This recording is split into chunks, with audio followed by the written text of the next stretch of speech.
Chapter 1. Set Fire to the Rain.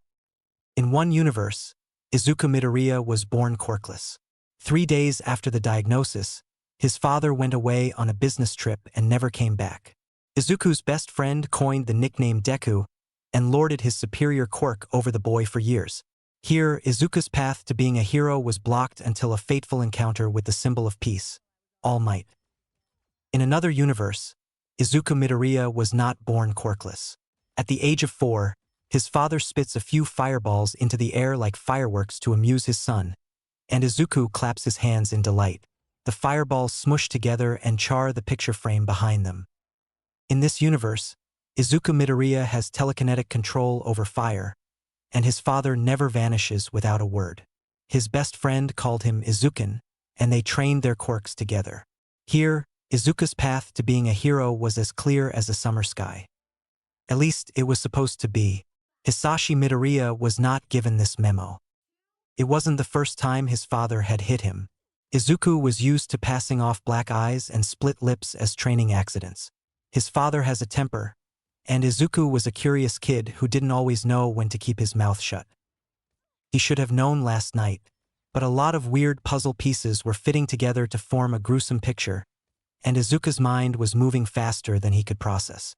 It stalled on, "This is illegal," and "I have to stop it." His mind did not factor in the fact that he was 10, that this was his father's business, and that his father had explicitly warned him to behave or there'd be consequences. Really, he was lucky it was only a black eye.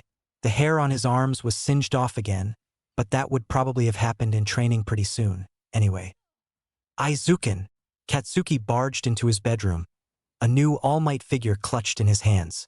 "Look what Mom got, oi! What's wrong with you?" Izuku rolled his head to look at Katsuki.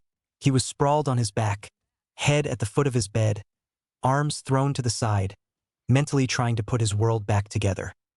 "Is that the new one with the adjustable limbs?" Izuku asked. He couldn't reach his normal levels of enthusiasm, and Katsuki had already seen his black eye. He stomped over and poked Izuku's cheek. "What happened?" Izuku swatted his hand away. "I made Dad mad again, that's all." Mad was an understatement to the fury he'd seen in his father's eyes. He knew his father was powerful, but that look in his eyes had pinned him to the spot. Katsuki frowned and poked him again. "Then why are you all sad?" Izuku looked back up at his ceiling. "I think my dad is a bad person." It was disturbingly easy to stick the label villain over his father. He was paranoid of police, he worked more nights than days, which was weird for a businessman, and he was more likely to have cash than pay with a credit card, like he didn't want to leave a trail. And the business deal he'd wanted Izuku to come along on. There was nothing legal about it. Izuku had seen enough movies to know that trading a crate full of guns for a briefcase full of cash in the shadowy parking lot of a condemned building was villainous activity. He'd made the mistake of calling his father out on it. Now he had a black eye and the threat that if his mother ever found out what Hisashi really traded, she would be the one to pay the price. "Do we need to beat him up?" Katsuki asked. Izuku could imagine their attempts to beat up his father. The man had taught the two of them practically everything they knew, and he never showed mercy when they sparred. They had never come close to beating him, even when they worked together. And to attack him now? His father would think Izuku had told Katsuki about the night before, and everything he'd threatened to do to his mother he would do to Katsuki instead. Izuku couldn't live with himself if he let that happen. "No, that's okay," Izuku said. "Let's play heroes instead." He sat up and smiled, reaching for the new figure Katsuki had rushed over to show him and properly ogling the toy. Izuku continued to smile for the next 2 years, even though it felt like the last thing he wanted to be doing. Katsuki didn't always fall for it, or for Izuku's attempts to change the subject, but Izuku never revealed any info that could harm his father. He couldn't. He wouldn't risk Katsuki and his mother like that. Hisashi continued to train Izuku, steadily growing more and more violent in their sparring sessions. Izuku's ability to redirect the flames was the only thing that saved him some days, when he was cornered with nowhere left to run and Hisashi was spitting fire at him. Izuku was learning, though. He took that flame meant to harm him and turned it back around on his father. He knocked his father off his feet, shaped fireballs into spears to hurl back at him like he'd seen Endeavor do. He learned, and he bided his time. Hisashi eventually brought him along on another business deal, and this time Izuku made sure to keep his mouth shut. But he watched carefully, mentally cataloging everything about the night, from the location to the people involved to every word they said. He filed the experiences away until he could write it all down later, noting patterns over the months of how often Hisashi met with certain people and what he seemed to sell the most of. Weapons were the big thing. Hisashi himself didn't steal anything. That was his underling's job. He arranged the sales and drop-offs, and the more Izuku behaved and showed interest, the more Hisashi taught him about the black market. Izuku had pages in his notebooks dedicated to names of the people buying weapons versus the people buying drugs, and then another page of names reserved for special cases, the people who asked for gas masks and military-grade cloth. Hisashi was more hesitant to share how and where his underlings stole their goods, but Izuku was slowly building up a library's worth of information about everything. There were a few times he almost went to the police, but Hisashi's paranoia around them had rubbed off on Izuku. He'd grown up thinking the police were incompetent and couldn't be trusted, and he was still trying to wrap his head around the idea that his vision of them probably wasn't true. He still hung out with Katsuki when he could. His father pulled him away more and more, and for Katsuki's own safety Izuku didn't seek him out that much. But they still saw each other in school, and Katsuki wasn't an idiot. It didn't take much to realize Izuku started pulling away after telling him he thought his father was a bad person. It took considerable more effort not to blow up his problems. And Izuku always had that damn smile on his face, and Katsuki kept second-guessing that there even was a problem in the first place. They still trained to be heroes, both of them determined to make it into UA and pushing each other to be better, be stronger, be faster. Izuku thought if he could just bide his time long enough, everything would work out. He'd be strong enough to stop his father eventually. He'd be a real hero one day, like All Might, and he'd have the power to beat anyone. Inko never caught on to what was going on. She knew Hisashi was teaching Izuku about his business, but she had no idea what kind of business it really was. Both of them were content to keep it that way. Months passed. 1 year became 2, and Izuku finally faced a problem he couldn't avoid. His father's next business deal was dangerous. Could potentially end up hurting a lot of people, dangerous. Izuku hadn't meant to overhear, but his father hadn't been quiet on the phone. "I'm telling you, this new formula for reverse is the real deal. It'll stop any quirk for a few hours, even a hero's." Izuku stood frozen in the hallway, one hand on his bedroom door. His father paced in the master suite, listening to whoever he was on the phone with. He must not have heard Izuku come home from school. Inko was still at work. "I've got enough for 6 doses right now, and I'm willing to offer it to you at a special price since you're my favorite customer." He probably had more than 6 doses. He was probably going to tell several of his clients he had a limited supply, but they were his favorite, so he was offering it to them first. He'd taught Izuku that tactic a few months ago, as a way to get top dollar on whatever they were selling. Izuku covered his mouth to control his breathing. This was so much worse than anything his father had sold before.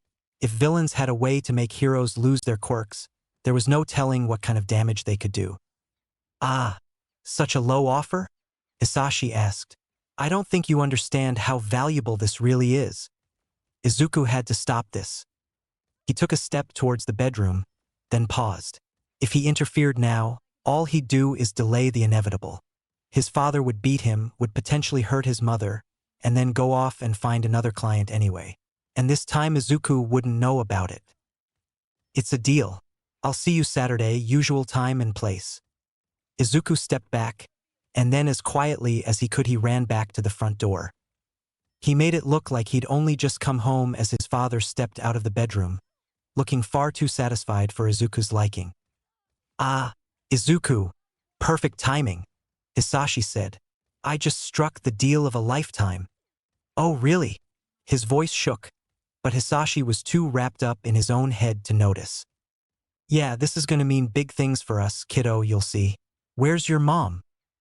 "Oh, I guess she's working late," Izuku said.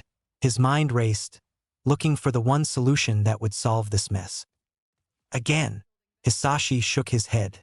"Well, once we get this payout this weekend, She won't have to put in overtime anymore.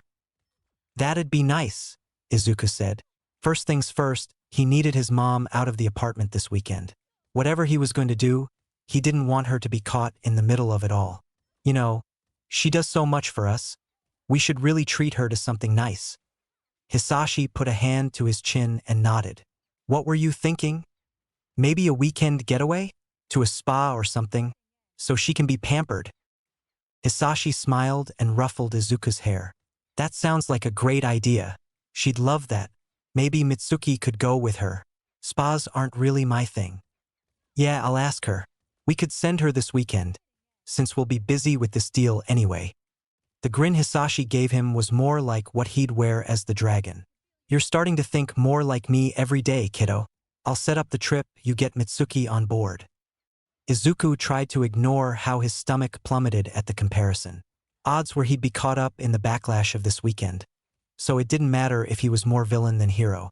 He'd known for a while that his dreams of going to UA to be a hero were more like a pipe dream than a possible reality. He'd been part of too many shady things, and his father hated heroes.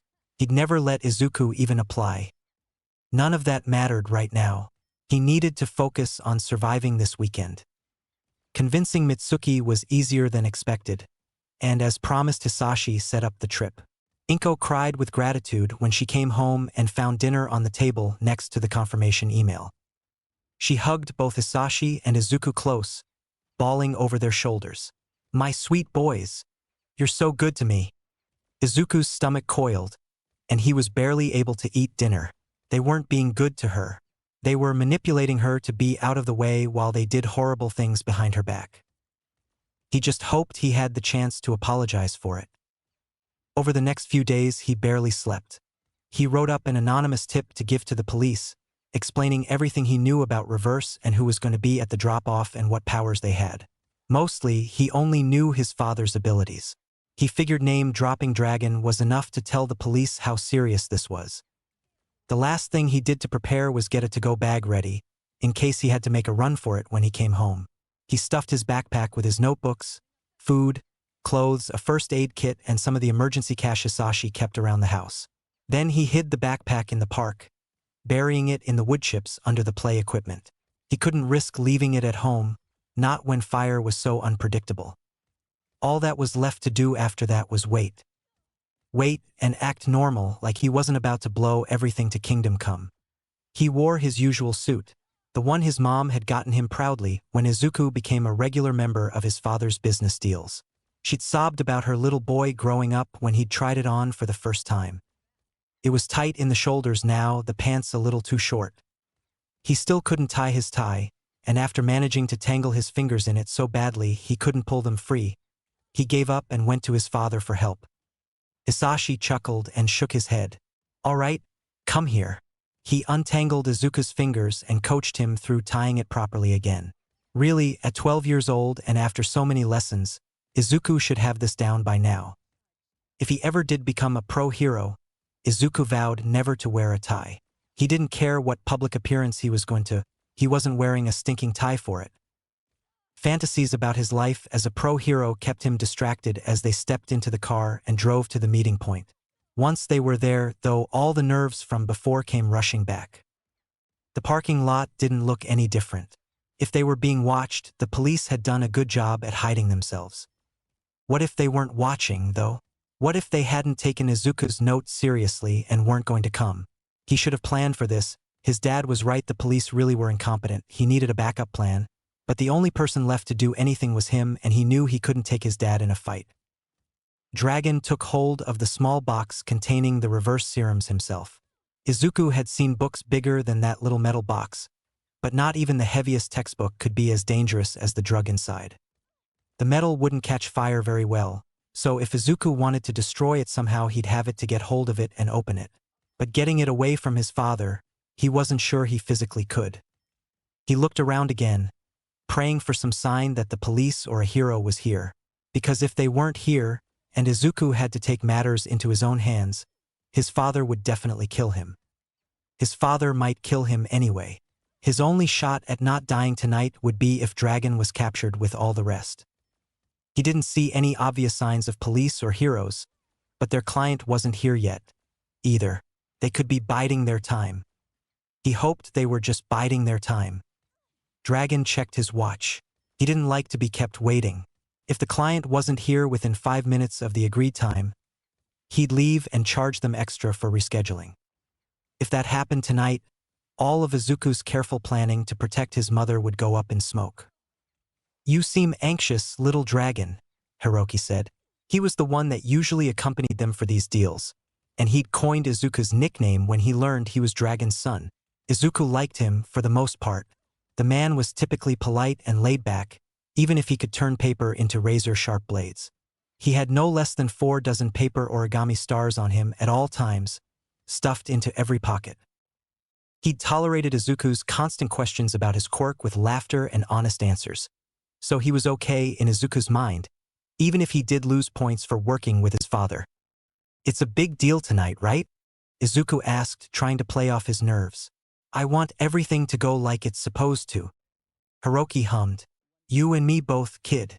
I'm gonna use this paycheck to get that ring for my girl." "You're finally going to propose?" Izuku asked. "It's about time," Hisashi muttered in front of them. "Thought I'd have to make you propose if you didn't man up soon." Hiroki spluttered a few excuses until another car finally pulled into the lot. All of Izuku's nerves came back with a vengeance.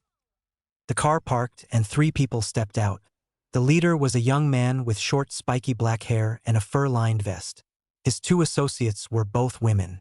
The driver had a shaved head and wore thick combat boots, and 2 knife hilts poked out from either side of her back. The second woman had long brown hair pulled back in a high ponytail, and she blew a bubble with her gum as she stepped out of the car. Izuku had met these 3 a handful of times before. The man went by Greed, and he had a quirk that could make fake copies of almost anything. The copies faded after a few hours, but he'd pulled off some impressive heists until he had amassed enough power to run his own gang.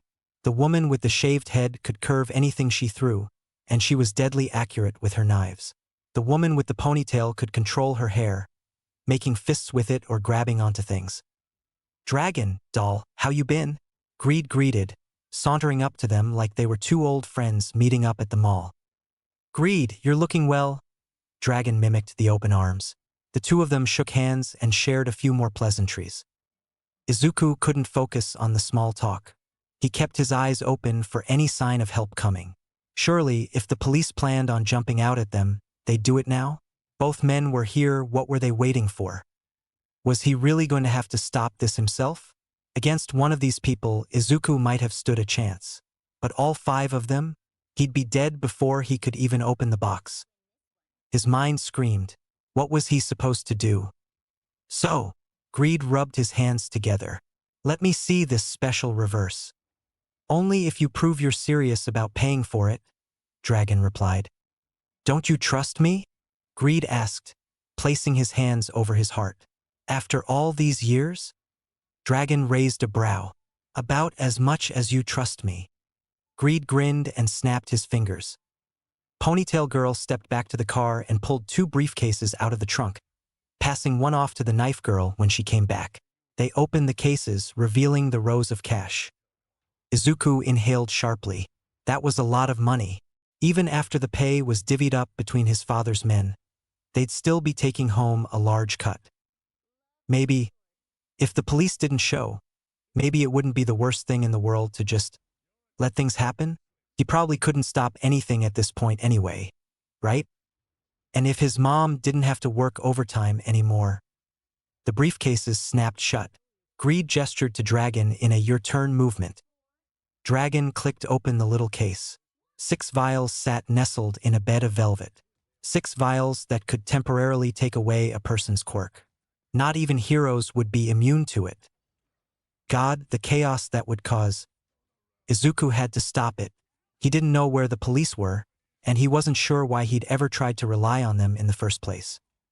He reached for the lighter in his pocket. Once he had a flame, he could burn his father's hand, make him drop the case. He'd have to move fast to grab it, and then even faster to try and get away. He'd worry about destroying it later. There was a thud on the car behind him. Izuku turned to look, along with everyone else, and something small and gray raced past him. That wasn't quite right. Some of it wrapped around him and tossed him to the side. His father swore, and flames lit up the night. The metal box glinted, snapped shut once again, and wrapped up in the weird gray thing. No, Izuku's mind was finally processing what it was seeing. Not a weird gray thing, a gray capture weapon used by the underground hero Eraserhead, who was currently flying through the air. He caught the metal box and landed in a roll, popping back up to his feet and jumping to the side to avoid the knives from Greed's driver and the paper stars from Hiroki. "Give that back," Dragon demanded. "You're all under arrest," Eraserhead said, almost sounding bored with this entire process. He wore slitted yellow goggles, and he never stopped moving. He had Hiroki and Greed's driver captured within a minute. The police arrived soon after, flooding the street and letting them all know that they were surrounded. Izuku stayed where he was on the ground, foolishly thinking that everything was going to work out and be fine. He'd ripped his suit when he fell on the pavement, and a small part of him felt bad about that. It was a nice suit, and his mother had always loved to see him in it. He didn't factor in his father's temper. He also hadn't known until that night that he carried a gun of his own to these business deals, and he used it to shoot Eraserhead while the hero captured Ponytail Girl. It wasn't a fatal shot, but it did sink into the meat of his side pretty good. Eraserhead swore and stumbled, and Dragon took his chance to escape. He grabbed Izuku's arm and hauled him to his feet, dragging him behind him. He bypassed the car, heading for the condemned building instead. Izuku vaguely remembered something about an escape route through the building, which was why his father liked to do his meetings out here. Eraserhead couldn't chase after them, not with a side wound like that, and the police weren't close enough to stop them. Izuku wasn't sure why they didn't shoot at them, but he had a feeling that was to do with his presence. They probably thought he was some kind of hostage. That would explain why one of Eraser's first moves was to push Izuku out of the way. It would have been smarter to capture his father from behind when he had the chance. They went through the basement of the building. Hisashi spit fire at something behind them, and half the room collapsed, blocking anyone from following them. They ran through a tunnel that eventually connected to the sewers. His father never said anything, but he also never let go of his vice grip on Izuku's wrist. There would be a bruise there in the morning for sure. "Damn cops," Hisashi finally muttered while they ran through the sewers. How the hell did they find out about tonight? And they had a freaking hero with them. They knew exactly what was going on. He paused next to a ladder up to a manhole. "Only way for them to be so well informed is if someone snitched on us. But I didn't share details with anyone who wasn't there. Greed wouldn't have let anything slip, unless his cockiness was finally his undoing." Are we going up?" Izuku asked. Hisashi glanced at the ladder. "Not yet. I'm thinking. The leak could have been on Greed's end, which seems more likely since I only told you and Hiroki the specifics about tonight." Hisashi's eyes rolled over to Izuku. Izuku would have backed up if he could. He could see the puzzle pieces falling together in his father's mind. "You wouldn't have told anyone, because you know I would take it out on your mother. Your mother, who just so happens to be away this weekend, which was your idea." Smoke curled from his father's mouth, and sparks danced in his teeth. Izuku tugged at his arm. His father did not release it. "You did it, didn't you?" Hisashi demanded. His grip tightened. "You tipped off the police." "No, I wouldn't. You're hurting me." Izuku kept trying to pull free. He felt like Hisashi was about to snap his wrist, and that would only be the start of his father's revenge. Hisashi yanked Izuku closer. "Answer me honestly, Izuku. Did you tell the police about tonight?" Terrified green eyes looked up into furious brown ones. With the embers dancing in the smoke curling out of his mouth, his eyes almost looked like they were on fire with his rage. Izuku was definitely going to die tonight. His own eyes welled up with tears. "I had to. It was going to get so many people hurt. I had to." Hisashi growled and spun Izuku back against the wall. "You damn brat.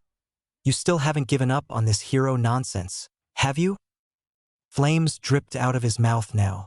Hisashi was dangerously close to losing control. "Don't you get it yet? You're my son, a villain's son. You'll never be a hero." No one was coming to save Izuku. The path behind them was blocked, and no matter how loudly Izuku screamed, no one was going to hear him underground in the middle of the night. He was crying in terror, and his father looked seconds away from burning him to ash. He didn't want to die. He had to fight, and he had to win. The image that popped into his mind was Katsuki standing above him, grinning in his victory. Katsuki always did whatever it took to win, using whatever dirty trick was necessary to beat Izuku. Hisashi opened his mouth. Flames gathered in the back of his throat. He had to win if he wanted to survive. Izuku had to be like Katsuki. Fire wasn't only his father's element. He clenched a fist, and the building flame in his father's throat caught in his mouth. Hisashi stumbled back, releasing Izuku to grab at his throat in surprise. For a few seconds, they both stood in shock. And then all hell broke loose. Izuku had sparred his father plenty of times before, and while Hisashi wasn't known for pulling punches, he'd never been outright trying to murder Izuku. Now he was ruthless. Fire poured almost constantly from Hisashi's mouth, followed quickly by solid punches and vicious kicks. Izuku could stop the flames, but he had a harder time keeping up with the punches and kicks, and he almost never had a chance to go on the offensive. He needed to run somehow. In a sewer, though, his options were pretty limited. There was only one direction. If he ran, he needed to keep his father from following him. To do that, he'd have to trap him somehow. There weren't any convenient cages or small rooms available, so that left incapacitating him. Hisashi blew more fire at him. Instead of waving it away to nothing, Izuku stole it for himself, gathering it into his hands and then pulling it until it was a long rope. He lashed out like it was a whip, forcing his father back for the first time all night. When they sparred, he usually tried not to hit his father. Burns were painful and took a while to heal. He didn't have the same reservation right now. Every injury he dealt out was an ally that would slow his father down for him. With each fireball Hisashi spat at him, Izuku's whip grew longer. Neither of them were gaining ground like this though, so Izuku threw the whip at Hisashi's legs, wrapping around each calf. His pants caught fire. Damn brat! Hisashi cursed, trying to stamp out the flames. It didn't do any good, and soon the flames licked at his bare legs. He swore good and loud then. The stench was unbearable, and Izuku lost his grip on the flames.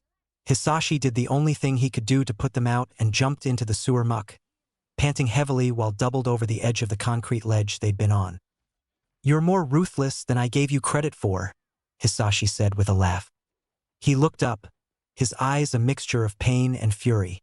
"It's a damn shame you chose to fight against me." "I don't have to," Izuku said.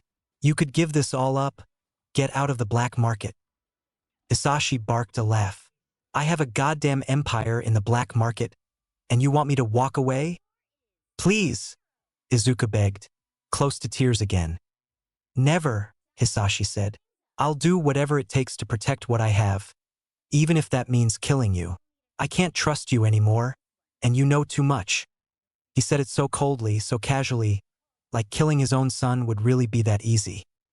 But he pulled out his gun again and clicked the safety, and Izuku had the sudden clarity that this wouldn't be his father's first murder. He just hadn't told Izuku about the others. "Please," Izuku begged again. "I'm mostly sorry you were such a waste of my time," Hisashi said and took aim. Izuku turned and ran. The gun fired, clipping the wall next to him. Hisashi swore. "Get back here." He splashed through the muck and cursed again as he fell because his legs wouldn't take his weight. "Izuku!" Izuku did not stop running. "If I ever see you again, I'll kill you. Do you hear me?" Izuku didn't doubt it. Chapter 2, Light 'em Up. This wasn't the absolute worst-case scenario. Izuku had planned what to do if he couldn't go home again. He found his way out of the sewers and picked up his bag from the park right before dawn, and then he pulled out his cell phone to call his mother. "Izuku? It's so early, what's wrong?" Inko asked around a yawn. He was power walking down the streets towards the train station. He'd go as far as the train could take him, and then he'd figure out what to do from there. "I know. I'm sorry, I just needed to warn you. Don't come home." "What?" She was wide awake now. "Izuku, what happened?" "Dad's a villain. He's in the black market, and he'll hurt you. Please don't come home. He had enough food and cash for approximately 2 weeks if he was careful, which wasn't much of a buffer to figure something out. What do you mean he's in the black market? I don't have time to explain. Just please promise me you won't come home. His main issue would be avoiding his father. Dragon had eyes and ears everywhere. What about you? I can't just leave you there. I'm safe, he said. I've got a plan. Go to the police. Please. They'll keep you safe from him. Izuku. This is crazy. I know it is, but you have to believe me. Ask the police about a drug bust last night that they did with Eraserhead. They'll explain it better, but I have to go. He was almost at the station. His father probably hadn't had time to mobilize any of his men to come after him yet, and his first priority would probably be recovering his reputation from last night. Wait, Izuku. Don't hang up. Where are you right now? I'm safe, he told her again. He didn't want her finding him. As hard as it was to not go running to her arms, he needed her to be as far away as she could get. His life was about to be very dangerous, and he wouldn't put her in harm's way again. That's not an answer, Izuku, Inko cried. Please tell me where you are. Promise me you'll go to the police and ask for protection, Izuku said instead of answering. He was outside the station, but he wouldn't go in while he was on the phone. He didn't want his mom to hear the background noise and figure it out. Okay, Izuku. I promise. Now tell me where you are, Inko said. Izuku closed his eyes to block the tears from falling. I love you, Mom. I love you too. So tell me where dash. He hung up. He couldn't take the phone with him, so he powered it down and dropped it in a trash can. Limbs shaking, he went into the station. He used some of his cash to buy a one-way ticket and settled onto the next train that came. It was still pretty early, and a Sunday besides, so there weren't many people. Izuku took a seat and leaned over his knees, head in his hands. As long as his mother went to the police, she should be safe. Izuku wasn't sure he would be. For one, his father had connections everywhere. No matter where the police put him, his father would find him. That was assuming they didn't arrest him for his part in his father's business deals the last 2 years, which was the second reason he didn't want to go to them. He'd still find a way to copy his notebooks to send to the police. They could do a lot with the information in them, maybe even actually catch his father. It wasn't like he could single-handedly dismantle his father's empire, no matter how much he wanted to. He was getting ahead of himself. Those were the types of plans to be made after he had a roof over his head and a way to get food. To get food, he'd need money, and there weren't a lot of great ways for a 12-year-old to do that. He should have stolen more of his father's emergency stash.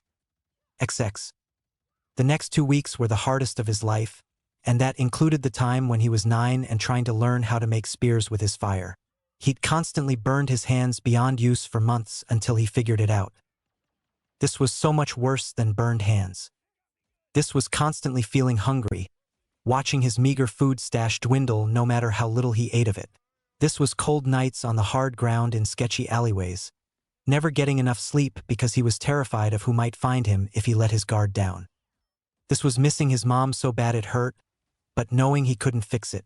Knowing she was probably in even more pain because she didn't know where he was or if he was okay.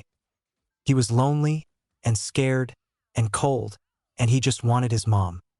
But he couldn't think of her without thinking of his father and hearing a gunshot. He'd been lucky his father had missed, but he wondered if that had been on purpose or not. He'd missed a fatal shot on Eraserhead from a closer range, so Izuku had the feeling his father just couldn't aim. His father had wanted to kill him. His own father had barely even blinked at the thought of killing him. Maybe Hisashi had been ready for Izuku's possible betrayal the whole time. Maybe that was why he carried a gun, because it would be a lot harder to kill Izuku with flames, but a bullet was nice and fast. He hoped Eraserhead was okay. He'd been checking the news to see if there were any articles about him, but he hadn't seen anything. Hopefully no news was good news. He'd seen a few passing mentions of himself in the paper, the police and his mom asking desperately for help finding him. He'd stolen a cheap pair of sunglasses from a kiosk in the mall and kept his hood up after seeing them. In all this time, he'd barely spoken to anyone. He was too terrified they'd recognize him and send him back to his father. The loneliness was starting to get to him. He missed training with Katsuki and analyzing the latest hero fight with him. He missed his classmates. And his mother, God, he missed his mom. He spent his time wandering the city, hood up and sunglasses on. He found the more dangerous parts of the city, where the buildings were one good fight away from collapsing and graffiti was the only source of color left. It was the kind of neighborhood normal people avoided after dark. Residents wouldn't ask questions or prod into other people's business, because they didn't want their business scrutinized. He picked a house with boarded-up windows and a heavy padlock over the door. Something had been taped to the door a long time ago, an eviction notice probably, but all that remained were a few scraps of paper under the tape. A window in the back was open, the board in splinters over the floor inside. Izuku wasn't the first guest here, but he was the only one there that night. He scouted around the house in case, making sure no one was going to sneak up on him. Then he picked a corner in an upstairs bedroom and lay curled up around his backpack. This would work for tonight, but he couldn't expect to squat in an abandoned house forever. He needed a long-term solution, preferably one that reunited him with his mom. The only way that would happen was if his father was arrested. Izuku tightened his hold around his backpack. His father had built an empire in the black market. He'd been avoiding police for well over a decade. Even with what Izuku knew, bringing him down wouldn't be easy. But it was the only way he'd see his mom again. So he would do it. He would conquer his father's empire, slay the dragon. He didn't exactly know how yet, but he'd figure it out. The first step was consolidating all his notes from the last 2 years into something more concise and comprehensible for the police. He spent the next day in the old house doing that, and while copying down the things his father usually sold, he had his next epiphany. His father did everything for cash. His clients always had to show up and prove they had the cash to pay for whatever Dragon had promised them before Dragon would even show what he had. Izuku longed for one of those briefcases now. The amount of money in one of those could last him a long time. He might even be able to bribe someone to rent him a room and not ask questions. He wouldn't even feel bad taking the money from people like his father's clients, because these people were only spending the money on things to hurt other people. His hand paused over the page. That wasn't a terrible idea. He could arrange fake meetings with people in the black market, stay hidden until they arrived, and then steal the money from them. They'd have less money to do crimes, he'd have money for food and stuff. It was a win-win. He'd have to do a lot of planning, figure out which people in the black market would be the lowest risk for him to go up against, not to mention when and where to meet. Oh, and he'd have to make sure he was well disguised. The last thing he wanted was for someone to recognize him as Dragon's son. He'd have to be careful about his quirk, too. His father would put the pieces together in an instant. He tapped the notebook idly while his mind raced. At least his father would be busy covering his tracks once the police got this. Was he being naive thinking this could actually work? He was one 12-year-old trying to go up against seasoned criminals. It was a terrible idea. Logically, he knew that. So why wasn't he able to talk himself out of it? XX. He took another 2 weeks to plan and get ready. He dropped the notebook off with the police already, but he hadn't seen any obvious signs of them acting on the info yet. It wasn't surprising, but he was curious if they were doing anything with it or not. Setting up a meeting with the least dangerous client of his father's wasn't nearly as hard as he'd thought it would be. He sent an email pretending to be his father, and he had a meeting set up for 4 days from now. The change in location wasn't even seen as weird since Dragon's last spot had been raided. There wasn't much he could do in terms of disguise, so black jeans and his all-black hoodie would have to do. Maybe if he found a beanie somewhere he could grab it. While preparing, he'd even scoped out a place to rent. An old lady was renting out her basement apartment, and she'd bought his lie about wanting to be closer to school when he was asking about it. He still needed to come up with the money, of course, but things were looking promising right now. That was why he wasn't surprised to almost die the night before his meeting. He'd been scoping out the surrounding side streets, memorizing his various escape routes and places he could hide if need be, when he heard a commotion around the corner. He didn't think twice about investigating. A man pressed a woman against the wall. She kicked out with a leg knocking against a trash bag. His hand roamed over her side, through tears in her dress, while his mouth silenced any of her own cries. Izuku's first instinct was to cover his eyes. He did not need to see this progress further. "Thank you very much." But the woman's gaze met his, and she was crying. His feet moved before his mind caught up with the program. He grabbed fistfuls of the man's jacket and yanked him off the woman, throwing him against the other wall. Or tried to throw him, at least. The man was heavy, and Izuku was barely 100 pounds soaking wet. "Are you okay?" he asked the woman. She hiccuped and wrapped her arms around herself. He grabbed me on the street, dragged me back here." Izuku nodded. "You're safe now. I am here" was on the tip of his tongue, but he bit them back. Someone like him didn't deserve to mimic a hero like All Might. "Damn brat, should mind your own business." The man slurred, struggling to his feet. Izuku planted himself in front of the woman. "You should go," he told her. Still sobbing, she didn't need to be told twice. The man lunged for Izuku, but he was so slow his attempt was laughable.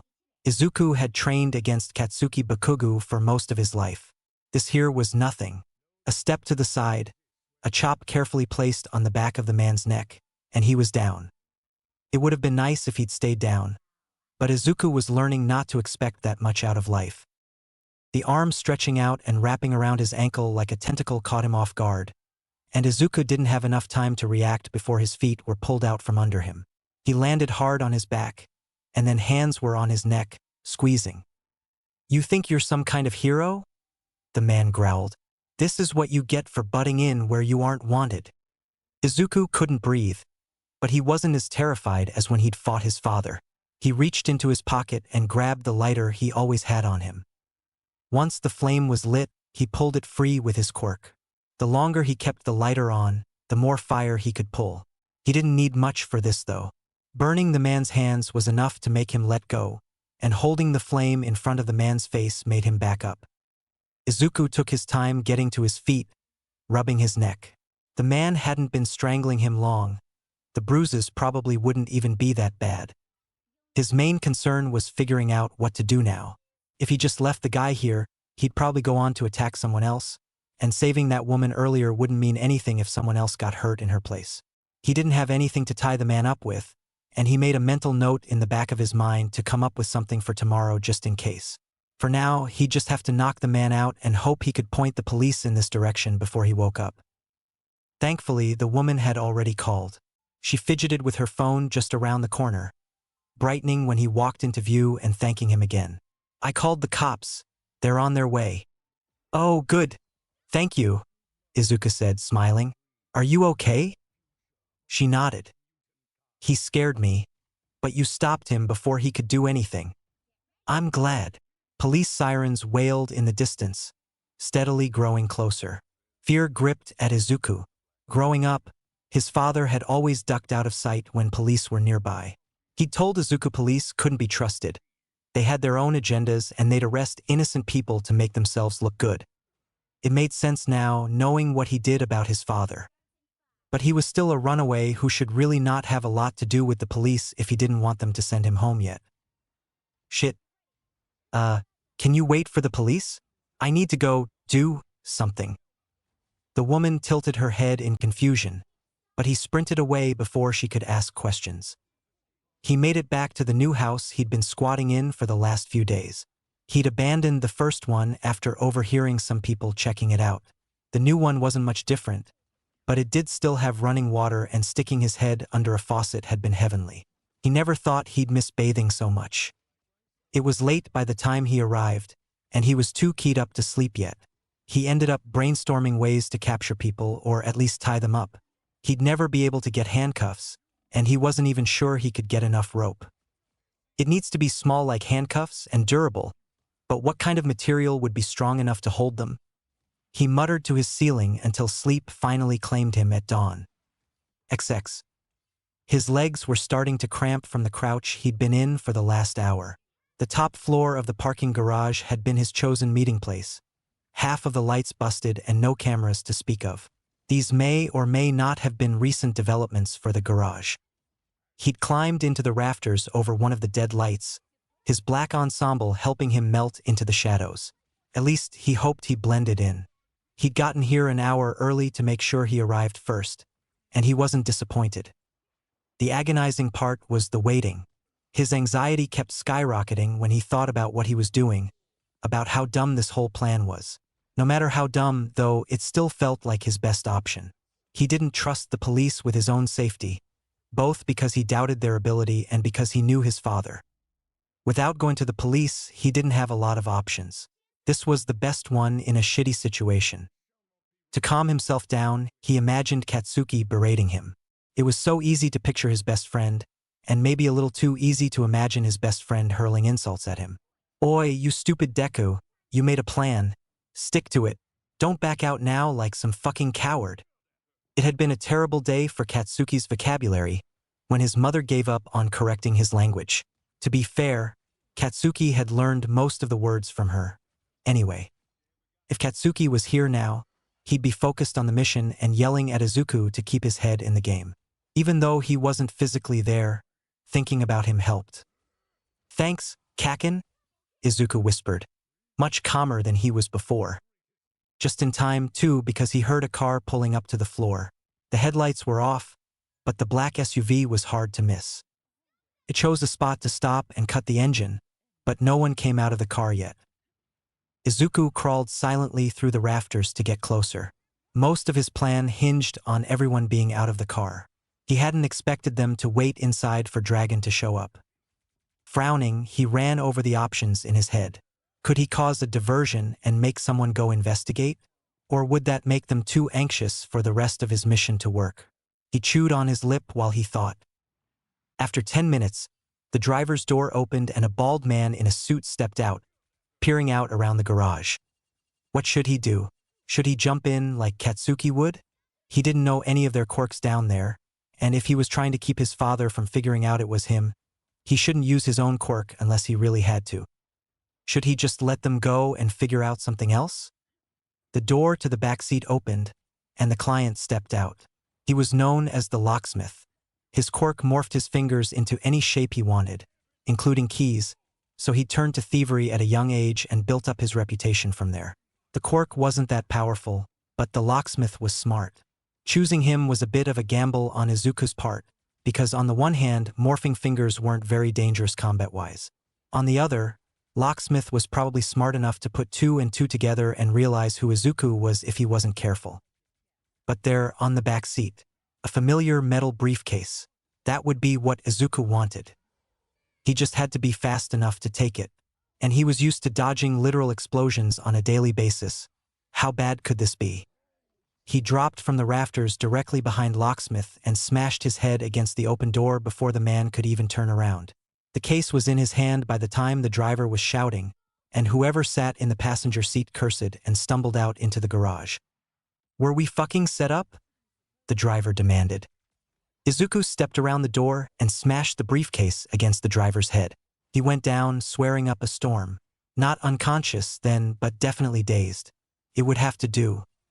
The last man vaulted over the hood of the car to get to him. He had some kind of monkey mutation, landing in a crouch in front of Izuku and shrieking, revealing lots of sharp teeth. He lunged. Izuku used the briefcase like a shield. It was barely a fight. 30 seconds later, the briefcase made a nice solid thump against the man's head, and he too slumped to the ground. The driver was struggling to his feet, bubbles spewing from his mouth. Izuku didn't have time to wonder what his quirk was and why a concussion would have that effect on him. He gave him another solid whack and finally allowed himself the chance to breathe. "Holy shit, that was terrifying," he muttered, a hand over his heart. He spared 20 seconds to double-check that there was actually money in this briefcase, and then he ran off, taking a circuitous route through the back streets just in case someone had eyes on him. Only when he felt truly alone did he allow himself to go back to the house he was squatting in. He couldn't believe that had actually worked. He hadn't died. And now he had 500,000 yen. For the first time in 3 weeks, life didn't seem completely terrible. He took the apartment the old lady, Mrs. Ishiyama, had available, carefully coordinating everything so she wasn't suspicious about never actually meeting his parents. She was more suspicious about his few belongings. But he smiled and said he'd be bringing more in slowly, and he hoped he wasn't a bother. She narrowed her eyes at him. "If you need any help around the house, let me know. I'd be glad to help out wherever I can. It's the least I can do to thank you." "You're paying for the apartment, you don't need to thank me," she said, but her anxieties were eased with his politeness. The studio apartment was sparsely furnished, but as long as there was a futon and one chair and table, it was enough for Izuku. And running water. He was tired of smelling so bad all the time. Once he'd settled in, he made it a point to avoid Mrs. Ishiyama as much as possible. She invited him to dinner the first few nights, and he focused the conversations on her life and her family, revealing very little about himself. Like most older people he knew, she was only too happy to talk and keep on talking. But after the first week, he'd more or less figured out how to avoid her. There was a door to the basement apartment separate from the rest of the house, so he didn't need to see her when he came and went, and he made sure to always be out around dinner time. He was out most of the time, actually, too restless to sit still in the apartment by himself. He had to be during the day to go along with his school student ruse. He used that time to look into his father and all his associates, learning everything he could about the black market and what was going on. He learned a lot more about his father and Dragon's reputation, too, which made him sick to his stomach. More than a few times after dark, he found himself in the cramped side streets. He beat up quite a few thugs, saved several women and one lanky guy a few years older than Izuku from men who couldn't keep their hands to themselves, and stopped a horrifying amount of muggers. He understood. He was desperate for money, too, and what he did have wasn't exactly honest money, but he wasn't shaking down poor people to get it. He hadn't even realized he was intentionally staying out that late on purpose until he saw a newspaper headline saying, "Possible new vigilante?" And yeah, that was exactly what he was doing, wasn't it? He'd accidentally become a vigilante. Whoops. Chapter 3, Phoenix. For all the terrible things about his situation, Izuku wasn't really complaining.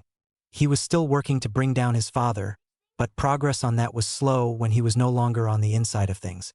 Most things he found he sent on to the police, because he wasn't quite reckless enough to attempt to stop some of the more powerful crime lords in the middle of their heists. He arranged another meeting with a small crime lord, someone his father had never done business with yet as far as Izuku knew. In the fake email, Izuku laid the flattery on thick and offered a reverse vial for 1,000,000 yen. Most of it played out exactly like the setup with Locksmith, but Izuku did have to resort to his quirk to fight off someone who fought using their cigar smoke, and then he needed to burn the lock off the briefcase. But he had 1,000,000 yen, and taken from a fledgling crime lord. The hit would probably be devastating enough to put him out of business. Half the money he put aside for future rent. The rest he used for his own computer and his new night job. He loved his new night job. Once the papers labeled him as a vigilante, he'd fully embraced it. At this point, it was probably the closest to being a hero he'd ever be. So he made himself a black mask, covering everything on his head but his eyes, and he made a costume. It wasn't flashy. He wanted to be able to blend into a crowd at a moment's notice, so it was simple black jeans and his black sweatshirt. The only color came from the bracelets he'd started making in his free time. The cords were expensive, but they were durable. Braided together and then tied off with a constrictor knot, they made decent temporary handcuffs. He was still coming up with a name for himself, but it was probably better if he stayed an anonymous figure. There'd be less people looking for someone they weren't sure existed. His life wasn't ideal. He still missed his mom and Katsuki and his old classmates. He ached whenever he realized he wouldn't be going to UA with Katsuki after all, that he wouldn't be a pro hero. He was lonely as hell, and the occasional dinner with Mrs. Ishiyama didn't really help. Nightmares plagued him constantly. But he kept himself distracted. He immersed himself in training and research during the school day, hiding all over the city and never staying too long in one place. He didn't want people asking questions about him. At night, he patrolled the dark alleys most people avoided. Sometimes he used his quirk, a lot of times he didn't. When he beat whoever was trying to harm someone else, he left them tied up with one of his bracelets and called the police to that location. Then he promptly got the hell out of there before the police showed up. It was a good system. It was working great, until it wasn't. He was trying to help a drunk man to his feet and get him some help before he passed out when a paper origami star embedded itself in the wall next to his head. The man slipped from his grip. Izuku whirled around to see a familiar face standing farther down the alley. "Nice to see you again, little dragon," Hiroki called out. He walked closer, a few more paper stars between his fingers. Izuku's mouth was dry. He'd been so careful, but he shouldn't have underestimated his father's resources. "Hiroki, weren't you arrested?" "You mean the night you ratted us out?" Hiroki asked. "It was a close call, but once that hero was shot I had my chance to escape. Not that boss cared, as long as he got away." The drunkard groaned and slipped to the side. Izuku propped him up again. "I'm sorry, Hiroki. I had to. If reverse hits the market, it's going to be bad." Hiroki held his hands up, stopping about 10 feet away from Izuku. "I know. Believe me, I understand why you did it. Sometimes I wish I had the luxury of caring more for what's right than where my next meal comes from." Izuku's stomach twisted. The downside to bringing his father down was all the people he'd bring down with him. Some of them were nothing more than victims of their circumstances, like Hiroki. "I can't go back with you," Izuku said. "You know what my father will do to me." Hiroki sighed and slipped his paper stars back into his pocket. "I'm not here to bring you back to him. I came to warn you." "Warn me?" Was his father in town already? The last Izuku had heard, he was on the other side of the country. Could have been a false lead, he supposed. "Dragon knows you're the one who keeps tipping off the cops about us. He hasn't figured out where you are yet, thanks to me and couple others who are fond of you." The sudden lump in Izuku's throat made it hard to breathe. "You've been covering for me?" Hiroki gave him a sad smile. "Course, kid. We don't want to see you charbroiled any more than you do. But this is a stupid game you're playing, and you know it's only going to end one way." Izuku's fists trembled at his sides. "What else am I supposed to do? Flee the country? I can get you to America or China." If he could take his mother, he might have considered it. But his mother had to be in witness protection by now, and he didn't have the resources to find her. And being alone was bad enough when he could speak the language and knew the customs. What would he do in a foreign country? He shook his head. "I can't." Hiroki rubbed the back of his neck and sighed. "Yeah, that doesn't surprise me. Just promise me you'll be careful, kid. No stupid risks. You've been under the radar enough it's not hard to hide it from Dragon. But we're not going to be able to cover everything. Like your little stunt with Locksmith." Izuku winced. "He knows about that?" Hiroki nodded. Locksmith was furious. He thought Dragon set it up. Wasn't hard to realize you're the only who could possibly fake an email from him. It was a good thing he'd already done what he could with that. Then, he hadn't been planning to do another setup, and now it sounded like the worst possible thing he could possibly do. "He's also set up a bounty for you," Hiroki added. Izuku whipped his head up. "He what?" That was very bad. That would send every shady character after him, and there was no way he could outrun all of them. "We haven't let it go live yet, and thanks to you and the cops breathing down our necks all the time he hasn't realized. But it's only a matter of time." Izuku started pacing. "Now will you consider fleeing the country?" Hiroki asked. Grimacing, Izuku shook his head again. It was hard to explain, but he liked his life right now. He missed what he had before, sure, but he enjoyed helping people at night. He lived for the thrill of finding new leads for the police and sending them anonymous tips. Hiroki blew his bangs out of his face. "Please don't tell me you're planning to actually fight Dragon. Do not tell me you're that ambitious." Izuku laughed. "I wish, but I know I'm not strong enough for that. That's why I'm sending the cops after you, because I can't do it myself." "Yeah, about that, do you know how many heart attacks you've given the rest of us? I've had to move 4 times in the last 6 months." Izuku did feel bad about that. He genuinely liked Hiroki, and he didn't want to see him in jail. But Hiroki was still working for his father.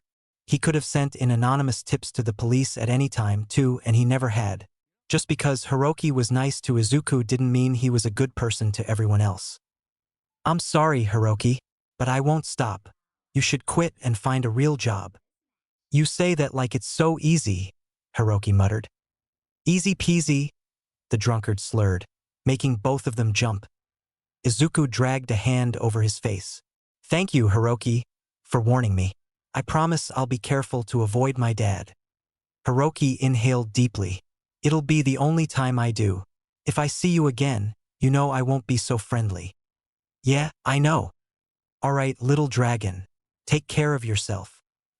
He retrieved the paper star he'd thrown earlier, pat the top of Izuku's head, and then strolled out of the alley. Izuku stared at the drunkard for a few minutes. I really made a huge mess of everything, didn't I? He hadn't even had a chance to ask about his mom. It wasn't too late to chase Hiroki down and ask, but the cowardly part of Izuku didn't want to know. He wanted to keep believing she was safe.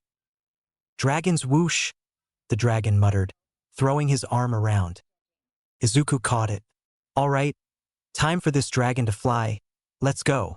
It was not a pretty sight helping the poor man to his feet. He had a good foot on Izuku's height, so it was awkward for Izuku to be holding the man up. His limbs trembled with the strain, and he took shaky step after shaky step towards the main road.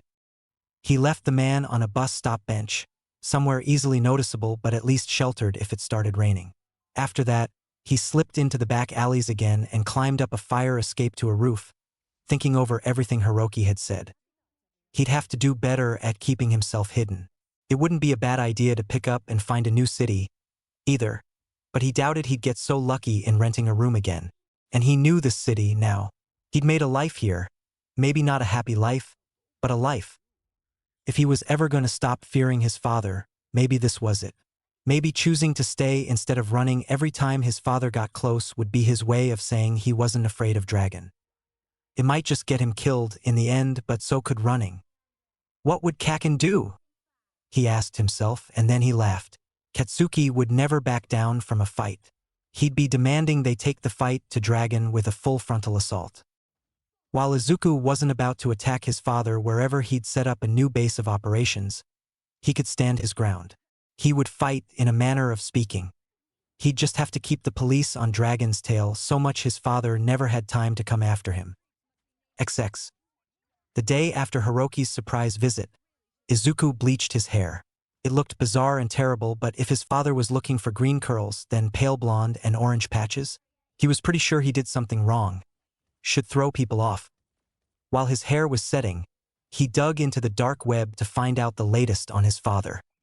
He didn't find anything new about Dragon, but he did learn something else.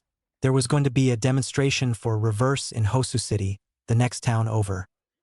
His father was bound to have his fingers in this somewhere, but Izuku couldn't keep his nose out of it no matter how hard he tried. So, a week later, he shivered on the roof of a warehouse, peering through the windows of the next warehouse where the demonstration would actually happen. A makeshift stage had been set up with a curtain clumsily erected over rope strung between the walls. Right now, the only thing behind the curtain was a single chair. Izuku really didn't want to consider who was going to be sitting there soon. Footsteps shuffled on the concrete, and Izuku reached for his lighter on instinct, getting into a battle-ready stance. Eraserhead paused on the other side of the roof. Izuku only relaxed slightly, but it was enough for Eraserhead to cautiously approach. He wasn't favoring his side at all, and Izuku was glad to see the bullet wound not giving him any trouble. It had been about 6 months, so it shouldn't still be an issue, but Izuku was glad all the same. He hadn't heard anything about the underground hero this whole time. I didn't expect anyone else to be here, Eraserhead said cautiously. With his goggles on, Izuku couldn't tell if the man was looking at him or at the warehouse. It was probably both. Me either, Izuku answered, attempting to pitch his voice deeper. He tried not to talk much when out doing vigilante stuff because he knew his voice would give away his age. You a new hero? He asked. Izuku tried not to show his panic. Yep, fresh out of school. Oh great, his panic was starting to speak for him. This could only end badly. What's your name? Ahaha, a name. One would think that after 5 months of being a vigilante Izuku would have thought of one by now. But he hadn't found one he really liked yet, so he didn't have one ready to say now. Which was suspicious, because Eraserhead was expecting an answer that Izuku should have ready to go at a moment's notice. He didn't have time to think. A couple cats started hissing and clawing at each on the street below, making them both jump. Alley cats, Izuku muttered, trying to calm his heart. What was that? Eraserhead asked. Alley Cat, that's my name. Alley Cat. That was what his panic decided to go with, really? Eraser stared at him for a minute. Can't say I've heard of you before. His voice was a flat monotone, but Izuku could hear the suspicion hiding in it. Guess I'm doing my job right, then, Izuku joked. Eraser grunted, half his goggles still trained on Izuku. He needed to focus on the demonstration before Eraserhead figured him out. Have you done one of these before? Izuku asked. He shoved his hands in his hoodie pocket, where he had a Molotov cocktail prepped. He was hoping not to use it, but he knew if this turned into a fight he would be outnumbered. Few times. Main problem is going to be the potential hostage. We don't know who they're testing this reverse thing on, but I doubt it's one of their friends. Izuku nodded. He'd been thinking that too.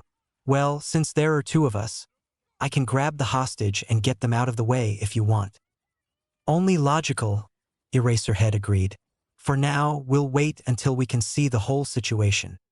He hadn't really needed to say that. Another pro would know they were going to wait. Izuku knew they needed to wait. That didn't mean he didn't appreciate someone else giving orders right now. He was nervous as hell. A few minutes later, there was movement inside the warehouse. People were starting to gather on one side of the curtain. Izuku recognized a few of the henchmen from his father's clients. He didn't remember any of them working for his father, but that didn't mean someone wasn't there. So the big bosses didn't come themselves, Izuku muttered. They sent representatives. You recognize them? Eraserhead asked. A few.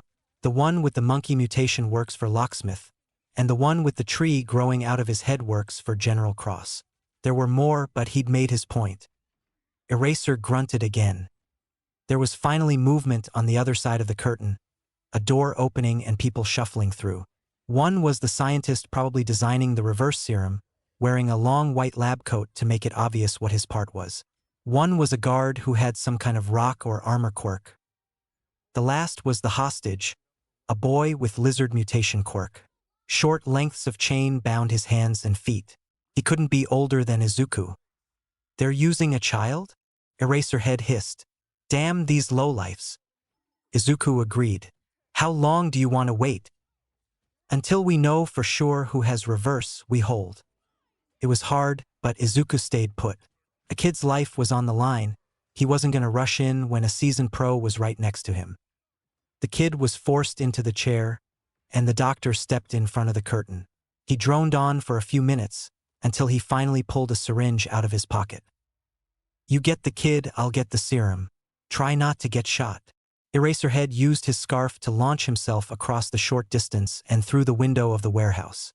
He made an impressive entrance, falling through the shattered glass. Izuku dove through the hole he'd made, not as eager to get cut up by glass as the pro. It was already chaos inside. He'd expected they'd have to fight everybody, but a few of the representatives in the audience were choosing to flee and not get caught. Their running made for a lot of confused commotion on that side of the curtain. Eraserhead had said that wasn't his problem, though. Izuku ran under the curtain. The guard was trying to run off with the kid. Flicking the lighter, Izuku summoned a long stream of fire into his hand and blocked the doorway. The guard drew up short, turning on his heel to face him. The poor kid looked terrified. Before Izuku could even attempt to figure out how to work out a hostage negotiation, the guard threw the kid over his shoulder and charged Izuku. Izuku brought his fire in front of him, making a shield.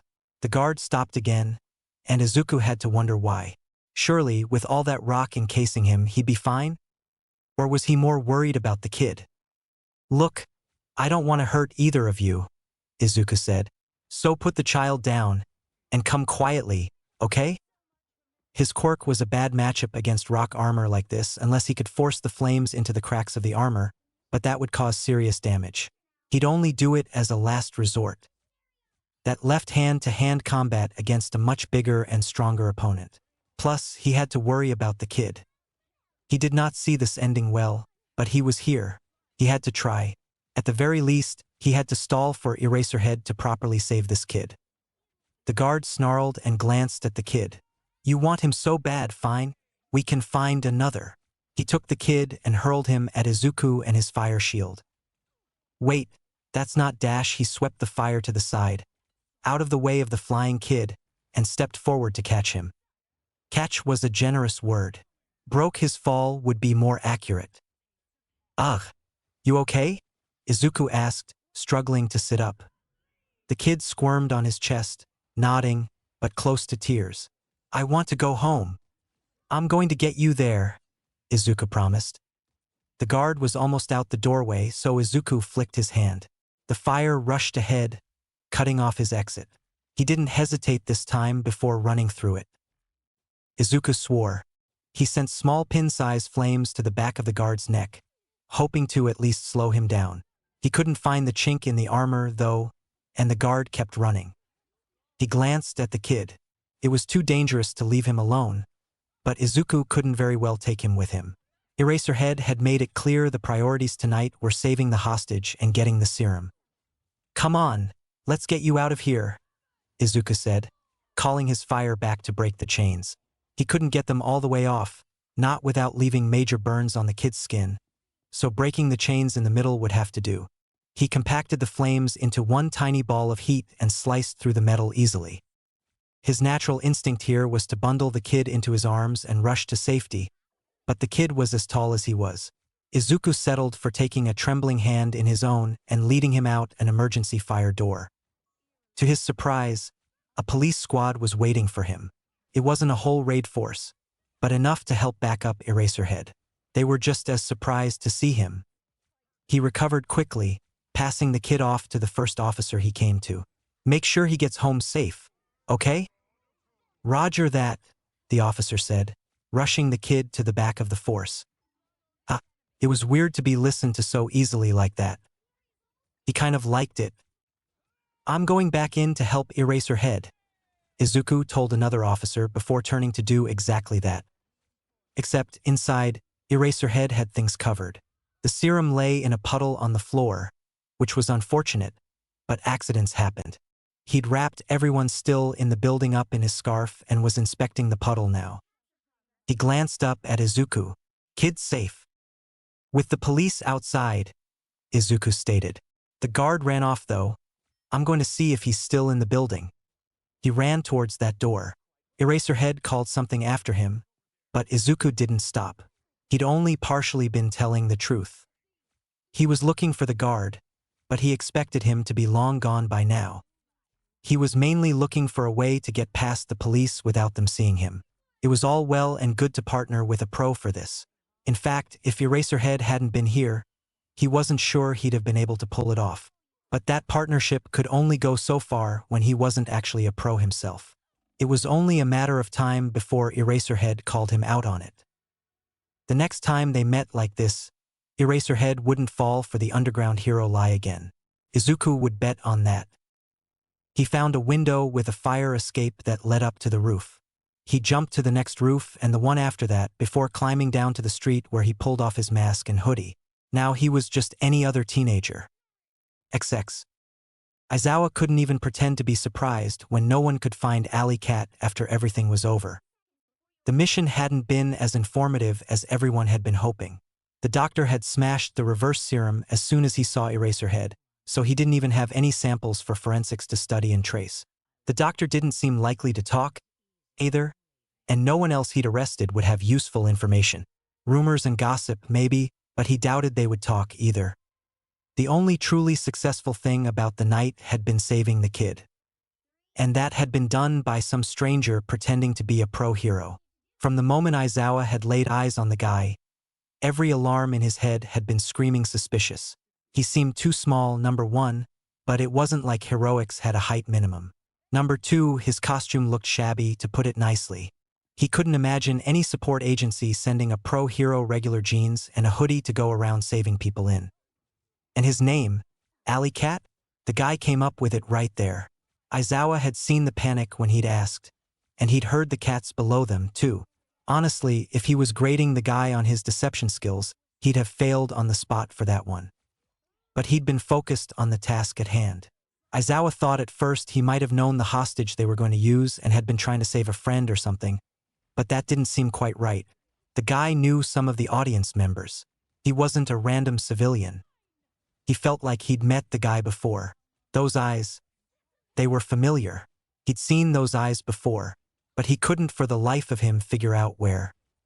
It was one very large headache, especially since he had to discuss it with the police chief before he could go home. The chief rested his elbows on his desk and crossed his hands. Pause? In front of his face. A small man wearing all black, you said? Aizawa nodded and sipped at his coffee. It was the cheap crap from the station, but coffee was coffee. He wasn't picky about his caffeine. I wonder if it's that vigilante from Nurugi. He'd heard rumors of a vigilante running wild in Nurugi. Witnesses hadn't been able to provide much info on him. Small, wore all black, sometimes had a fire quirk, sometimes had no quirk. It wasn't a lot to go on. He teased his coffee around the rim of his cup. He hadn't seen the guy fight, so he couldn't confirm what his quirk was. But if he was a vigilante, then it made sense why he would know so many members of the black market. If it is the same one, what could have brought him out here? Vigilantes usually pick a territory and stay there, the chief said.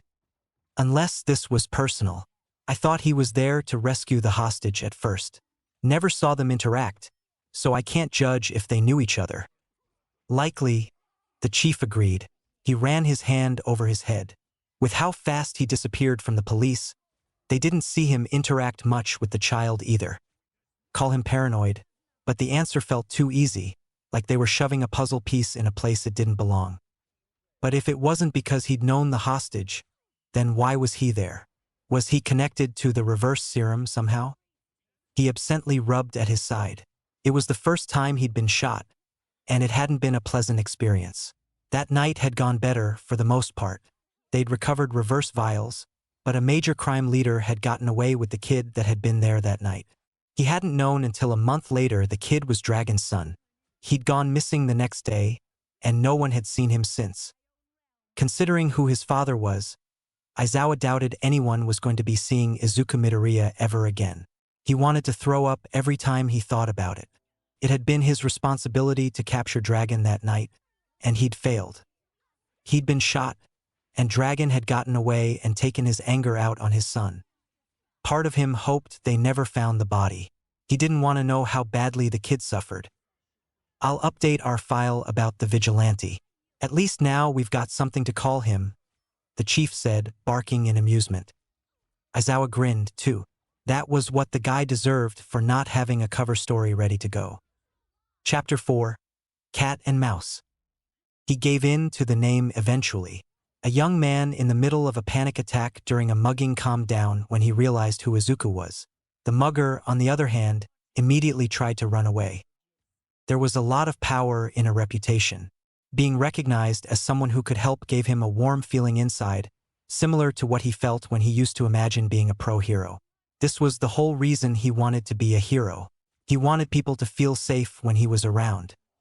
Was it a bad idea to paint the outline of a cat head on the back of his sweatshirt? Probably. There were downsides to being recognized so easily, too. Did he do it anyway? Yes, he did.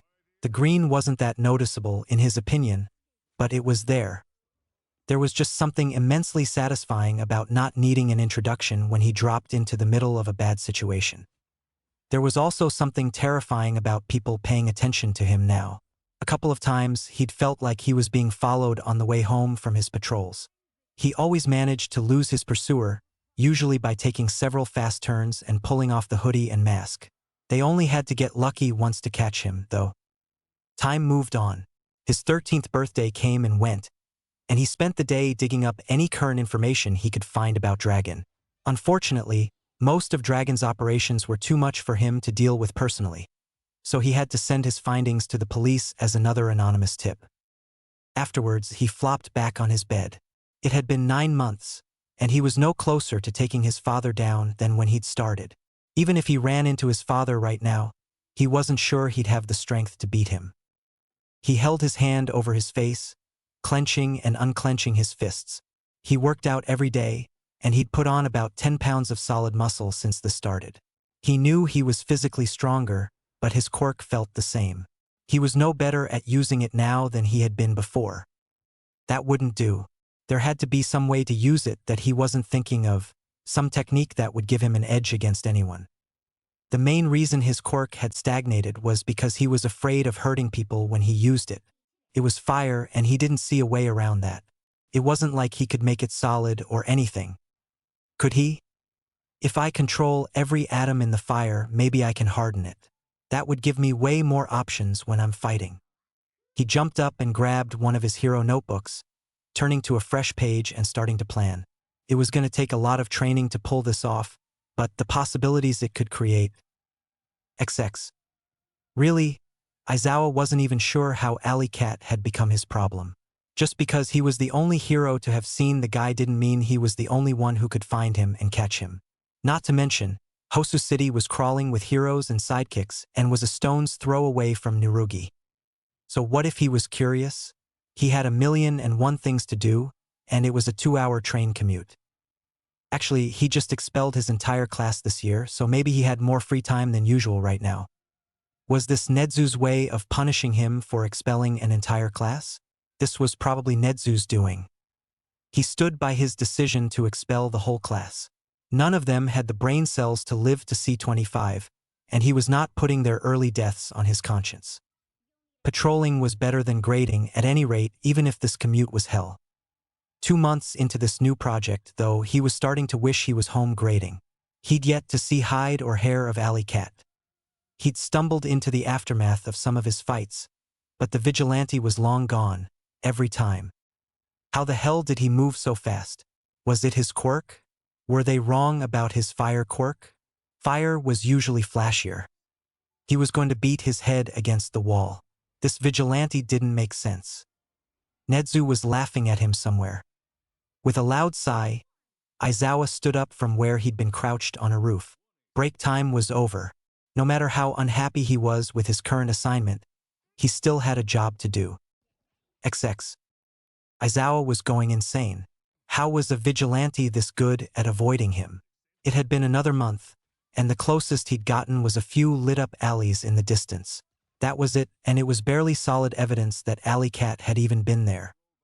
The tied-up criminals were the real proof.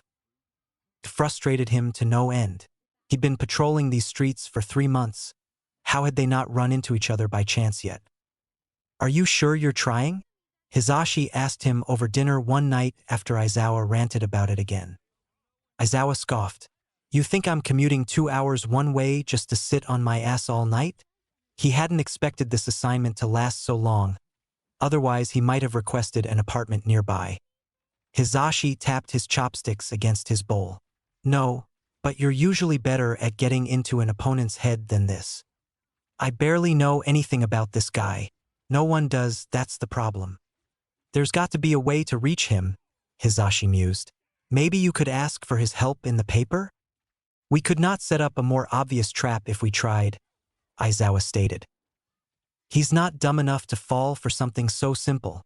He glanced at the clock, hating his life a little more when he saw he needed to get going.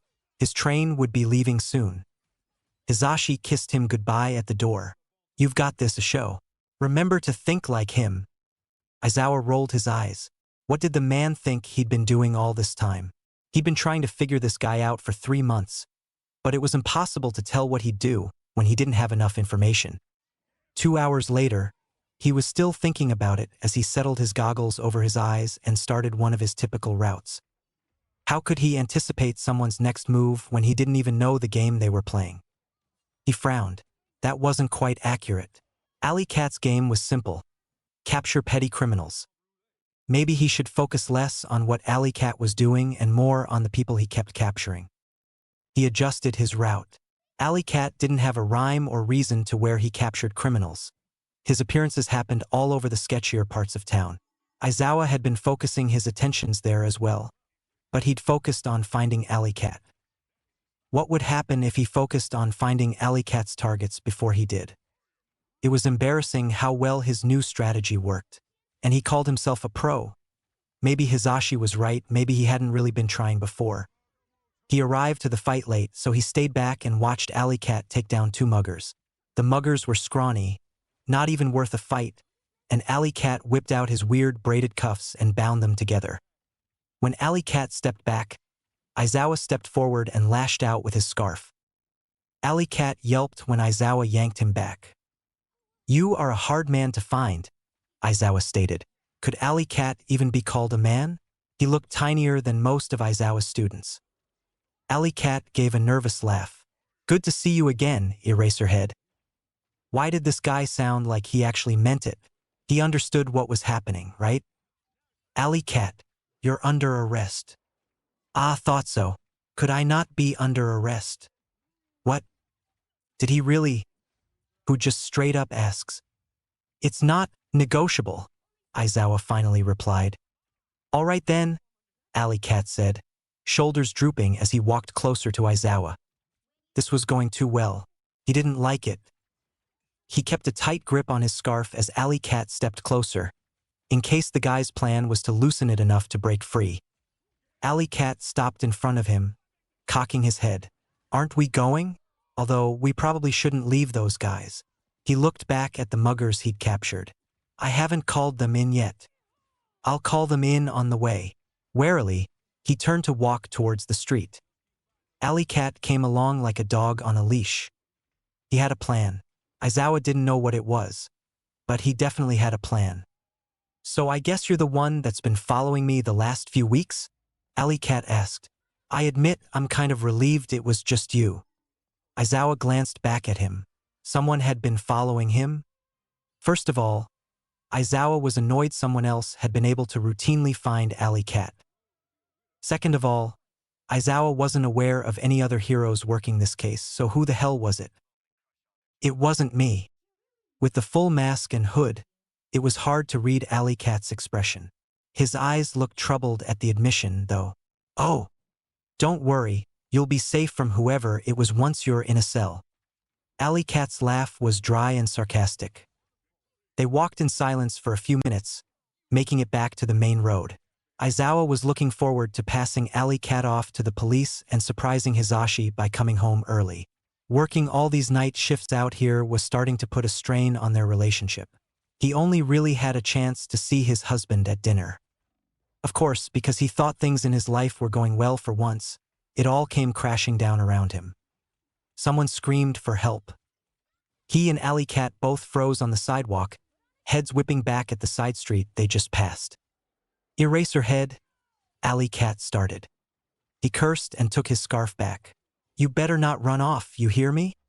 He didn't have time to weigh the pros and cons of doing this. That kind of scream meant lives were on the line. Alley Cat had helped in the reverse demonstration, so Aizawa could trust he would want to help here. Running down the side street, he was the one struggling to keep up with Alley Cat. The guy may have been a head shorter than him, but he was fast. Aizawa would give him that. "This way," Alley Cat said, rounding another corner. They found a man with knives for fingers over a bloody and unconscious girl. "Get the girl," Alley Cat yelled, charging at the man. Aizawa almost protested. A sweatshirt was shitty protection against a bunch of knives. But then the guy was juggling fireballs in his hand, and Aizawa had to prioritize right now. He was already on the phone by the time he reached the girl, relaying their location to proper authorities and doing what he could for the girl. She had 2 stab wounds, and as he looked her over she started waking up, probably passed out from shock. But she'd pass out again real soon if he didn't stop the bleeding. He pressed gauze against her stomach and checked in on the fight. Alley Cat seemed to be holding his own. He didn't use fire in massive, flashy displays, which was a nice change, Aizawa had to admit. It was tamer, far more controlled than most fire users bothered with. He wondered why that was. He was about to erase Knife Hand's quirk when Alley Cat used his fire like a whip, latching onto the man's wrist. It pissed Aizawa off for 2 seconds, thoughts about unnecessary harm and hero laws racing through his head. But then he realized Knife Hand wasn't screaming. The fire wasn't burning him. Alley Cat used the anchor point to launch himself at Knife Hand, landing a solid kick to man's chest. Knife Hand stumbled back, and Alley Cat pulled a bracelet off his own wrist and deftly tied it around one of Knife Hand's wrists, ducked under a swing from the other hand, and then grabbed it and tied that one up as well. Knife Hand lunged, and Alley Cat sidestepped out of the way, swinging one leg up and around in a painful axe kick on Knife Hand's head. Knife Hand didn't get up again. There were pros who couldn't have handled this more professionally than that. Aizawa hated himself for being impressed. Is she okay? Alley Cat asked. She's in shock, but paramedics are already on their way, Aizawa said.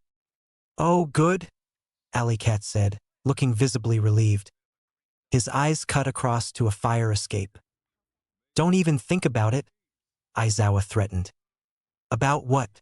How you wouldn't be able to chase after me right now because you're giving someone first aid. Aizawa narrowed his eyes. The damn bastard caught his bluff. You might be able to run right now, but I will find you again and I will bring you in. Yeah, probably. But until then, I've got some things to do. Okay? He waved and leapt for the fire escape, scaling the stairs up to the roof in 20 seconds flat. And all Aizawa could do was sit there and watch, because if he took pressure off this girl's bleeding stomach, she might not live through the trip to the hospital. I cannot believe the nerves on that guy, Aizawa grumbled to himself. That mocking wave was going to haunt him. It infuriated him that Alley Cat could act like they were work buddies. What infuriated him more was the fact that he'd had him. He'd literally had Alley Cat all wrapped up in his scarf like a freaking present. He glared at Knife Hand. This is your fault. Needless to say, he did not get home early that night, and he was not happy about it. XX. After that encounter, his luck started changing. He glimpsed Alley Cat more and more, but the vigilante had some kind of disappearing trick. The second Aizawa lost sight of him for more than 10 seconds, he was gone. It was driving him up a freaking wall. Alley Cat was on the lookout for him now, and Aizawa was never able to sneak up on him again like that first night. He'd give a mock salute and then be off running through back alleys, and Aizawa would always lose him. It was starting to hurt his pride as a pro. There was no way a random vigilante should have been able to avoid him for almost half a year. His mood was worse than usual today, too, because it was a full year since he'd been shot. A full year since a child had gone missing. For the most part, Aizawa tried not to let these things get to him.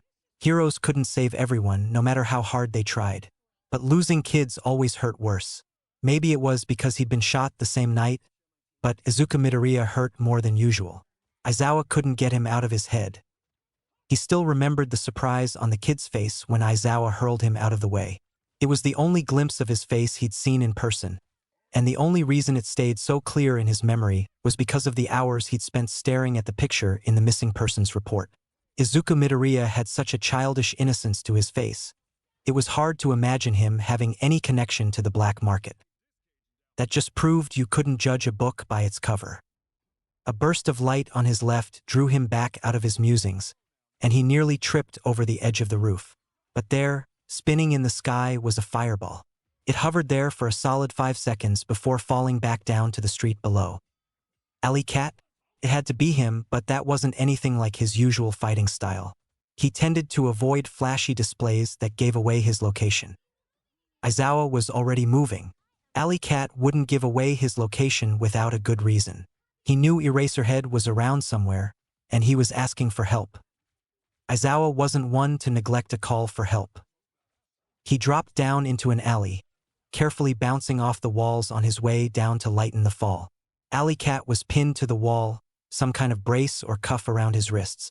His fingers twitched wildly, throwing fire around his attacker to fend them off. Another one was already unconscious on the ground, and Aizawa spotted a third shaking themselves off and getting back to their feet. No wonder the kid needed backup. He usually relied more on his hand-to-hand, and that had been stripped from him against 3 opponents. The fire was his last line of defense against them. And it wasn't going well.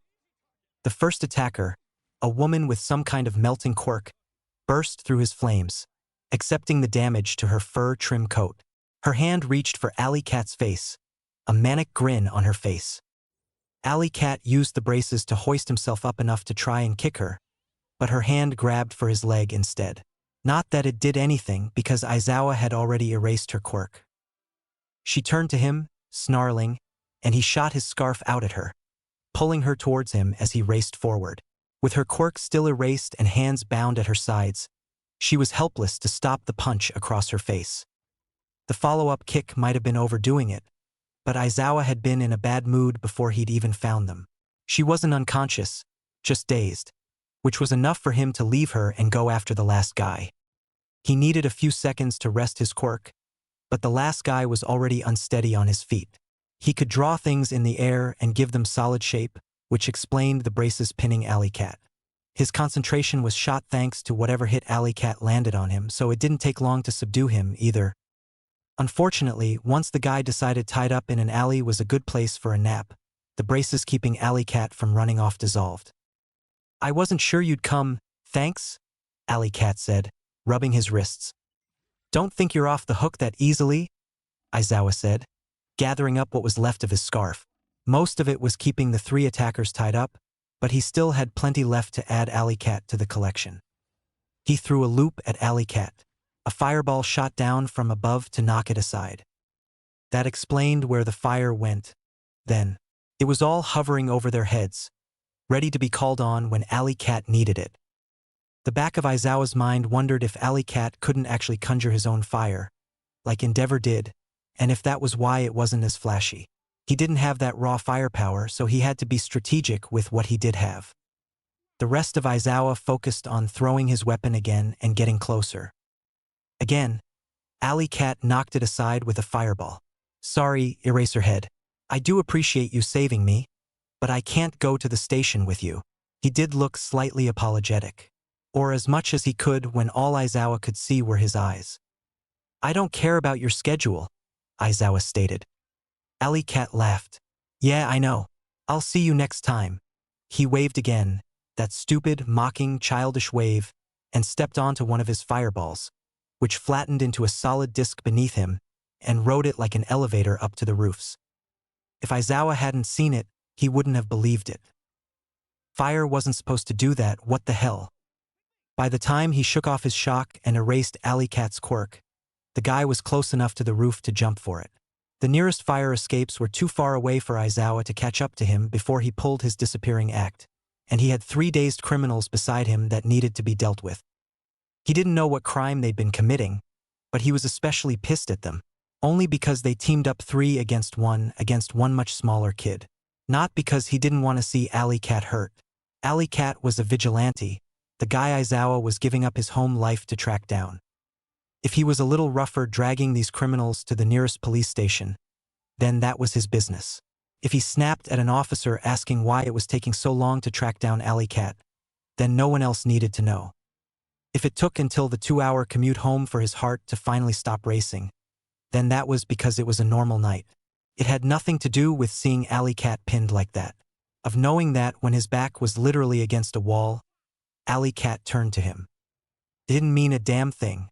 He was a hero, he saved people, even dumb vigilantes who should mind their own business. That was all Alley Cat was.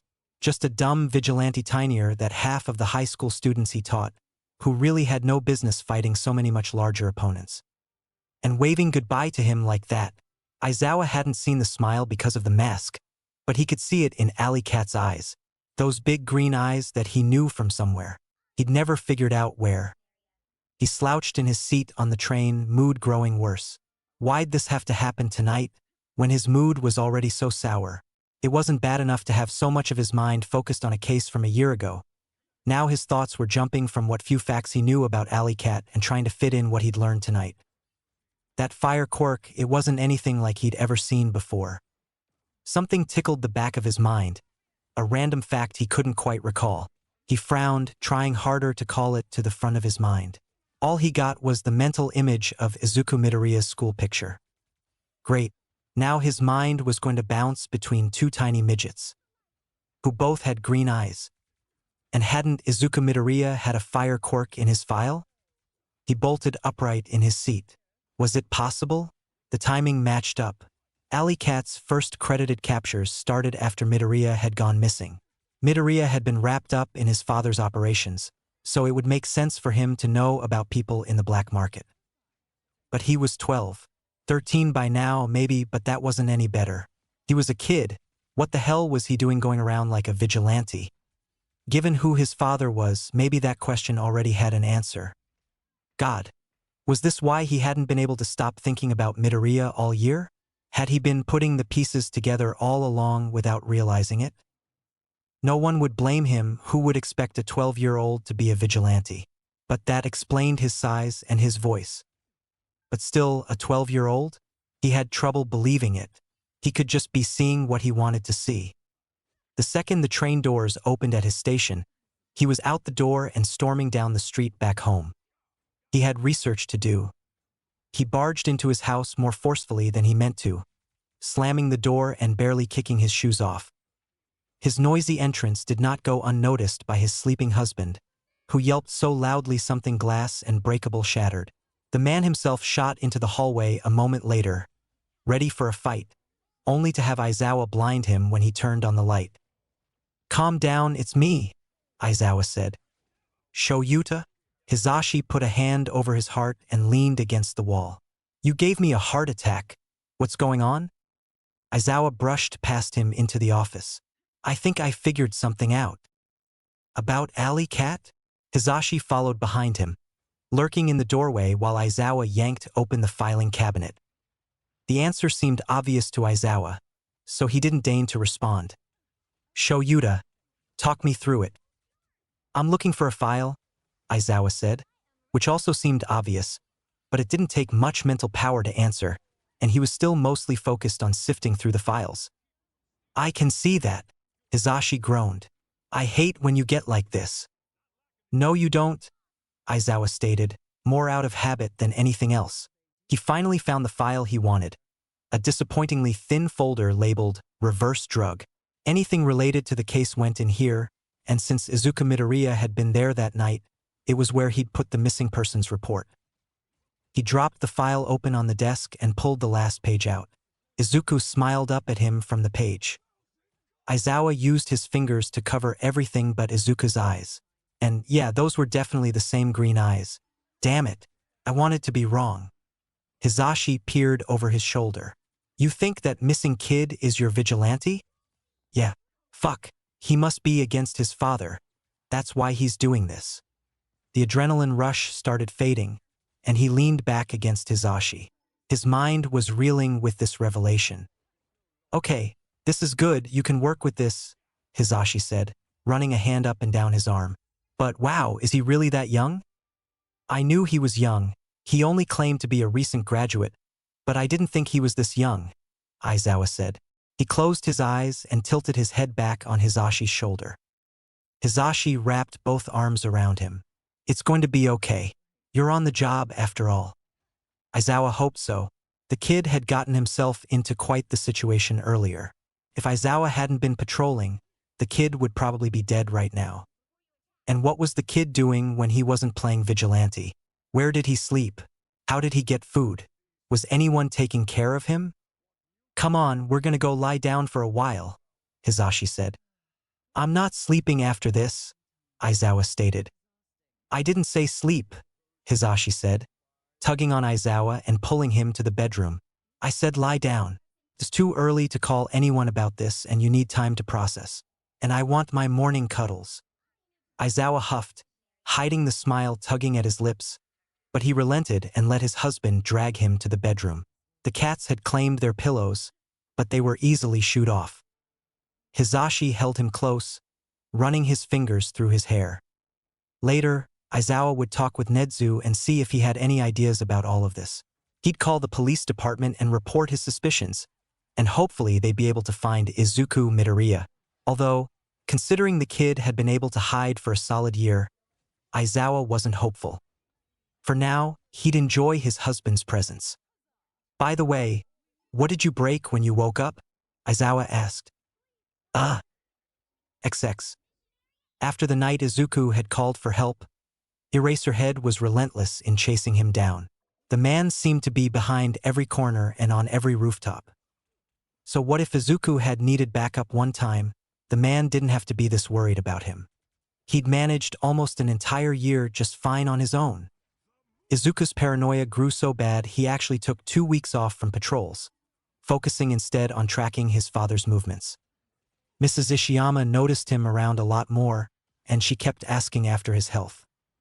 He had to lie and say he'd been suspended for fighting, which made her cluck her tongue at him. But she did make dinner for him, so he couldn't be mad. He'd been getting tired of his burned cooking. His mom had always made it look so easy, but he overcooked just about everything. Whenever he tried to experiment with spices, he always regretted it, creating absolutely terrible concoctions. Katsuki would be so disappointed in him. His friend had gotten into cooking when they were 8, after a teacher suggested it might help with his temper to have a creative outlet. It hadn't, but Katsuki had taken to cooking like a fish in water. During his little vacation, he stockpiled all the current information he could find about the black market, hacking into all sorts of websites and venturing into dark spots on the web. He passed on some info to the police, but mostly what he found was basic info he kept for his own records. His father seemed to have recovered his reputation and then some from the attempted arrest a year ago. The name Dragon was still used like a threat in the dark web. Izuku wasn't able to pin down his new base of operations or what his next deal would be, but he didn't expect to stumble across that on a random website. He wasn't even sure what he'd do if he had the information. He had stumbled upon the bounty Hiroki had mentioned months ago, and he grinned when he read the information listed on it. All of it was inaccurate. It claimed he was 2 feet taller than he was, that he had a flower quirk, and that his suspected whereabouts were some 70 miles north of Nurugi. He wished he had a way to thank Hiroki and everyone else protecting him. 2 weeks of research was all he could stand, though. There was a voice in the back of his head screaming that people needed help, and he wasn't answering it. He could only ignore that voice so long, and his nightmares were getting worse. He'd had them off and on all year, his imagination twisting that night into what it could have been and using what he'd seen as Alley Cat as inspiration. Adding in some paranoia while he hid in his apartment didn't help. Finally getting out to patrol again was a good feeling. He'd missed it. The overly alert senses, not so much. His paranoia was warranted, though. Eraserhead found him again that very night. Izuku barely had enough time duck around a corner before the stupid scarf snagged him, and then they were on a mad dash through the city. "Aren't there people who need saving?" Izuku yelled back. Why was this guy so obsessed with him? "Yes, including you," Eraserhead said. "Saving from you, maybe," Izuku muttered. He wanted to use his quirk to get up on the rooftops, but he wouldn't have the element of surprise this time. Eraserhead would never let him get so high. He had to settle for a fire escape like a normal person. At least on the stairs, Eraserhead couldn't use his capture weapon. Izuku bolted across the rooftop, aiming for the street side of the building. He summoned a fireball from his lighter and threw it ahead of him, leaping from the roof onto it and sailing across to the other side of the street. Midoriya! Izuku faltered on the new rooftop, turning around before realizing he shouldn't. If Eraserhead had had any doubts before, Izuku just erased them all by responding to his own name. Eraserhead stood on the other building. It was too far of a gap for him to cross, and he knew that by the time he made it back to the ground and crossed the street, Izuku would be long gone. "It's actually you?" Izuku had pretty thoroughly proven that point. "You don't have to keep running. Let me help you," Eraserhead shouted. Help him? Help him with what? Handing him over to the proper authorities and putting his name all over the system? Lighting a neon sign over his head and leading his father right to him? No thanks. "There are people that need it more than I do," Izuku replied. Then he turned away and jumped down the other fire escape, disappearing into the side streets with Eraserhead calling after him. He didn't have the heart to go out on patrol again for another week, hiding in his room like a coward. When that voice got too loud again, the one berating him for leaving all those people to suffer, his temper flared. If Eraserhead wanted to waste all his time chasing after Izuku, fine. Izuku would change his patrol routes, start venturing into other parts of the city, maybe even into other cities nearby. He'd become a damn cryptid and keep himself far, far away from the pro-hero.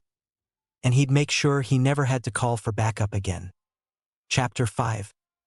There are people that need it more than I do. Aizawa had so many questions. He wanted to chain that child to a chair and demand the full story. And then he was going to keep that child there so he could have some peace of mind that he wasn't getting in over his head again.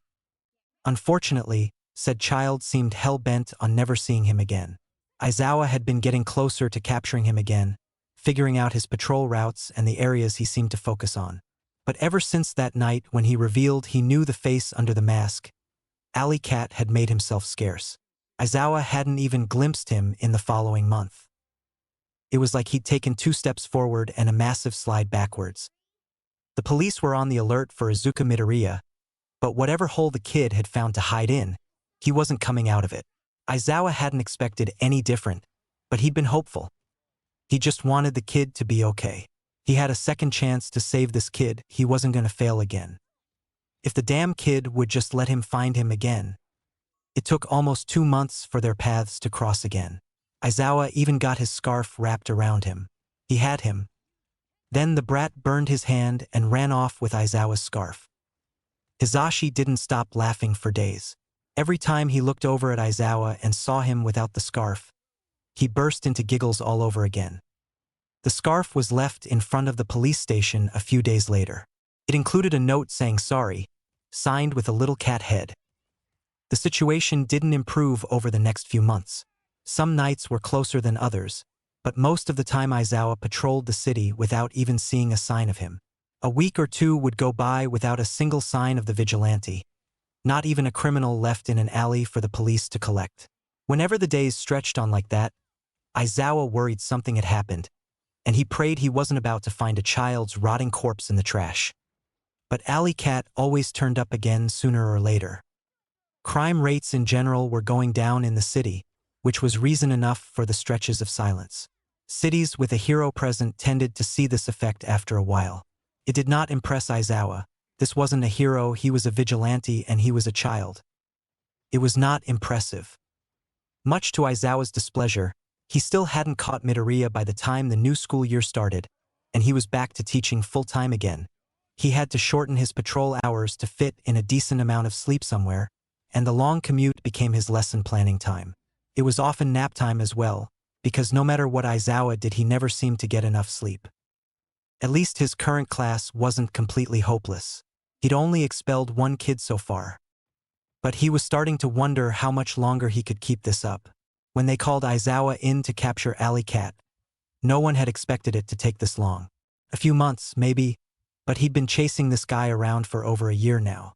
The commute was draining him, the lack of time at home was cutting into what little time he had with his husband, and he was starting to think it might just be better to let someone else take over the case. Giving up the case felt too much like giving up on Midoriya, though, and he wasn't willing to do that. There are people that need it more than I do. That line still haunted him for months later. Izuku hadn't said he didn't need to be saved. He'd implied he didn't deserve it. Everyone deserved to be saved, even child vigilantes out way past their bedtime. He was out past his bedtime. God, he was tired. Trying to juggle teaching again while still doing this was pushing him to new levels of exhaustion. If not for Hizashi forcing him to lie down sometimes and the naps on the train, he'd be a walking zombie. He owed his husband so much when this was all over. The thought was even clearer now, as he checked his phone on the train before he started patrol. Hizashi, since we're both off tomorrow, what do you say I hop on the train over to Nurugi in the morning? You can catch some sleep at the station there and we'll spend the day looking for little Aizu. This was why he loved this man. He understood Aizawa down to the basic fundamental levels, and he was willing to give up his day off wandering a random city for him. If they weren't already married, Aizawa would propose over text right then. That night was a quiet one, with no sign of Alley Cat. He crashed in the local police station's break room, catching a solid 6 hours before Hizashi texted him again to let him know he was almost there. Aizawa met him at the station, indulging in a tight hug before separating.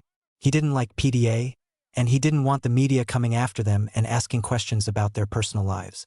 He wasn't well known, but Present Mike had a dedicated following and was pretty recognizable. Even the hug was pushing his comfort levels a little bit. The smile Hizashi had afterwards was worth it. They wandered the town, checking out the places kids usually hung out in now. They showed Izuku's picture to some shop owners and asked around the mall, but no one acted like they recognized him. The results weren't surprising. If Izuku was that easy to find, he'd never have lasted this long. It wasn't exactly a date night. They were both wired and on alert all day, but it was the most time they'd spent together in a while. Aizawa made sure his husband knew how much it was appreciated when they made it home. Aizawa could come up with plenty of reasons why he hadn't been able to catch Alley Cat yet. Even though he knew who was under the mask. He didn't have as much time, and a lot of the time he did have kept being reassigned to following up on anonymous tips about gangs and other criminals. Midoriya had been raised by a villain and probably had a host of skills and resources they were unaware of. Not to mention the outright determination to avoid capture at all costs. As the months dragged on, Aizawa started seeing less and less of him. The kid was still active. Criminals were still tied up with those braided cuffs and left for police to find. It was the only reason Aizawa knew he was still alive sometimes. The few times he did see him, Izuku was quick to disappear. Aizawa never managed to get his scarf around him again. The 2-year anniversary of Izuku's disappearance came and went. Aizawa wasn't one to drink away his problems, but he came real close that night. Hisashi brought home a kitten instead, and Aizawa did not let go of it for several days. The pictures his class took of a kitten hiding in his scarf during school were all edited. They couldn't prove anything. Honestly, chasing after Alley Cat sometimes felt like he was trying to chase down a stray cat. Too much sudden movement and he bolted. Wary around strangers, didn't like being held. It was a shame an open can of tuna probably wouldn't coax him closer. It wouldn't, right? Aizawa had been at this long enough he was willing to try anything. He stood on one of his favorite rooftops, eyes scanning over the city for flashes of light. Sometimes the strategy paid off and he was able to sneak up on Alley Cat. Sometimes he never saw anything.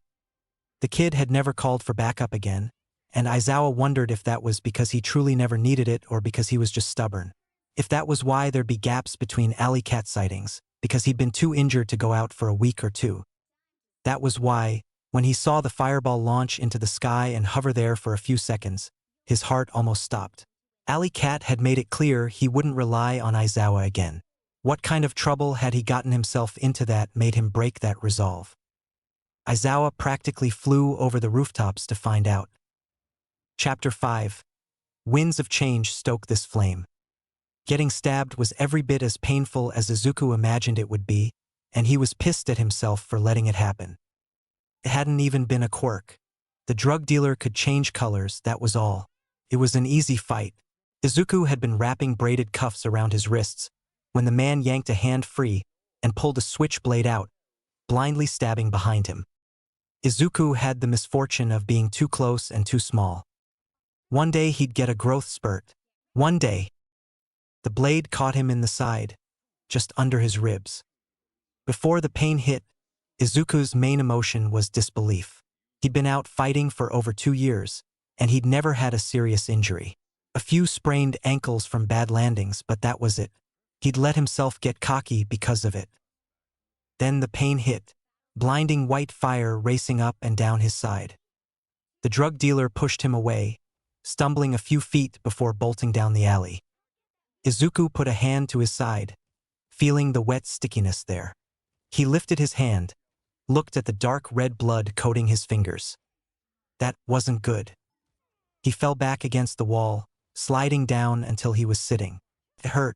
Not even the worst of Katsuki's explosions had been this painful. And he'd never felt the same kind of fear he felt now when Katsuki blasted him. The fear now had tight claws around his heart, squeezing and choking him. This was bad. What should he do? He was supposed to keep pressure on it, right? But fuck, that hurt, too. His eyes watered. He tried to focus on facts and think logically. Stab wounds usually meant hospital. If he went to a hospital, they'd figure out who he was and everything would be over. If he didn't, he'd be dead. Oh God, he was dying. 14 years old and bleeding out in an alley, with no one he could call for help. No mothers or best friends were waiting for him to come home. No one would even know he was missing for a few weeks, depending on how long it took Mrs. Ishiyama to notice he hadn't been back to the apartment. He'd been so careful to keep himself isolated so no one would know who he was, that now there was no one to care that he was dying. Eraserhead might, if only because the hero apparently did nothing else in his life besides chase Izuku down every night. The guy probably wouldn't know what to do once Alley Cat was gone. Izuku tilted his face towards the night sky. He could signal the pro again. Eraserhead always seemed to be around somewhere. He'd make sure Izuku got to a hospital. A hospital meant everything was over, though. There was no way his father wouldn't find him there, once his name was in an official system somewhere. But he really didn't want to die, and he didn't want to be alone right now.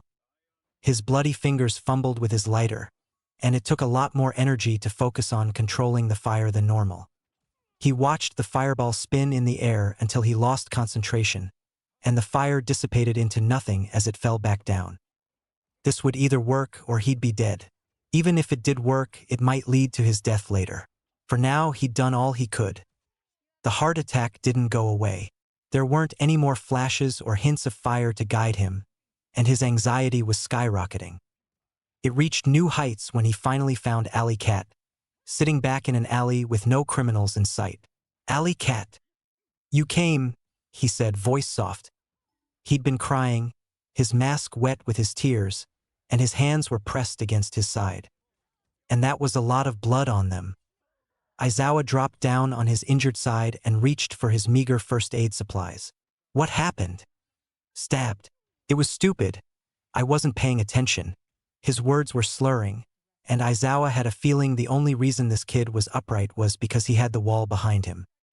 "Let me see," he said, already moving the hands out of the way. He tore the hole in the hoodie wider so he could see it, biting back curses. It wasn't a long cut, but he couldn't tell how deep it was. It definitely shredded a lot of muscle, though, and the pain had to be intense. He did what first aid he could, pressing gauze tightly against it and ignoring the hisses of pain. "I'm taking you to the hospital." "Can't." Izuku shook his head, fresh tears soaking his mask. "Dad will find me." "Can't." That answered some of Aizawa's old questions. He gently gripped Izuku's chin and forced him to make eye contact. "Will your father kill you if he finds you?" Izuku nodded.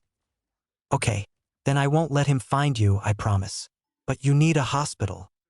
"He'll find me," Izuku muttered, closing his eyes and shaking his head. "Not with me around," Aizawa promised. "Do you trust me?" It was asking a lot considering their relationship, but it only took a few seconds for Izuku to nod. Aizawa gathered him in his arms immediately after that. The kid wasn't that heavy, but he wasn't as light as Aizawa had feared, either. He'd been getting regular meals, which was one heavy weight off Aizawa's shoulders. It had been replaced with about 120 pounds in his arms, but he'd take what victories he could get. One of the perks of being a hero was that when he rushed into the closest emergency room and started ordering nurses and doctors around, they listened to him. The kid's mask was in his pocket, taken off before entering the building. The poorly bleached hair was a shock, since he'd been expecting green curls. He huffed, somewhat proud of the kid for hiding himself. Aizawa would handle hiding him now.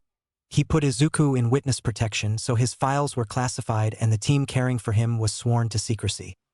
He'd asked Nedzu to send him the proper paperwork for that, and he'd deal with it all later, once he was sure the kid would live through the night. Izuku had still been awake when placed on the gurney and rushed into surgery, but he hadn't had any idea what was going on around him. Aizawa kept himself distracted as long as he could, doing everything possible to make sure Izuku's presence here would never be known to outsiders. Once all that was done, he collapsed in the waiting room chair and texted his husband. "Shoyuta. Found the kid. We're at the hospital." He was freaking stabbed. It took a minute for the response, and belatedly he realized he'd probably woken his poor husband up. He forgot sometimes that normal people like to sleep at night. "Yamada. Oh shit, how bad is it? Is the little guy going to be okay?" "Shoyuta. Hard to say. There was a lot of blood. He didn't want to come to the hospital. He was worried his father would find him and kill him." "Yamada. Damn. So we were right, he's not on good terms with Dragon." Aizawa's thumbs hovered over his phone. There was so much he wanted to discuss, but a lot of what they did going forward would depend on what Izuku told them when he woke up. Without his full story, it was hard to classify him as a victim or a villain, and therefore impossible to decide the proper course of action. "Shoyuta. I'm not telling the police I found him until I talk to him." Hizashi took a few minutes to respond, and Aizawa could imagine him trying to figure out how to respond to his decision. Yamada, you know I'm with you no matter what you do? But are you sure? Shoyuta, I just want to talk to him first. He's only a kid. Yamada, okay, good luck. I love you. Shoyuta, I love you too. An email came in, the paperwork he'd asked for from Nedzu. He spent half an hour getting it filled out by the appropriate people, and by then Izuku had been moved to a private room. He was outside the door in 10 minutes when he heard a doctor waiting for him. You're the one who brought him in? She asked. Aizawa nodded. Is he okay? She smiled. He'll be fine. We gave him a blood transfusion and stitched up the gash. His muscles got the worst of it. No organs were punctured or torn. That was honestly better than Aizawa had been hoping for. The anesthesia will wear off soon, if you want to wait for him to wake up, but he'll need rest. Thank you, Aizawa nodded. She checked her clipboard. And I understand he's a top-secret patient? He's in witness protection. It might not exactly be the truth, and it certainly wasn't official, but the staff here didn't need to know that. All right, let me know if you need anything. He thanked her again and then finally went inside. Izuku, somehow, looked even smaller without his mask and hoodie. His curly hair had grown out over the last 2 years, making a fluffy halo on the pillow. The bleaching really was terrible, and he hadn't done it in a while. His green roots were clearly showing, making his hair a messy patchwork of blonde, orange, and green. Aizawa fell into the chair and texted Hisashi again to let him know that Izuku would be okay, and then he messaged Nedzu to ask him to find coverage for his classes the next day. Nedzu promised it wasn't a problem and asked to be kept in the loop, reminding Aizawa not to hesitate to reach out if he needed help. It was an odd thing to remind him of at this moment, since Aizawa was clearly reaching out as needed, and he wondered what plans that principal was creating. Izuku didn't know where he was. This was probably bad, but his head was kind of fuzzy and his panic seemed to have taken a vacation. Kid, you awake? Someone asked. He blinked, and Eraserhead came into focus. The yellow goggles he usually wore were draped around his neck. He looked tired. There you are. Eraserhead's voice was softer than he'd ever heard it before. How you feeling? What's happening? Izuku's voice was raspy, his throat completely dry. Eraserhead handed him a cup of water before he answered. Water had never tasted so good. Do you remember getting stabbed? Oh right, that was a thing that happened. Izuku winced and reached for his side. Yeah, that hurt. He had a vague memory of Eraserhead showing up and carrying him somewhere, but he didn't remember anything after that. Eraserhead snorted. I bet it did. You're at the hospital. That made sense. And here was his panic, returning from whatever vacation it had been on. Your father's not going to find you. Your file is being treated like witness protection. Well, his panic didn't unpack its bags yet, but it was in the door. You don't know him like I do. Eraserhead conceded that point. Maybe not, but I have been protecting people a lot longer than you, and I've got a lot more resources. He won't touch you here. Izuku wasn't really pacified by that answer, but he was hooked up to a bunch of machines and had a painful hole in his side, so there wasn't really much he could do about that. Are you staying here? Do you want me to? Eraserhead sounded surprised, though not much of his facial expression changed. Took a moment for Izuku to get his thoughts in order again. I still feel like he'll find me, and I can't fight right now. He didn't add that the thought of being alone again felt like a crushing weight that would suffocate him. It was probably the result of whatever drugs were in his system right now, but he didn't feel like the vigilante single-handedly protecting the city at night for the last 2 years. He felt more like the kid who had to run through the sewers so he wouldn't get shot. Then I'll stay.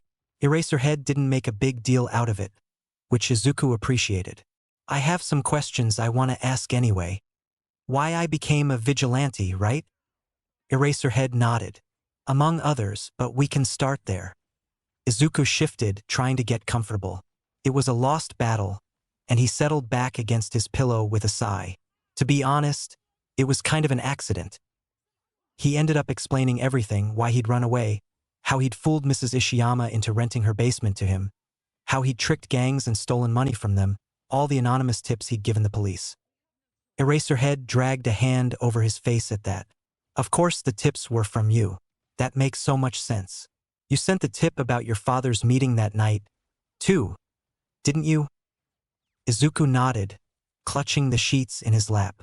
That reverse drug.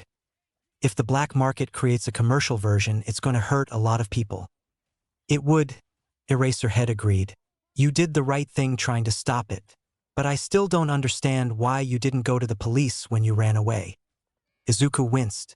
I don't really. Dad always taught me they couldn't be trusted. And I felt like if I did, then no matter where the police tried to put me, it would leave a trail he could follow. Eraserhead sighed and went quiet for a while. Izuku leaned his head back, exhaustion creeping over him. What's going to happen to me now? I'm still working that part out. For the most part, as a vigilante, you didn't really break that many laws. You didn't use your quirk that often, and that's the main offense of vigilantes.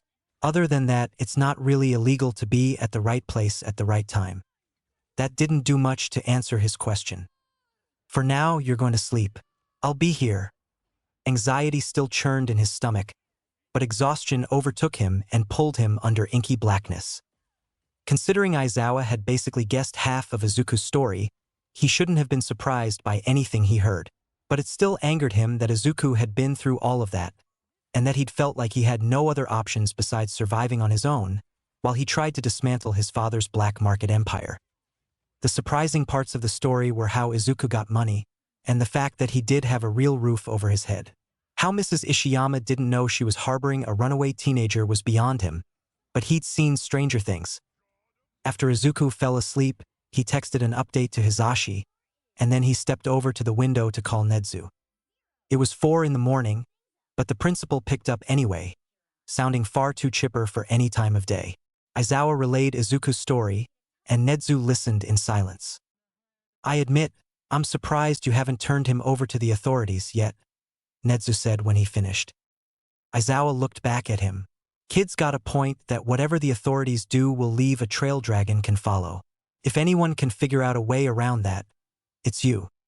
Indeed, the boy almost needs a fortress to protect him. Why do I feel like you already have a plan? He's done very well as a vigilante, wouldn't you say? Nedzu asked instead of answering. He pinched the bridge of his nose. We can't let him keep doing that.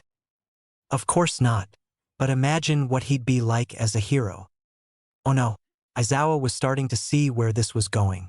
How in the world is enrolling him in one of the most public schools a good place to hide him? He'd be surrounded by heroes, and I don't think it likely Dragon would target UA. But you're still willing to turn the school into a potential target just to get your paws on this kid? Be honest with me, Shoyuta. How many of your students would be able to avoid you for almost 2 years straight like this? Aizawa didn't dignify that with an answer, because the truth would only help Nedzu's argument. We can work on a disguise for Midoriya. His enrollment can be considered a type of parole because of his age and circumstances. You really think this is a good idea? I do. From what you've told me, he has the proclivity to help people simply for the sake of helping them. That's something we can't teach. Aizawa took a deep breath and looked up at the ceiling. He wasn't a religious man, but he prayed that something would give him strength to handle the next few months. And think what his other options will be if we don't bring him to UA, Nedzu added. Which? Low blow principle. Aizawa sighed and rubbed his forehead, turning his gaze to Izuku sleeping peacefully. He might not even want to go. I'm sure you can convince him, Nedzu said. The principal had more faith in him than Aizawa likely deserved. I'll talk to him when he wakes up. How should I spin this to the police? Just tell them you're taking him into your personal custody because of a case you're working on. Did you have this all planned out already? How do you have these explanations ready so fast? He understood the principal had an insanely high intelligence, but it still threw him off when he realized how far ahead Nedzu had planned sometimes. I'm always planning for everything, Nedzu said happily. I need to get some paperwork sorted before class, but I'll see you later. Aizawa said goodbye and put the phone back in his pocket before sitting down again. The chair wasn't comfortable, but he'd slept in worse places. and he was definitely going to need sleep to handle the next few days. Izuku didn't wake up again until sunlight hit his face. He glared weakly at the hospital window, willing the shades down in his mind. That, unfortunately, wasn't a power he had, and the shades stayed up. He relented and turned his head the other way, but he couldn't fall back asleep now. Little by little, the last dregs of sleep faded away. He was alone in his hospital room. He thought he remembered Eraserhead saying he would stay, and he wondered where the man had gone and how long it had been, and if he was coming back. He wondered, too, whether or not police would be here to arrest him. A nurse popped in to check on him, and seeing he was awake, promised food would be there shortly. She gave him the remote for the TV too, and Izuku turned it on if only so the noise would distract his anxiety. Food arrived before Eraserhead, and he picked at it, finding he didn't have much of an appetite. His anxiety had twisted his stomach into knots. There wasn't any room for food. Eraserhead finally stepped in some time later, looking aggravated and exhausted. "Good, you're awake. Is everything okay?" Izuku asked. Eraserhead waved away the question and sank into his chair. "I'm dealing with the paperwork side of things. But before I go any further, I need to discuss something with you." "Oh, okay. How do you feel about enrolling at UA and training to be a real hero?" Izuku blinked. Had he heard right? There was no way this was being offered to him. It had to be some kind of trick. He was the son of a villain. He'd been a vigilante, which is illegal, for the last 2 years. There was no way the most prestigious hero school in the country would accept him. "I can't, can I?" Izuku asked. He played with his chopsticks on the edge of his plate. "Why would a hero school want me with my history?" Short answer, because you impressed the principal. Izuku's mind reeled. He'd impressed the principal of UA? How? What did he even do? What's the long answer? "We feel it's the safest place for you right now. We'll enroll you under an alias, but you'll be in one of the securest places in Japan. Any villain would have to be insane to target UA, and they're not likely to succeed." Eraserhead paused, judging Izuku's reaction to that. Izuku didn't know how to react. Everything he'd done. And they wanted to protect him? "Look, the fact of the matter is you became a vigilante because you saw people needed help. None of the criminals you left for the police were ever badly hurt, and only a handful of them ever had burns. For a fire quirk, that's damn impressive. Not to mention, you stayed under the radar so well you avoided a pro-hero actively searching for you for almost 2 years. Most of my students wouldn't even be able to pull that off." "I got lucky," Izuku said, "especially in the beginning when you didn't know who I was. I could just take off the mask and my hoodie and you'd run right by." Eraser dragged a hand over his face, muttering something Izuku didn't hear. "You used the resources you had available to you. It's not your fault I didn't see what was right in front of me." Izuku relented, though he still found it hard to believe he'd impressed anybody. "Forget about the why and the how for now," Eraserhead went on. "Do you want to go to UA?" Izuku smiled. He could feel excitement building in him, despite his fears that this was a trick. "That's all I've ever wanted."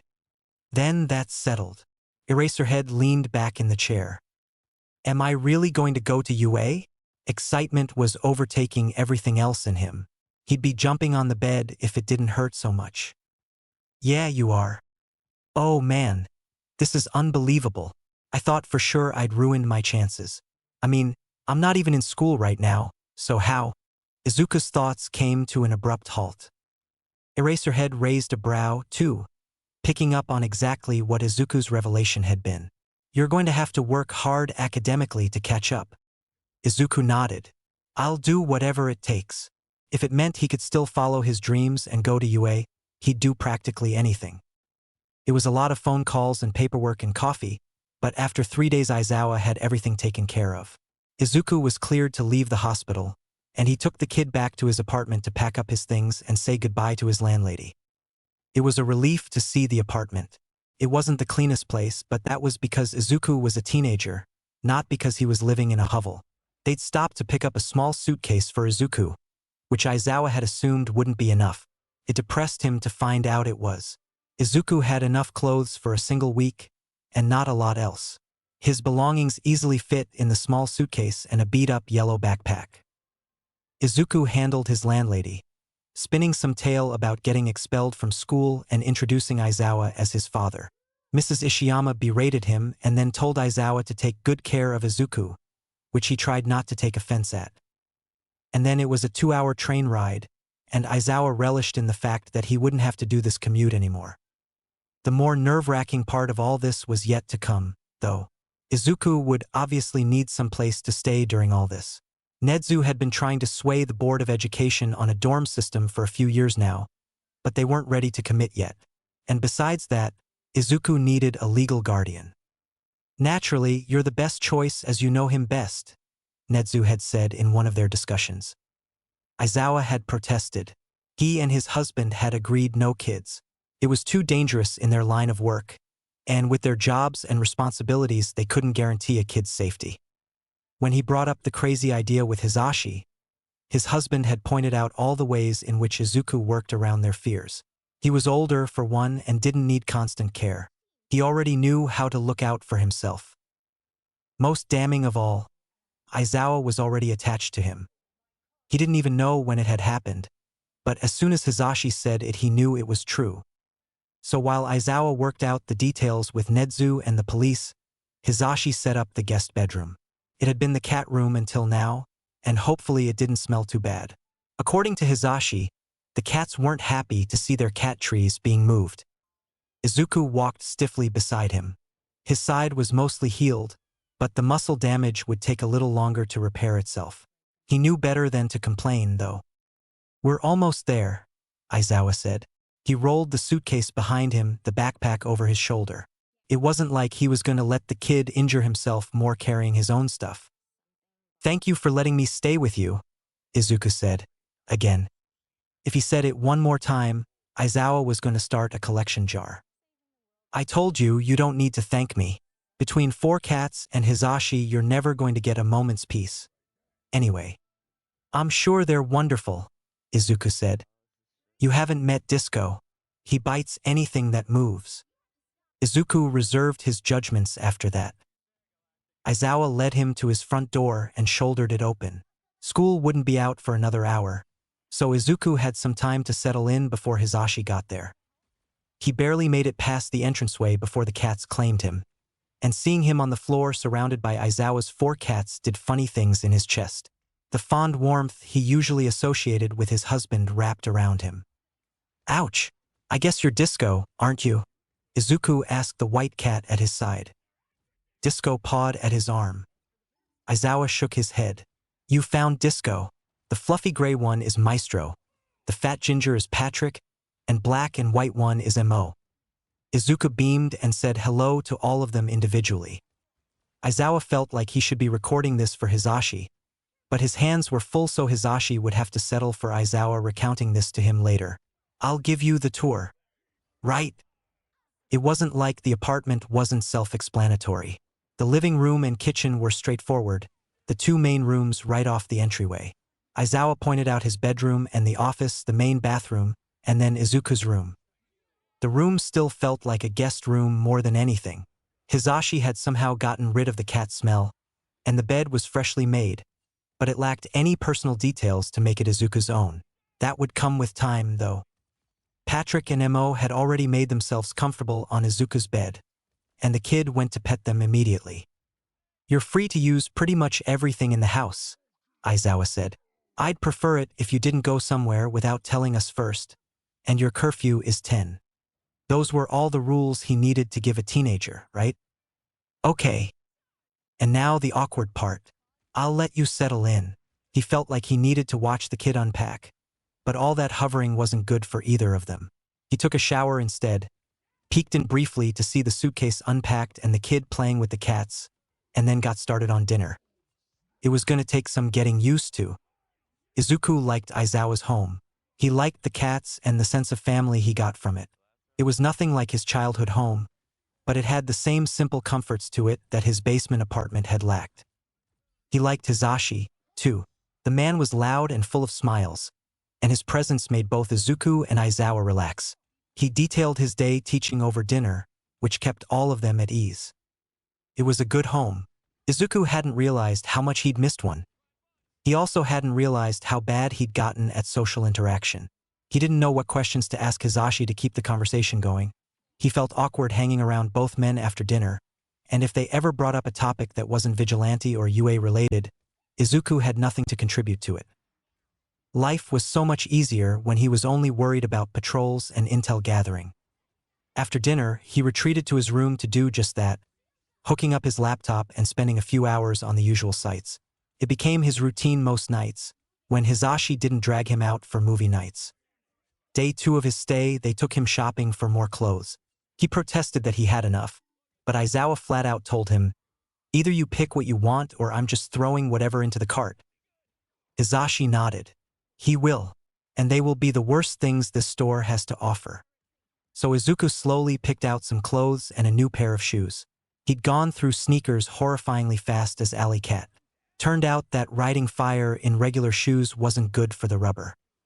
Hizashi also dragged Izuku to a hair salon a few days later. "I don't care what you want, but please let someone fix this mess." Izuku blushed and hunched his shoulders. He'd been meaning to bleach it again for a while, but it was such a hassle and he always did a terrible job, so he just kept pushing it off. The poor stylist nearly fell over. He had to close his eyes and hold his hands in a prayer in front of him for a few moments. "Okay, there's nothing we can't fix. Just tell me what you're thinking." He trimmed it almost down to the green shoots, and then the stylist properly bleached it all. He talked through the process, pointing out all the mistakes Izuku had made doing it himself and teaching him how to do it properly in the future. It was the best Izuku's hair had looked in literal years. He was surprised how much of a difference it made in his confidence. Not that he went anywhere else that first week. Aizawa and Hizashi gave him a week to stay home while the two of them went to teach classes, and then they started dragging him along. He stayed in the teacher's lounge all day with homework packets to start getting him back up to speed academics-wise. It was apparent rather quickly he was well below the level he should be at, and it was disheartening to think about how much studying he'd have to do to pass the entrance exam. Teachers came and went throughout the day, happily saying hi and talking when they had the time. They tutored him in whatever subject they taught, which was the only reason he grasped some of the concepts. Principal Nedzu often came in to talk to him, and even after a few weeks of this, Izuku still didn't know what to make of him. He begged Aizawa to let him watch the hero course students train, but the man steadfastly refused. Number 1, he wanted Izuku to focus on his own studies so he could catch up and enroll for the next school year. Number 2, he didn't want Izuku to be a distraction for his students. Number 3, he wanted Izuku's presence here as secret as possible for as long as possible. So no mingling with the other students. These were all reasons Izuku understood, but he couldn't help longing to see them all training. On weekends, when no one else was around, Aizawa and Hizashi brought him back to the gyms and let him train with his Quirk. Power Loader designed arm braces with built-in flame throwers for him, so he didn't have to carry around lighters anymore, and he gleefully played around with the extra firepower. The more fire he had, the more he could do with it. Aizawa whistled one day when Izuku made a cage of fire around Hizashi that didn't burn the man. "So all your time as alley cat with cheap dollar store lighters, you were actually fighting with one hand tied behind your back." Izuku rubbed the back of his neck, grinning. "Kind of. Those also run out of fuel pretty fast if I'm not careful, which was why I tried not to rely on them. Plus, I didn't want to hurt anyone." Hizashi poked the fire bars. "Yeah, but you can make it not burn. How are you doing this?" "I couldn't when I first started as alley cat. It took a lot of practice to control what it burned." Aizawa shook his head at him. "You're the only person I know who makes a fire quirk less destructive." Izuku took it as a compliment. Aizawa started training him in better hand-to-hand, working on his agility and speed in particular. Before Izuku knew it, the months slipped by. The kid was awkward. There was no getting around that. 2 years as a hermit had not done wonders for his social skills, and sometimes Aizawa wondered if he hadn't actually picked up a 5th cat.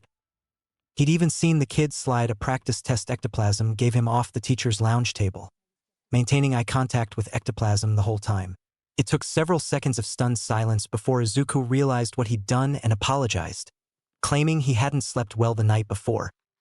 Aizawa knew he hadn't, He'd heard the kids scrounging around the kitchen at 3 in the morning, but the incident had been hilarious and he'd had to duck out of the room to laugh. His social skills worried Hisashi more than him.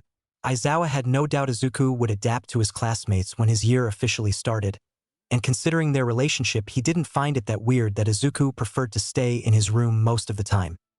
He'd have been more worried if Izuku showed signs of not listening to their rules. But the boy started passing on tips he figured out about the underground pretty early. Aizawa didn't think it likely Izuku would attempt to play vigilante again. Not when he didn't know the city as well and there were so many pro-heroes already around. The nightmares bothered Aizawa more. Izuku didn't wake up screaming or anything.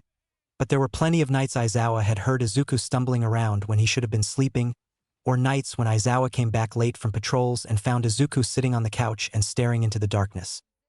Izuku never wanted to talk about it, and once he realized Aizawa had noticed him, he'd pretend to go back to bed.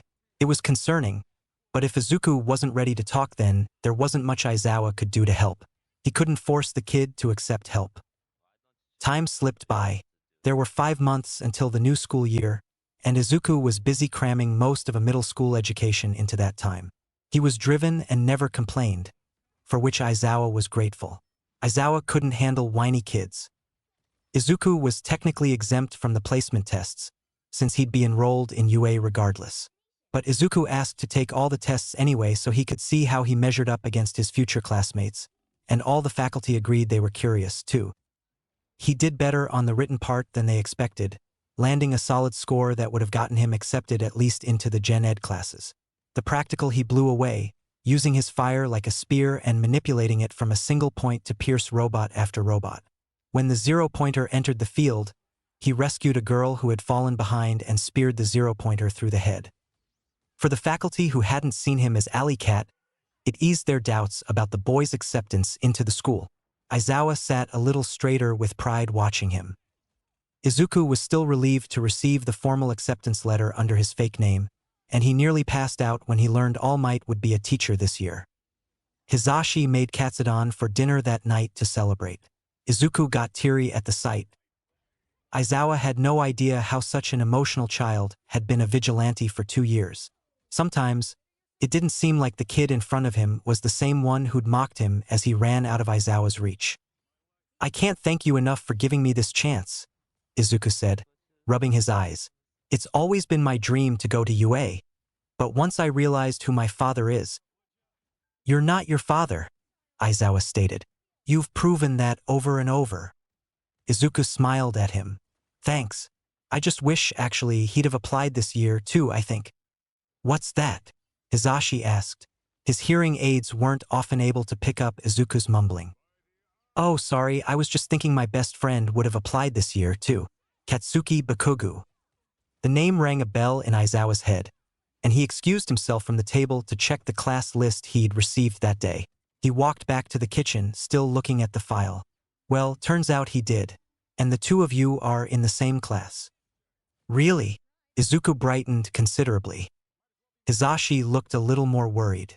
"Do you think we should talk with him ahead of time?" Aizawa nodded. "I'll call him tomorrow." They couldn't have Bakugu accidentally revealing Izuku's secret. After all. Chapter 6. Time to blow stuff up. Katsuki didn't question the request his new homeroom teacher had sent to meet with him a few days before the school year started. He assumed the teacher must be meeting with everyone, maybe getting some preliminary facts about their quirks or something. This was UA after all. They went the extra mile and churned out the greatest heroes. It was still bittersweet walking up the front steps. He'd always planned to do this with his best friend beside him. But, well, if his best friend couldn't do it, then Katsuki would just have to do it for both of them. He squared his shoulders and stalked through the doors. The last 2.5 years had been hell, but he used all his rage and grief to fuel his training. He'd earned the highest score in the practical exam, and he'd gotten into the school of his dreams. He'd continue using it, because nothing would stop him from becoming a hero and finding the bastard responsible. He shouldn't have let his mind wander over this all again as he approached the Wana classroom.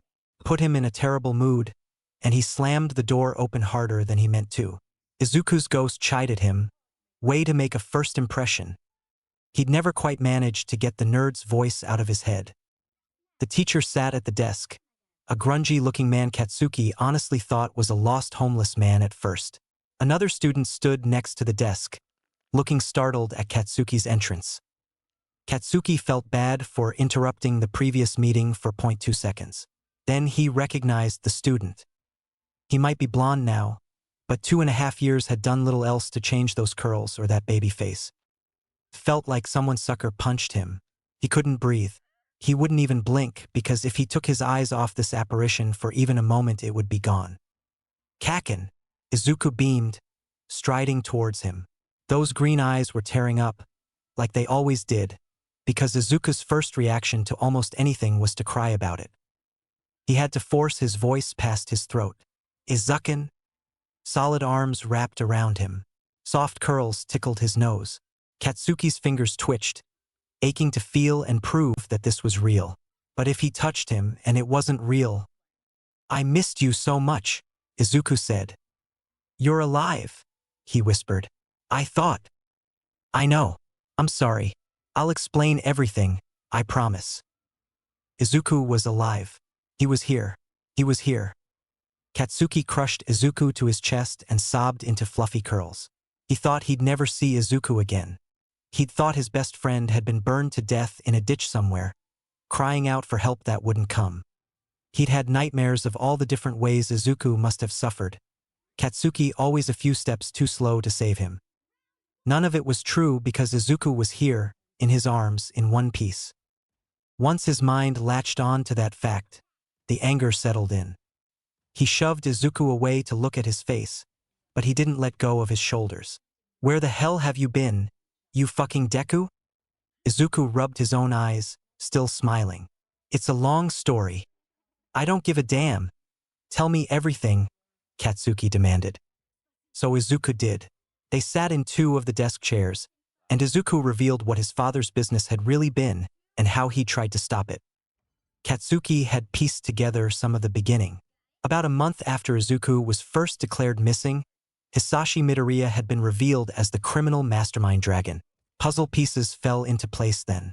Hisashi had dragged his son into his black market, and Izuku had obviously gotten caught up in something he shouldn't have. He tried to run, if the heartbreaking call to Auntie Inko was anything to go by, and it hadn't gone well. Except Izuku continued explaining it had gone well. Really well. So well, he'd completely created another identity for himself as a vigilante until Eraserhead. Their new homeroom teacher, Mr. Aizawa, had found him. Katsuki pressed his hands together in front of his face and focused hard on breathing. You're telling me that you spent 2 years as a goddamn vigilante? Alley Cat had been too far away for news of him to really get to Katsuki, and he'd never cared enough to follow the vigilante. Would he have realized it was really Izuku if he had? I swear I didn't mean to. It just happened. And I couldn't spend all my time looking for my father. I needed something to do. Katsuki suppressed the explosions building in his palms. He couldn't believe he'd ever been worried about this nerd. Why the fuck didn't you go to the police? Hell, you could have called me. I would have kept you safe. Izuku shook his head. I couldn't drag you into it, and anything the police did would leave a trail. Katsuki had to take a deep breath and look up at the ceiling. Izuku had been growing more stubborn and independent before he'd gone missing. Ever since, I think my dad's a bad person. But Katsuki had never realized how bad it had gotten. You are a fucking moron. The teacher snorted from his desk, reminding both boys of his presence. Katsuki hadn't spared him a glance since he'd come in, too focused on his best friend back from the dead. Aizawa had one arm on the desk holding his head up. I was worried you'd share his concerns about police. What? The thing where he hides whenever one shows up? Katsuki asked.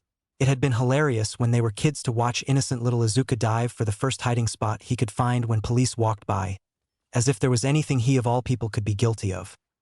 Joke was on Katsuki, he guessed, since Izuku had been up to his eyeballs in illegal activities for years. Kaken, Izuku whined. I'm getting over that. You'd better. Heroes work with police. You can't run from them. Izuku wrinkled his nose at that. Yeah, that'd be weird. While we're on the subject of you two being heroes, Aizawa interjected. You're going to be in the same class. We set up this meeting ahead of time so you wouldn't give away Izuku's identity when you saw him on the first day. Katsuki nodded. That made sense. His reaction to seeing his best friend back from the dead wouldn't have been much different if there'd been a whole class there to judge him for bawling his eyes out. What should I call you then? Ryu Sasaki. We're telling people I'm Aizawa's nephew and he's letting me stay with him since my mom lives so far away. And speaking of mothers, Katsuki had a few questions. When he'd been officially accepted, his parents had had dozens of forms to fill out for the school, various non-disclosure agreements and waivers, saying they wouldn't sue the school no matter what happened to Katsuki in training. If Izuku was also attending UA, who had filled out his forms? It certainly hadn't been Auntie Inko, and Katsuki had a strong feeling they hadn't asked Hisashi. He reaches out to kick Izuku's shin.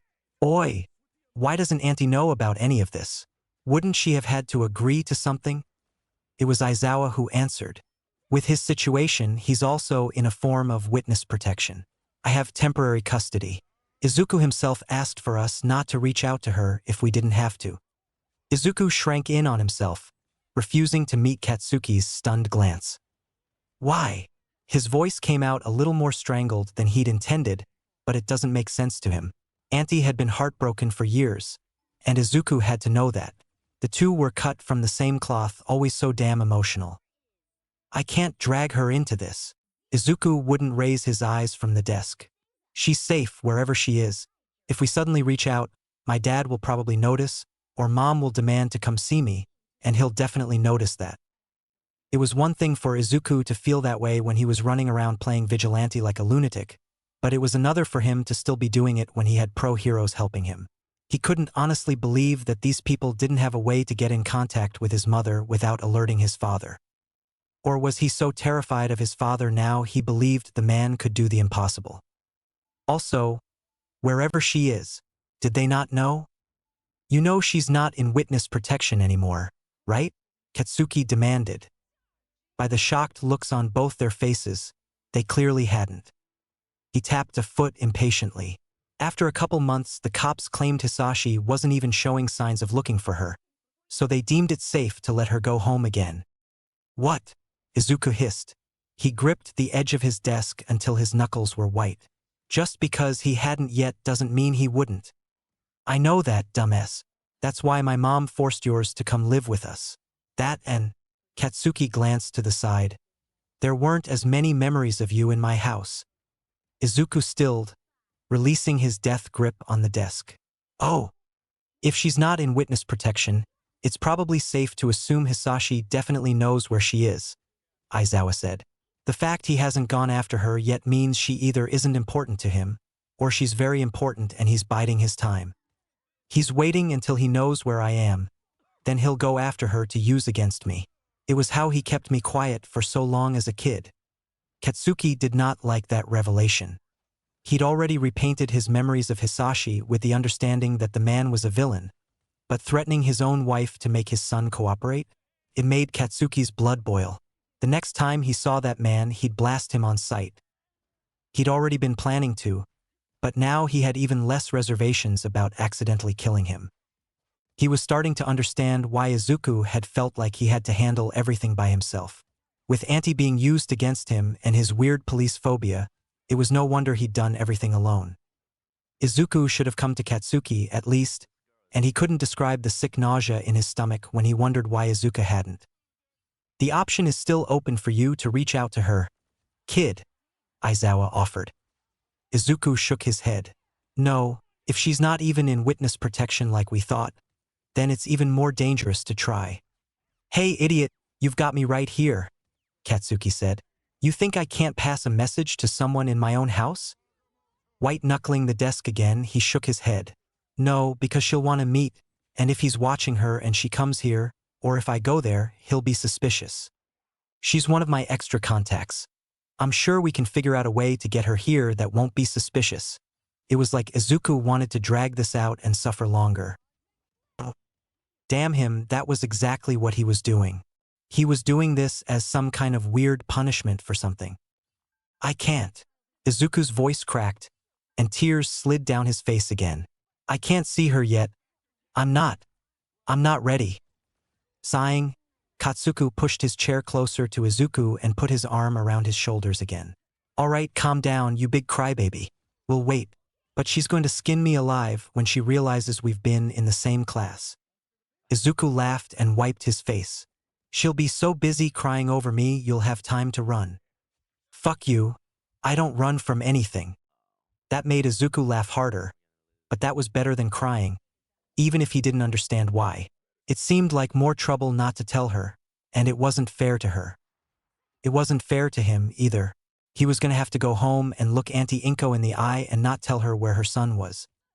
We appreciate your discretion, Aizawa said. The bulk of his disguise lies in the idea that no one will be looking for him here, which is why we want to keep as much suspicion away as possible. Izuku's disguise consisted of dyed hair and a fake name, and Katsuki really didn't put much stock on that. His freckles and baby face would give him away in an instant if his picture slipped out somehow, and with a school as prolific as UA, that was bound to happen sooner or later. Katsuki would do everything in his power to keep that from happening. He'd failed to save Izuku once, but he had a second chance. He wasn't going to waste it, but the media were crafty bastards, and if Izuku wanted to actually be a substantial hero, he couldn't hide his face forever. Just tell me you're going to catch his old man soon. We're doing everything we can, Aizawa churned out. It was a broken record, a useless platitude that meant nothing to Katsuki. He doesn't stay in one place for long anymore, Izuku explained, shooting Katsuki a smug grin. I've been hacking into the dark web for the last 2 years and sending cops after him all the time. Katsuki gave in to the urge to drag his hand over his face. Of course you have. Doesn't he know it's you? Yep, but some of his men like me and have been misdirecting him for me, and the rest of the time he's too busy running from the cops. Seriously, all that time worrying about him. So many hours of his life he would never get back, and Deku had been out pulling this shit. He doesn't know if Aizawa always looked this tired, or if it was a recent development after dealing with Izuku for a few months. Katsuki was starting to feel the same bone-deep exhaustion creep into his skin. While he wrapped his head around what Izuku being alive meant, he realized he was grateful their teacher already knew everything. Watching Izuku was going to be a team effort, because everything he learned about how Izuku spent the last 2.5 years made him less inclined to believe that his childhood best friend had a single ounce of self-preservation skills. He could feel the gray hairs start growing. They traded a few more stories until Katsuki had to leave. He could only spend so long up at the school before his parents started wondering what was taking so long, and he wasn't thrilled about having to lie to them. He hated lying. A fact Izuku remembered, and thus had an answer for him already. You can tell your parents Aizawa asked to introduce you to another student ahead of time to be potential partners in class. Not a word of that was a lie.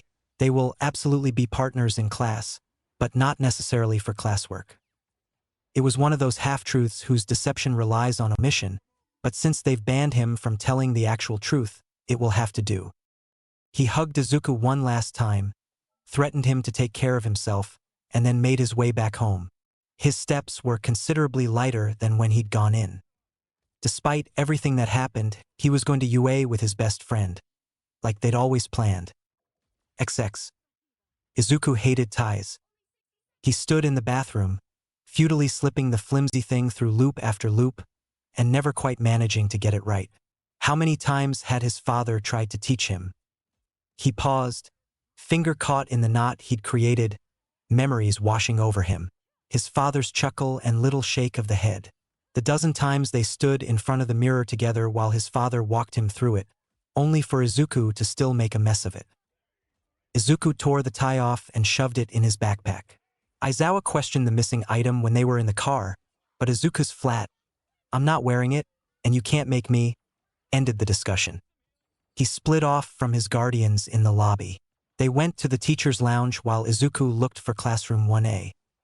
It was still hard to believe. He'd actually made it to UA. He was going to be a hero. He was the first one in the classroom, unsurprisingly since he'd come in with teachers. When others started arriving, he happily introduced himself and talked with them.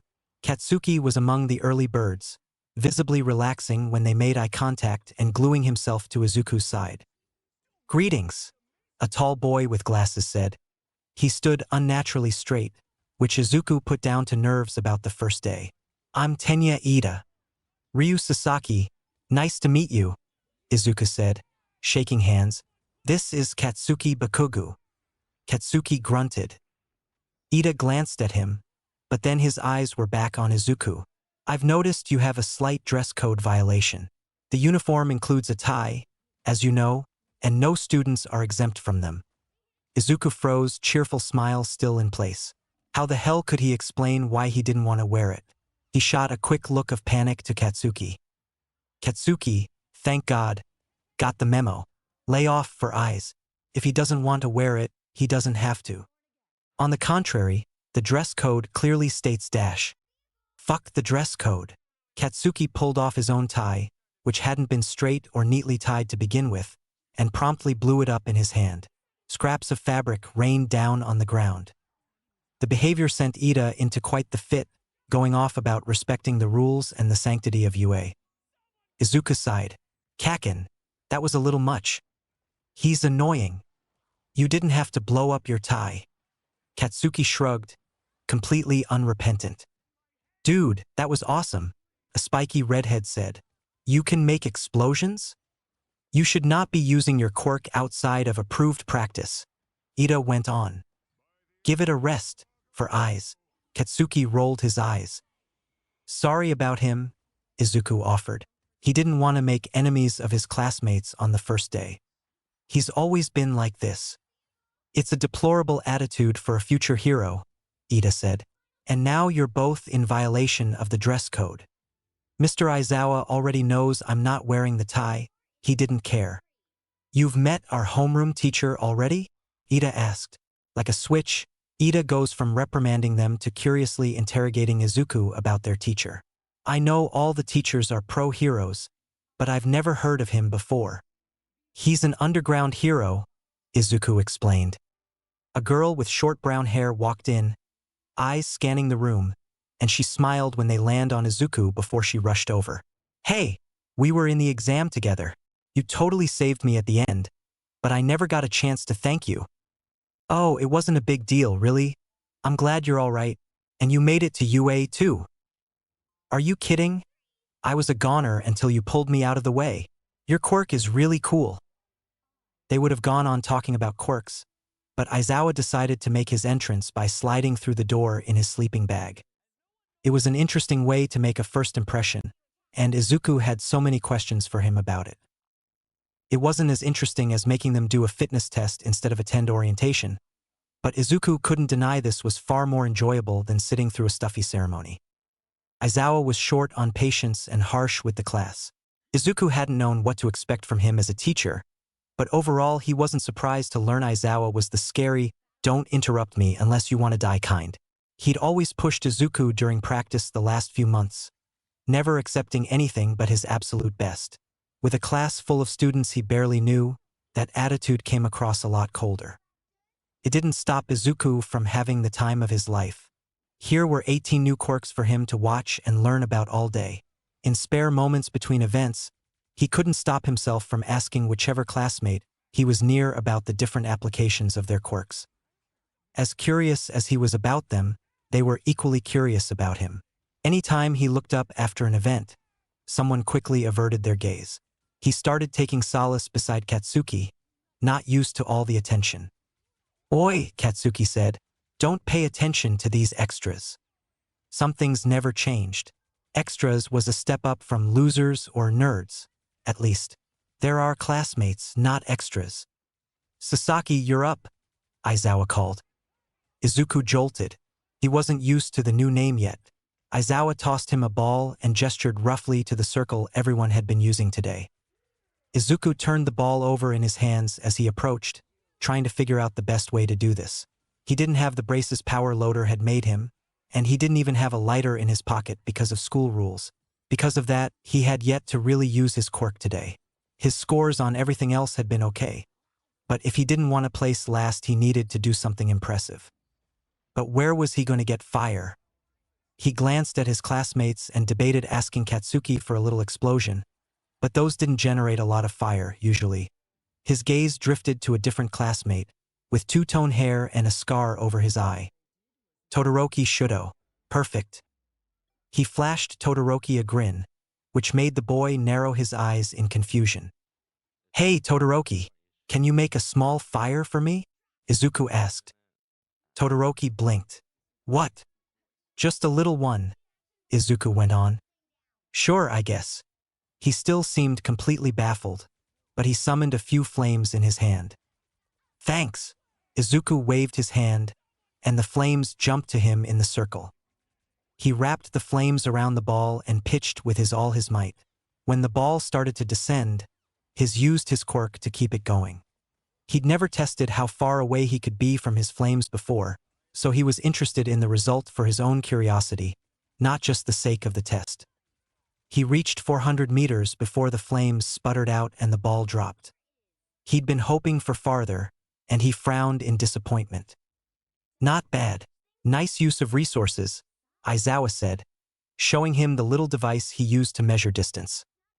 Izuku nodded and joined his classmates again while Uraraka used her quirk to send the ball into low orbit. You have a fire quirk? Todoroki asked. Appearing so silently beside Izuku, he jumped and almost punched him. Give me a heart attack, why don't you? He muttered, placing a hand over his chest. Todoroki did not look remorseful in the slightest. He waited for an answer. Yeah, my quirk is pyrokinesis. I can control fire, but I can't make it, which is why I asked you. I see. Todoroki shifted his gaze to the field where the balls were landing, lost in thought. Izuku guessed the conversation was over. Then, when they had the final results at the end of the day, he'd scored lower than he'd expected, barely making it to the top 10. It wasn't his fault his quirk wasn't really useful for running faster or strengthening his grip. He wasn't the only one in that position. Plenty of his classmates had quirks that weren't really suited for these kinds of tests, and he'd scored better than all of them. But they all had impressive quirks, and it got him wondering about the merits of tests like this. He asked Aizawa about it over dinner. I'm not only gathering imperial results with this test. I know it's not fair to the less flashy quirks, but for the kids who can't fight their way to the top with brute force, I need to know how they handle themselves and how good they are at problem solving. You're testing their character too, Izuku realized. Aizawa nodded. Kids like you who need an outside source for their quirk. Using Todoroki was good, but what would you have done if he wasn't there? There wasn't a lot Izuku could have done. He shrugged. Without going to another classmate, I would have had to throw it normally. Why weren't you wearing your gloves from Power Loader? Hisashi asked. I didn't think I was allowed to have them in normal class, so I didn't bring them today. Carry them with you at all times, Aizawa said. Attacks don't happen on a schedule. Izuku nodded. He had seen one of his classmates with a support belt, so he could have used his gloves today if he'd brought them. Probably wouldn't have changed his score much. Oh, and be prepared for tomorrow. All Might is teaching your class. Izuku froze. All Might was doing what? He'd known All Might was teaching at UA this year, but he'd never connected the dots that meant he'd be teaching Izuku's classes. He was going to be in the same room as All Might. All Might was going to teach him how to be a hero. Hisashi chuckled. I think you broke him, Sho. Better he does it now than in class tomorrow. Izuku continued to freak out for most of the night, and he was only marginally more composed in classes the next day. Seeing everyone's hero costumes gave him a good distraction. Katsuki's outfit was as explosive and flashy as Izuku expected. He wasn't sure what look Todoroki was going for, but it was certainly interesting. Izuku theorized how the costumes helped with what he knew about everyone's quirks, not realizing he was muttering out loud until Katsuki told him to shut up. His own costume had been difficult to come up with. He'd gotten used to the simple hoodie and jeans he'd used as Alley Cat, and now anything more than that felt excessive. In the end, he hadn't strayed too far from his vigilante origins. He'd asked for a dark green sleeveless hoodie because he had a tendency to let the flames too close to his sleeves, and he'd burned holes in several that way, and he didn't want to get in the way of his gloves. The gloves were gray with orange flames spreading up from his hands, and bulky around his wrists and forearms where the fuel canisters were. One of the pouches on his belt carried extra fuel. The hood had a slotted metal visor attached to it that he could pull over his eyes, almost like a medieval knight. He'd stolen the idea from Aizawa's goggles. It freaked opponents out when they couldn't tell where you were looking. His happiest improvement besides the gloves was the heavy-duty boots. Kicking people in the face would be much less painful now, and he'd stop melting the bottoms of his sneakers when he stood on his fire. "Oh, wow," Uraraka said when she saw him fully dressed. "You went really simple, huh? I wish mine was like yours." I don't think they really understood what I meant. She looked down at her own costume in dismay. "You look really good, though," Izuku assured her. She blushed, which made Izuku blush, and they awkwardly looked away from each other and chatted with the rest of the class. Izuku barely paid attention to the explanation of their assignment, too busy fanboying over All Might. He was only vaguely aware of what was happening when he found himself standing next to Uraraka on an empty street. "Wait, what do we have to do again?" Uraraka sighed and explained it again. "We're up against Ida and Bakugo. Do you have any thoughts on strategy?" He put a hand to his chin and thought. The goal wasn't necessarily to fight either of their opponents, it was to get around them and lay a hand on the fake weapon. Bakugo is agile, he'll be hard to get around. And Ida's engine quirk makes him pretty mobile too, so we can't underestimate him. What strategy will they use, that's important. Bakugo is straightforward. He'll probably come after us himself and leave Ida on defense. His muttering continued until All Might gave the green light to start, and then Izuku charged into the building, Uraraka on his heels. Like he'd predicted, Bakugo met them in the halls with an explosion. Izuku covered Uraraka, barely managing to avoid the worst of the blast. "I can't say I haven't been looking forward to fighting you," Katsuki said, smirking. Izuku matched his grin.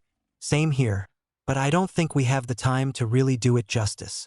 He lunged forward, ducking under Katsuki's right swing. He still starts with that right swing, and tackling Katsuki. They hit the ground, and Katsuki flipped their positions before they even settled. Izuku got his legs under him and kicked Katsuki off him. While flying back, Katsuki shot an explosion at Izuku. Izuku rolled to avoid it and pushed up to his feet. Uraraka stood where they'd taken cover, glancing between the boys uncertainly. Katsuki's focus was on Izuku. Now that he'd righted himself, he exploded forward again. His explosions didn't make much fire, but Izuku could still steal what was there and lessen the force of his blasts. It brought Katsuki up shorter than he'd expected, and now Izuku had flames dancing over his palms. Katsuki grinned, feral and wild. "Damn nerd." Izuku only smirked in return. He sent his fire after Katsuki, dodging around the blasts that tried to block him, and cornered Katsuki against the wall. Using his bracers for more fire, Izuku created a flaming cage around him. "Sit tight. I'll be right back." He ran on ahead with Katsuki calling after him, "Oi, shitty nerd. Get back here." Uraraka caught up to him. "That was amazing. I thought it would be a lot harder to take him down." "He's tough, but I've had a lot practice," Izuku said. "Will your flames be enough to hold him?" Uraraka asked. "Probably not for long," Izuku admitted. Katsuki was smart, he would figure out a way around the flames soon enough. The building shook when they reached the 4th floor, and Izuku had a feeling Katsuki had figured it out. His yelling preceded him, but the pair made it to the 5th floor where Ida waited in front of the weapon. Uraraka glanced back uncertainly. "Focus on the mission," Izuku said. They just had to get past Ida and then they won. Ida was ready for them. He'd removed anything in the room Uraraka could have made weightless, and he kept running between them so she couldn't use her quirk on Izuku. Ida tried to grab Izuku and restrain him, but Izuku was just fast enough to stay out of his way. Fire danced behind him. Every time he tried to make a cage with it, Ida slashed through the flames with powerful kicks. His armor was strong enough to keep him from getting burned, but it made Izuku's life harder trying to get around him. "The hero team wins," All Might's voice boomed over the speakers. "Huh?" Izuku asked, both him and Ida stopping mid-fight in surprise. Uraraka beamed next to the weapon, palm lying flat against it. That worked too, Izuku supposed. Katsuki's angry explosions made the building shake again. He'd almost caught up to them. Izuku kept several feet between them as all four walked back out and joined the class. All Might gave them a thumbs up. Excellent performance out there. All of you. Uraraka. Nice job getting to that weapon. Sasaki. Wonderful takedown of young Bakugu. But don't forget you can rely on your teammates. Izuku winced. He had forgotten he could rely on Uraraka. He'd been acting like he was the only one who could do anything, and that wasn't fair to his partner. If she hadn't seized the opportunity he'd accidentally created by distracting Ida, they would have lost. All Might gave a few critiques to Ida and Katsuki, and then the next team was up. Katsuki slipped behind Izuku and slapped the back of his head. Ow, Kaken, what was that for? Izuku demanded. Katsuki glared. We're having a real spar after class. Got it, nerd? Izuku rubbed the back of his head. Are you calling me nerd all the time because you can't remember my name? Some of their nearby classmates didn't manage to stifle their giggles in time. Katsuki growled at them and jammed a finger in Izuku's chest. Just meet me after class, dumbass. Yeah, sure. Katsuki glowered and stalked off to the other side of the room. If I hadn't just seen you take him down, I'd be seriously worried he was about to beat you up, Uraraka said. He's just mad I didn't put up a real fight, Izuku said. But I told him we didn't have time for that there. If it was just a matter of fighting, Izuku would have stayed and actually fought. But he and Uraraka had had another objective, and they needed time for that. You sound like you're actually looking forward to sparring with him, Tokoyami said. In truth, Izuku was. It had been years since they last sparred, and he was eager to show Katsuki everything he'd learned. He wanted to see how Katsuki had improved, too. Chapter 7, USJ Unfair Sneaky Jerks. Taking Izuku's terrible luck into consideration, shit still hit the fan incredibly fast. They were barely in the door before villains started pouring out of a black void down below. Is the training starting already? Kaminari asked. A good guess, but they were here for rescue training, not combat. Izuku already had his arms out to keep Uraraka and Katsuki behind him. Aizawa slipped on his goggles. This is real. 13. Get them out of here. Izuku glanced between his classmates and his teacher. Eraserhead was good. He knew that. But there were a lot of villains down there. And as good as his teacher was, he wasn't infallible. Izuku had seen him get hurt before. So while his class turned towards the door, he slowed and turned back towards his teacher, pulling his hood up and settling his visor over his face. That included you, problem child, Aizawa snapped. There's too many down there and you know it, Izuku said. Oi, Katsuki yelled. The hell do you think you're doing? Get out of here with your class. I'm not telling you again, Aizawa said. He ensured he wouldn't tell them again by jumping off the ledge, activating his quirk and throwing out his scarf. A gunshot echoed in Izuku's memories. He wasn't going to let history repeat itself. Kaken, make sure everyone else is safe, Izuku ordered before following Aizawa. He called up just enough fire to surf on. Like hell, you're not going off by yourself, Katsuki yelled. You too. Get back here, 13 yelled. It was too late. Katsuki propelled himself off the ledge with his blasts. Izuku wished he hadn't done that, but what was done was done. He'd just keep an eye on Katsuki. 13 would be able to keep the rest of the class in check, hopefully. Once on the ground, he felt like he was back in familiar territory. Fighting was a language he understood. There were more than he was used to, with more dangerous quirks than a typical mugger had. But they weren't overpowered. None of the villains gathered here even compared to most of his classmates' skill levels. It was like this league had gone for quantity over quality. You two are in so much trouble when we get back, Aizawa growled when the fight brought them close together. That's fair, Izuku agreed. Look out for each other, at least, Aizawa added, not sparing another glance before taking off for another cluster of villains. It was easy enough to do what he asked. Katsuki had one eye on Izuku at all times, and Izuku was already hyper-aware of Katsuki's every move. Honestly, Izuku was more worried about the rest of his classmates. He'd heard something going on behind him, and then a lot of the villains had scattered throughout the USJ. The class was no longer in the doorway, but the warp villain that had gotten them all and hovered up there. Izuku doubted the guy would have been so calm if even one of his classmates had snuck past him. He didn't like this. They weren't used to real fights like this. He needed to help them. A sword almost took his head off, and he bent back and folded his knees to avoid it. He needed to focus was what he needed to do. If he got his head chopped off here, he couldn't help his classmates. Between him, Katsuki, and Aizawa, the villains weren't much. It was tedious more than anything else, and Izuku was almost insulted. They'd come here to beat All Might with weak skills like this? What they lacked in ability they made up for in numbers. None of them could take a second to catch their breath. Katsuki's explosions were getting smaller, which was never a good sign. Not that Katsuki was letting this fact slow him down at all. His screaming was as loud as ever. Izuku slammed his fist against a villain's temple, knocking them to the ground.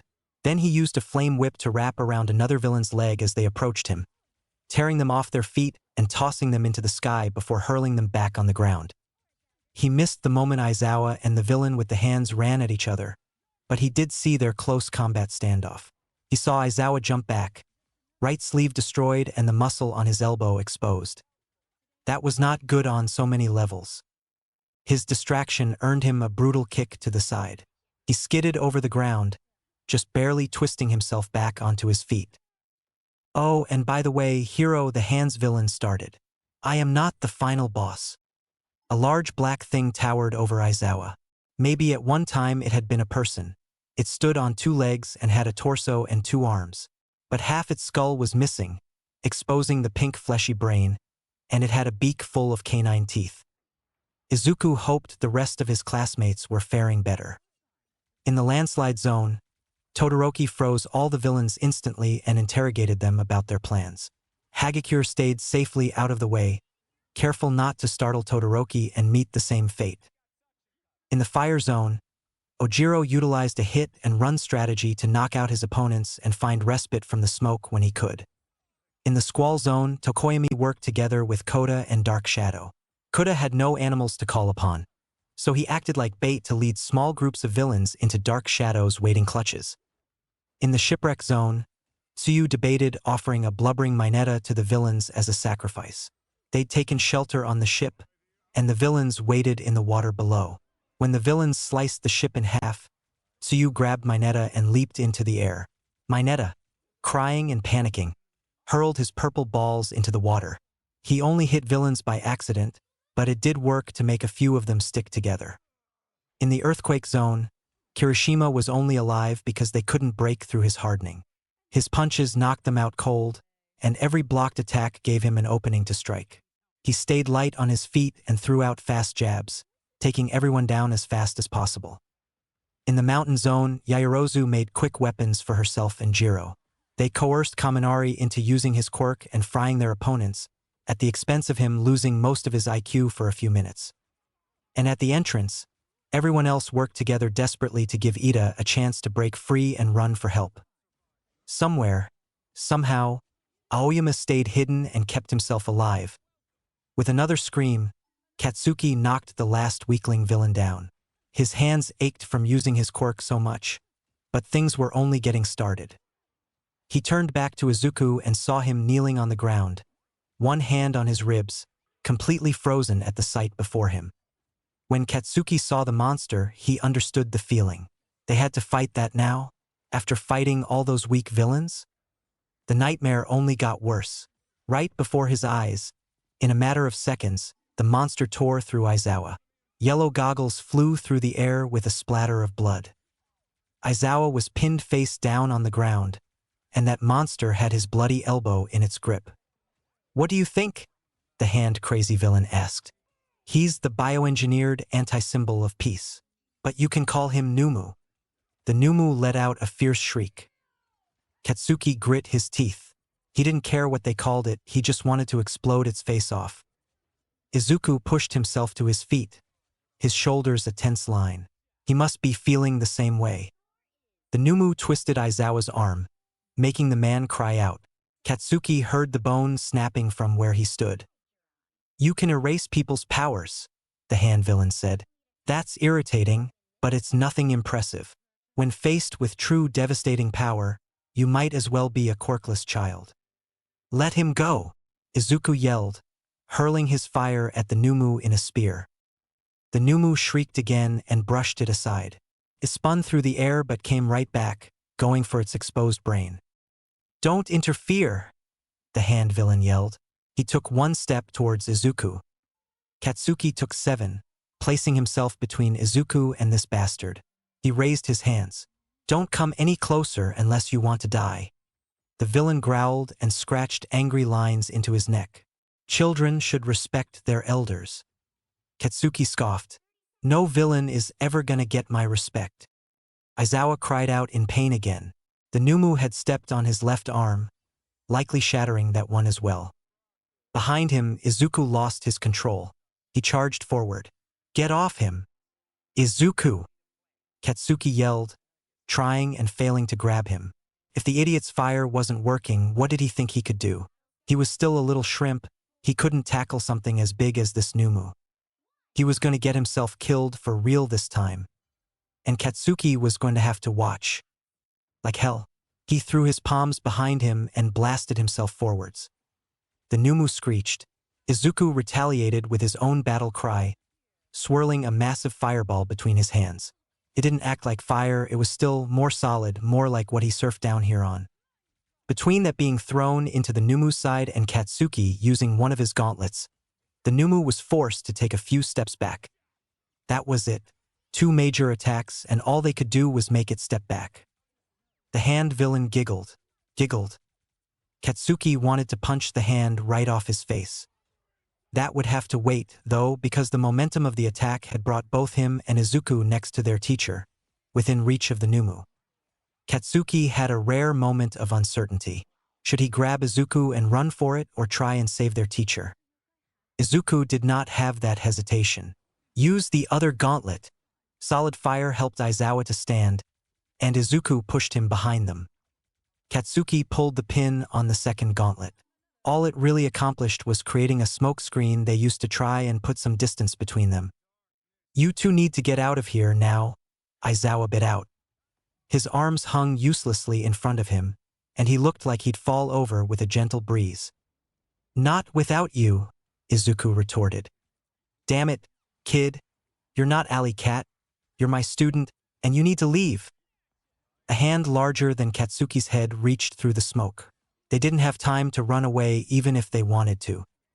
He aimed an explosion into the palm, but it did nothing to slow Numu down. Izuku pulled Katsuki down out of the way, tossing a small solid ball of fire into the Numu's hand. Fingers clenched around it, squeezing the fire into wisps of smoke. Shit, that could have been Katsuki's head. I don't like you boys, the hand villain said, suddenly way too freaking close. A hand latched onto his bicep. Kaken, Izuku yelled, tugging him backwards. Really, Eraserhead, the villain whined. Katsuki snarled and twisted his arm around to aim an explosion at his face.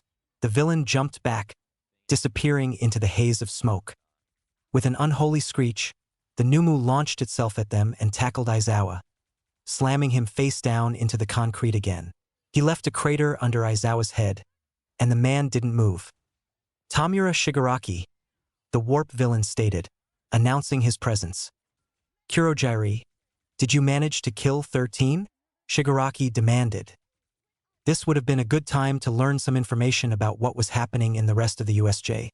But neither Izuku nor Katsuki had much patience at this point. Their teacher was down for the count behind them, and there were 3 powerful villains surrounding them. Kaken, Izuku murmured. Katsuki half turned to him. Do you trust me? What the fuck are you planning? Katsuki demanded, because any plan that started off like that was not going to be one he liked. I need you to hold on to Aizawa. He could do that, but that meant they were going to get Aizawa away from the Numu somehow, and Izuku wasn't sharing that part of the plan. Oi! What the fuck are you going to do? I'll be fine. Izuku turned towards the Numu. That's not a fucking answer.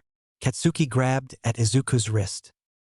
Izuku, flames supporting his feet, rose into the air and leapt onto the Numu's back. He placed a burning hand on the Numu's exposed brain. It worked to get the Numu off Aizawa.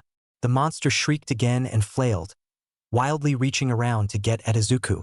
For once in his life, being small was a blessing for Izuku. He was that much harder to reach, but the Numu would figure it out eventually. Stupid Deku with his stupid, self-sacrificing plan. Katsuki stormed forwards to help rescue his idiot of a best friend. Now, Kaken, get Aizawa, Izuku yelled. Katsuki stopped short and blinked down at his still unmoving teacher. Solid fire was gathering under Aizawa again, a flaming stretcher to carry him to safety. And Izuku needed Katsuki on there as well so Aizawa wouldn't fall off. But if Katsuki went with Aizawa, Izuku would be left alone to fight the Numu, a monster that was impervious to most of their quirks. It was suicide for any of them to fight the Numu alone. Do you trust me? He could stay and help Izuku, at the very least make sure he wasn't killed. He wasn't going to mourn his best friend again. Kaken now, Izuku cried. He'd lost the stupid metal visor on his hood, and blood trickled down the side of his face from a cut on his forehead. The fire under Aizawa was ready, hovering a few inches off the ground. Izuku or Aizawa? How could he choose? Help Sasaki, Frog Girl said, hopping out of the water and nearly giving Katsuki a heart attack. Where the fuck did you come from? He demanded harshly, the only sign they'd snuck up on him. The shipwreck zone. We'll talk later, go, she said, hopping up next to Aizawa with the great boy clinging to her in tears. Izuku noticed the change of plans but didn't comment, only sent the trio zooming off out of danger. Katsuki would have to remember to thank Frog Girl later. For now, he had a moron to save. The moron in question was swinging wildly from his precarious position. Smoke still rose up from the exposed brain, but it was apparently more durable than Katsuki would have expected considering what it was. And the Numu was getting closer with each blind grab. And then it wasn't a blind grab. A warp appeared in the middle of the Numu's arm, and the exit point was directly behind Izuku. No! Katsuki yelled. He blasted himself forward. The Numu already had a grip on Izuku. Its hand was big enough to wrap around Izuku's entire body. It tore Izuku off and back through the warp gate. For a second, it held Izuku in the air in front of it. Izuku kicked out wildly, but his eyes were trained towards the entrance, where he was currently sending two of their classmates with an injured teacher. Katsuki didn't look behind him. If he saved Izuku, they'd be fine. The Numu lifted its hand and then slammed Izuku down. Izuku choked out a cry. Katsuki screamed, "Die!" His gauntlets weren't fully charged, but that only made those blasts easier. It wasn't impossible without them. He aimed two massive blasts at the Numu's face. It screeched and stumbled back. Arms trembling, Katsuki stood over Izuku.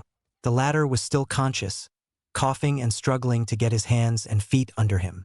The others. Katsuki spared their classmates a glance. Unbelievably, the fire hadn't gone out under them during that. Frog Girl had her eyes on them, and one hand each on Aizawa and Mineta, like she was ready to bail and protect them at any moment. They're fine. Thank goodness, Izuku muttered. Before we leave, Shigaraki said behind them, and fuck, Katsuki had practically forgotten about them with this monster in front of them. Let's make sure the symbol of peace is broken. Numu, destroy them. Shit. Izuku was just getting to his feet, one hand wrapped around his chest. Katsuki couldn't feel his arms. And the Numu was fast. Izuku grabbed the back of Katsuki's shirt and twisted them out of the way of the first blow. The Numu left a crater where they'd been standing. They tripped over each other, though, landing hard on the ground. Izuku yelped when Katsuki jostled his ribs. One or more were definitely broken. The Numu grabbed Katsuki's leg and yanked. Sore arms or not, Katsuki was not going to be this thing's punching bag. Izuku yelled behind him. Katsuki's hands warmed up, and it ached, but he had no choice. The Numu's other hand poised above him, impossibly far. It was going to come down with so much force. The front doors of the USJ blasted open, and everything froze. All Might stepped into view. Have no fear, students. I am here. The joy Katsuki felt at seeing him rivaled his happiness when he'd learned Izuku was alive. Even if All Might wasn't smiling, he was still All Might. These villains didn't stand a chance now. All Might wasn't smiling. Izuku had known their situation was bad. But somehow, knowing that even All Might couldn't smile through this made it seem so much worse. They were only lucky that All Might's appearance distracted even the Numu. It still had a hand on Katsuki's leg, but Katsuki was in one piece. After all this waiting, the heroic piece of trash shows up, Shigaraki said, turning his attention to All Might. All Might looked over them all. Then he moved. 1 second, he stood at the top of the stairs. The next, he'd knocked out a few villains getting back to their feet. The third second, warm hands wrapped around Izuku. He blinked, and Izuku found Katsuki safe beside him. All Might stood between them and the Numu. Back to the entrance, you two. Yeah, okay, Izuku agreed. At this point, they'd only be in his way. He knew Katsuki was at his limit after all those big explosions, and his own ribs twinged with what little pain he felt through the adrenaline. It wasn't smart for him to keep fighting up close like that. Shigaraki had both his real hands over his face. The fake one had been knocked off, and he muttered darkly while reaching for it and reattaching it. The two of them turned to leave, but Izuku couldn't help looking back again. Be careful, All Might. That Numu took Bakugu's gauntlet explosions and barely even felt it. All Might threw a hand behind him. Young Sasaki.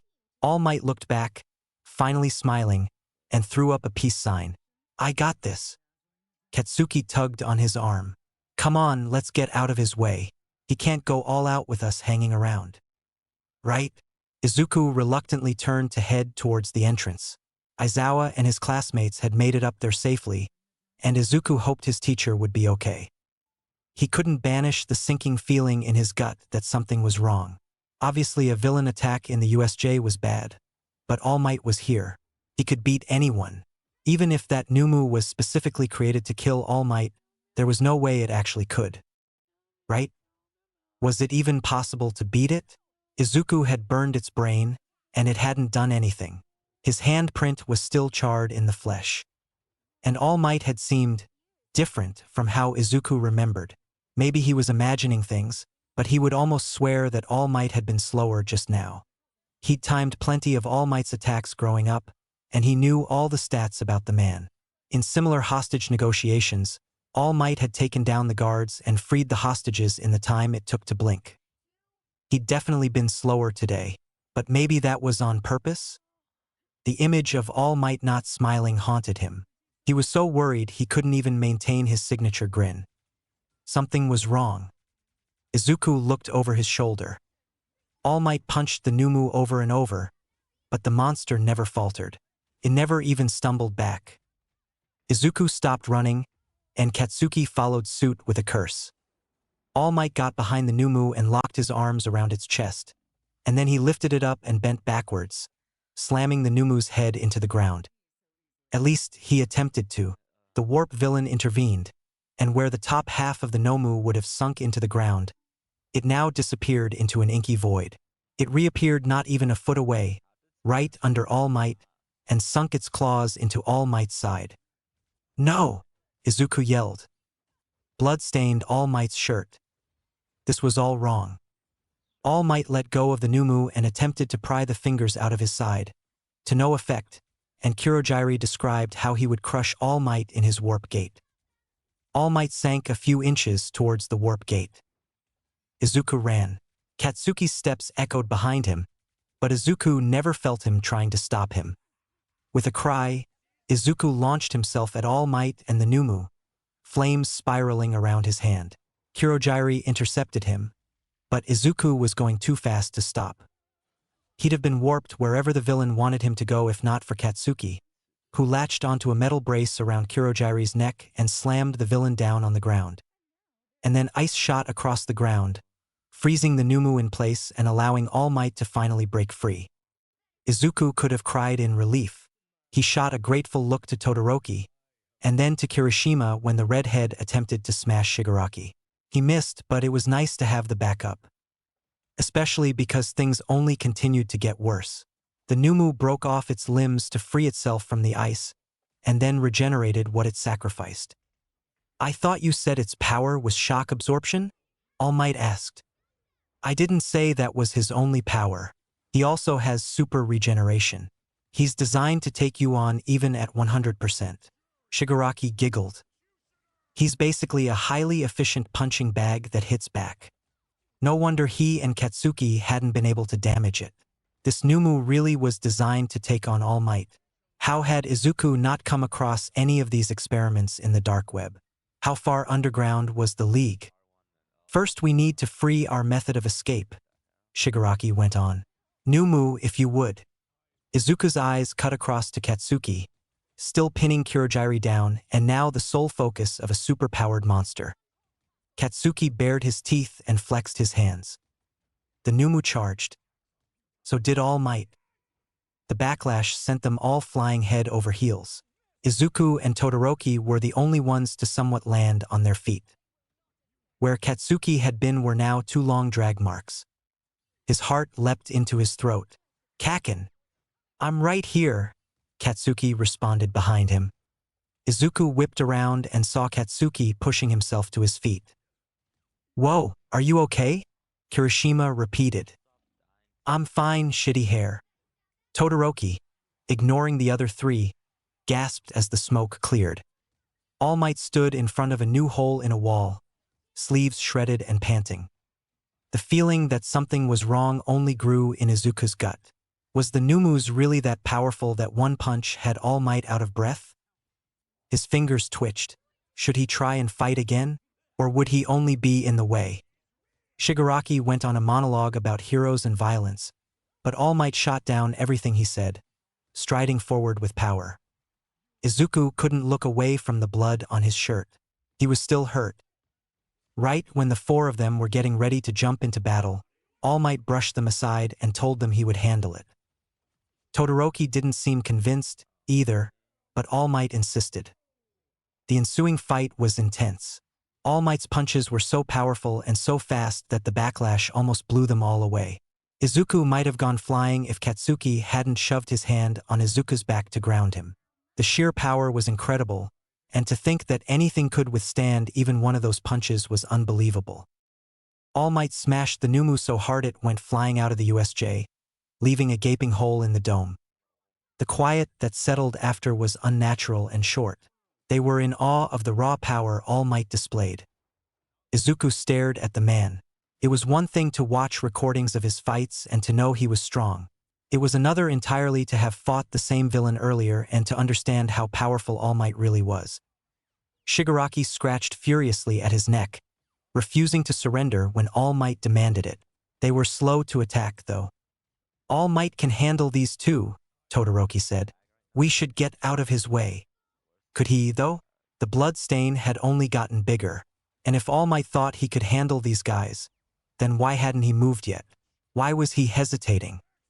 Great, these extras are getting back up already?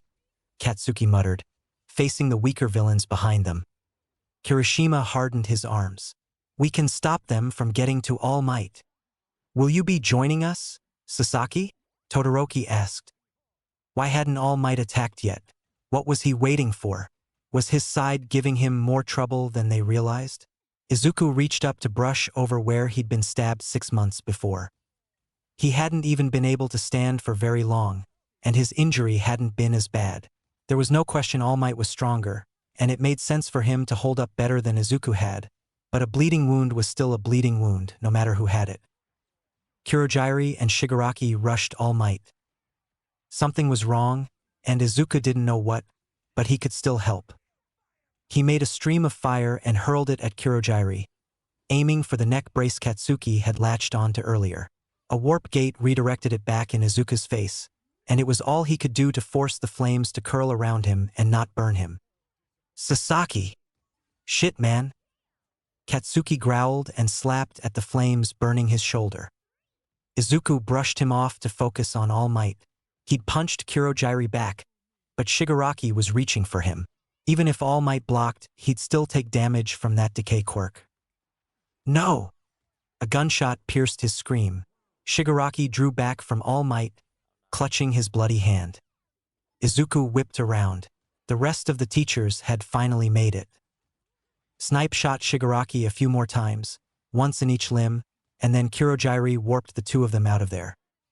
Their teachers were already swarming around the USJ to round up the weaker villains. All Might checked on the four of them briefly before going to help. The danger was over. Izuku's knees gave out beneath him. Holy shit, that was terrifying. This was worse than when his father had tried to kill him. Nothing from his time as Alley Cat even compared, not even the night he'd been stabbed. We should join the rest of the class, Todoroki said. Sasaki, can you walk? Yeah, I'm okay. The adrenaline was starting to fade, and his limbs were shakier than he wanted them to be, but he pushed himself to his feet. His ribs disagreed with this idea, and he hissed and wrapped an arm around his chest. Whoa, are you hurt? Kirishima asked. He's got a broken rib, maybe two, Katsuki stated. Izuku glanced up at him. He hadn't realized Katsuki had noticed, but it shouldn't surprise him. Then let's not waste time, Todoroki said. He made a chunk of ice in his hand and offered it to Izuku to use as an ice pack. Thanks, Izuku said, gladly taking it and pressing it against his side while they walked. How are your arms, Kaken?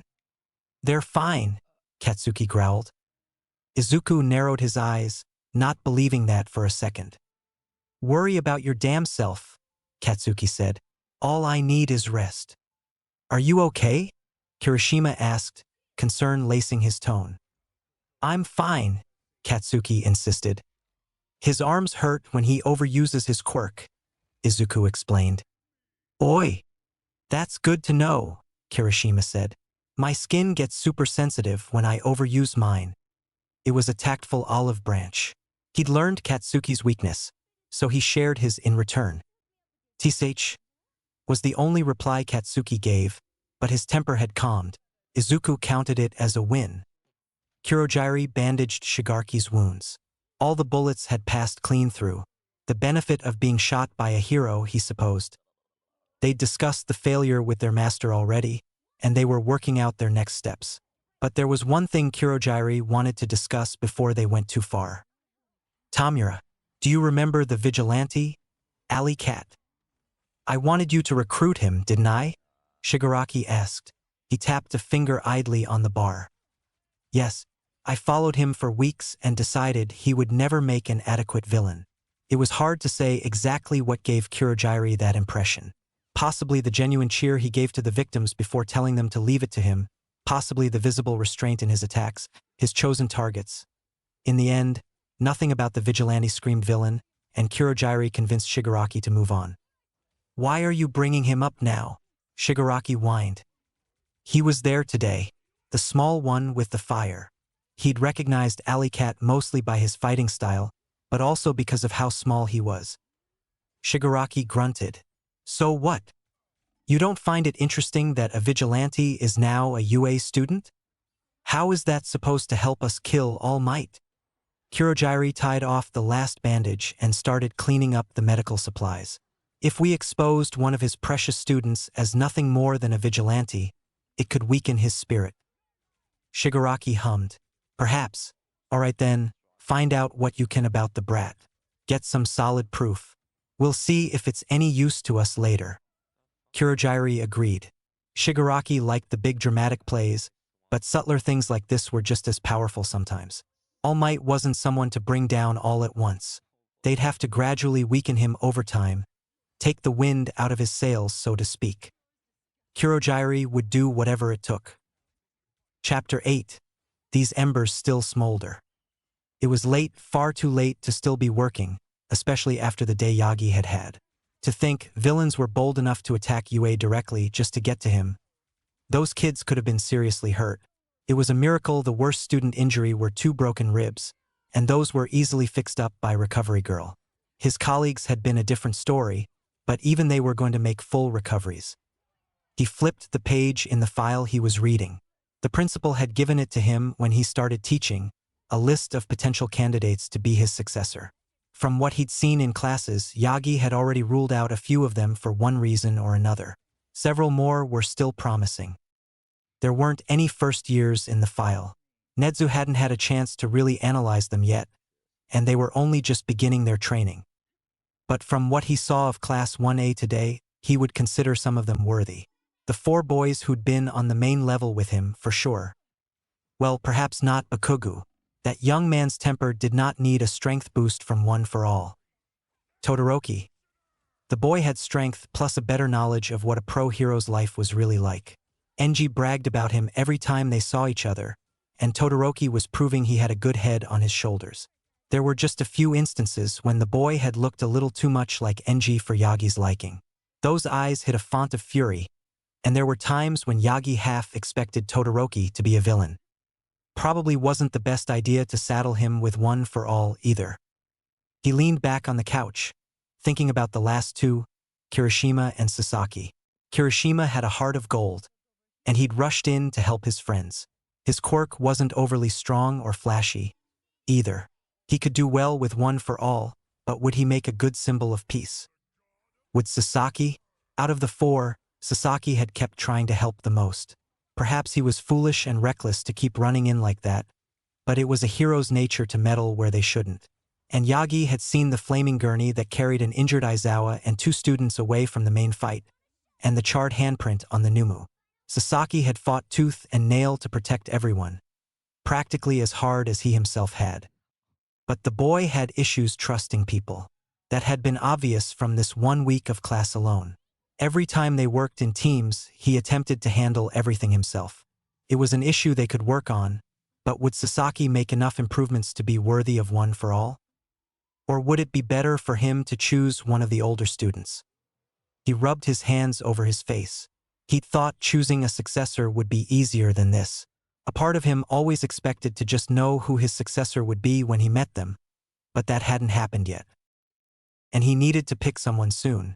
If Mirai was right, then Yagi needed to choose someone soon so he'd have time to train them before it happened. He hated having to pass on his power now, though, when this League of Villains had just revealed itself. He'd rather hunt them down and take care of them before they became an actual threat. But he didn't have the stamina for that anymore. He glanced down at the files again with a heavy sigh. Whoever he chose, it wouldn't be tonight. Maybe he'd wait and see what happened at the sports festival. XX. Izuku spent the night after the USJ attack sound asleep. Recovery Girl had healed his ribs, but the after effects meant that as soon as he got home, he crashed and didn't wake up until his alarm the next morning. He stumbled out to the kitchen and found Hisashi Stress cooking breakfast. "Morning. Morning, little listener," Hisashi said. "How you feeling?" "Not bad, considering." "Good to hear. Hope you're hungry. I made enough food for the week." Izuku surveyed the spread on the table and nodded. "You definitely did. Is Aizawa?" "They kept him overnight at the hospital, but he was awake when I left last night. Grumpy as usual, but he was already trying to get released." Izuku almost dropped the plate he'd picked up. "Already? Doesn't he have a major concussion?"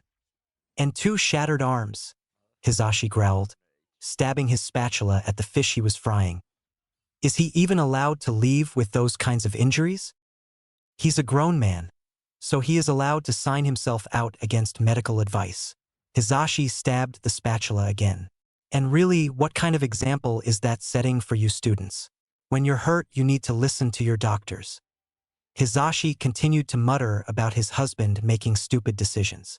Izuku ate quickly and retreated to his room to get ready for school. By the time they left, Hisashi acted like his usual upbeat self, but Izuku could tell it was only an act, something to keep his students from worrying. His class was chatting away when he got there, and Katsuki gave him a solid once-over from his seat as Izuku passed. Most of them were talking about their brief appearance in the news. None of them had been mentioned by name, but it was kind of astounding to be making headlines already. Izuku hadn't been part of the pictures, thankfully, since he'd been taken right to Recovery Girl. They were just wondering who their teacher would be when Aizawa himself limped in. Izuku frowned. The man really shouldn't have left the hospital yet. Had he told Hisashi yet, or had he gone ahead and done it anyway? And did Izuku dare sneak his phone out to send a picture to Hisashi? That was probably a bad idea for a number of reasons. Aizawa would catch him, for one, mummified face or not. And number two, he didn't want to make Hisashi worry unnecessarily. He'd send him a text between classes. Aizawa told them about the sports festival, but that was really the only interesting thing about classes that day. But when the bell rang for lunch, he asked Izuku and Katsuki to stay behind. The rest of the class cleared out pretty fast. The two of them were obviously about to face punishment for not listening to Aizawa at the USJ. They stood next to each other in front of Aizawa's desk, back straight and heads high. Aizawa could chew them out all he wanted. They didn't regret it. "Why do you think I didn't want you two fighting with me?" "Because you didn't think we could handle it," Katsuki said. "You didn't want to have to worry about us while you were fighting," Izuku said. It was the way he'd felt when Katsuki insisted on following him. Aizawa nodded at Izuku. "Precisely. You two don't have the experience or the training necessary for those kinds of battles." He glared at Izuku when Izuku tried to interrupt. Alley Cat was not the same thing. "Furthermore, you two don't have licenses to use your quirks on other people. Obviously, the police aren't going to press charges on any students for what they did yesterday to defend themselves. But it is still a law that you two must obey." Izuku's fists tightened at his sides. "I don't regret jumping in. What would have happened to you if we hadn't been there to stop the Numu?" Aizawa had been at that thing's mercy. They all knew it. Without help, Aizawa wouldn't be sitting here right now. He'd be lying in a morgue. "That is beside the point," Aizawa said. "No, it's not," Katsuki said. "No offense, but your quirk isn't great for big melees like that. Yeah, it was stupid of him to go after you, but you needed the backup. If we had our provisional licenses already, would you have a complaint?" Aizawa sighed. Took him a long minute to answer. "I expect you both to follow my orders in the future. As long as doing so won't get you killed," Izuku agreed. It was frightening how well the man could still glare when the majority of his face was wrapped in bandages. Izuku held his ground.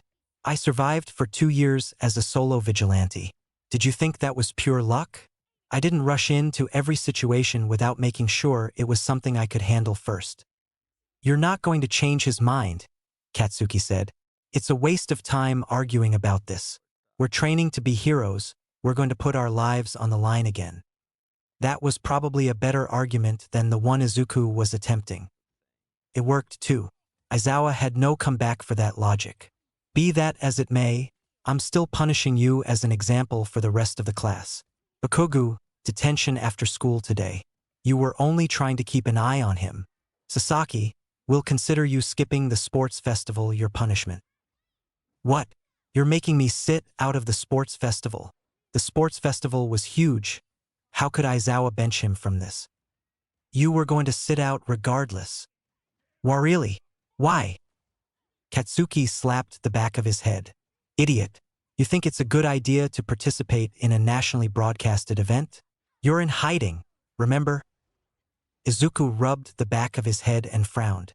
He had somewhat forgotten that fact. Guess that makes sense. While a logical decision, it was disappointing. He'd been looking forward to it. "That's all.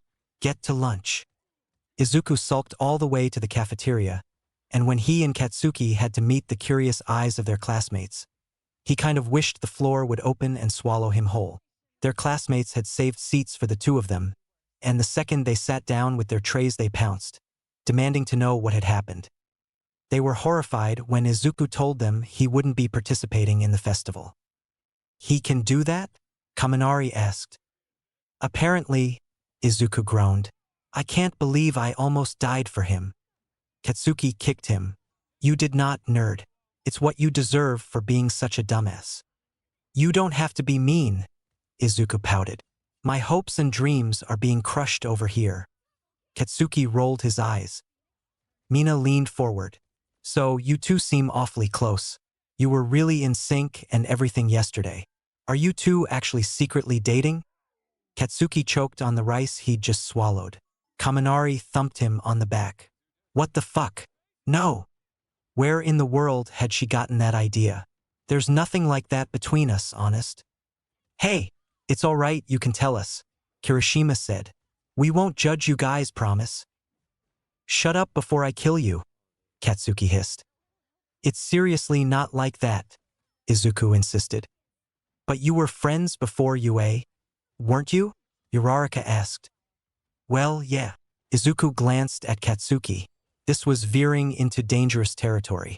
If they started talking about childhood, he might let something slip about his dad or alley cat without meaning to. Katsuki sighed and rubbed a hand over his face. Damn nosy extras. We used to live in the same neighborhood, all right? Childhood friends or whatever. He moved away years ago, though. We didn't keep in touch. I didn't even know he'd gotten into UA until a few days before we started. It was the truth, but somehow it hurt hearing Katsuki put it that way, like Izuku had willingly stayed away. Oh, so being in the same class was kind of a chance meeting for you guys, huh? Zero asked. Something like that, Izuku said. I never would have guessed you two were best friends, Kaminari said offhand. He rested his chin in his hand. You guys barely talk in class. It's been years, Katsuki growled. He stabbed at his curry with his chopsticks. It's not like we still know each other. And that hurt too. Izuku looked down at his Katsudon. I think you know each other better than you think, Karo, Azui said. Also, Bakuger, why did you call him Izuku yesterday, Karo? Izuku stopped breathing. He did vaguely remember hearing Katsuki call after him with his real name, but with everything going on he hadn't really noticed. He certainly hadn't realized anyone else was around to hear. Judging by the look on Katsuki's face, he hadn't either. What are you talking about, frog face? Azui put a finger to her cheek. When Sasaki first attacked the Numu, you tried to stop him and you yelled Izuku. You should get your ears checked. I didn't yell anything like that, Katsuki denied. Are you extras done interrogating us yet?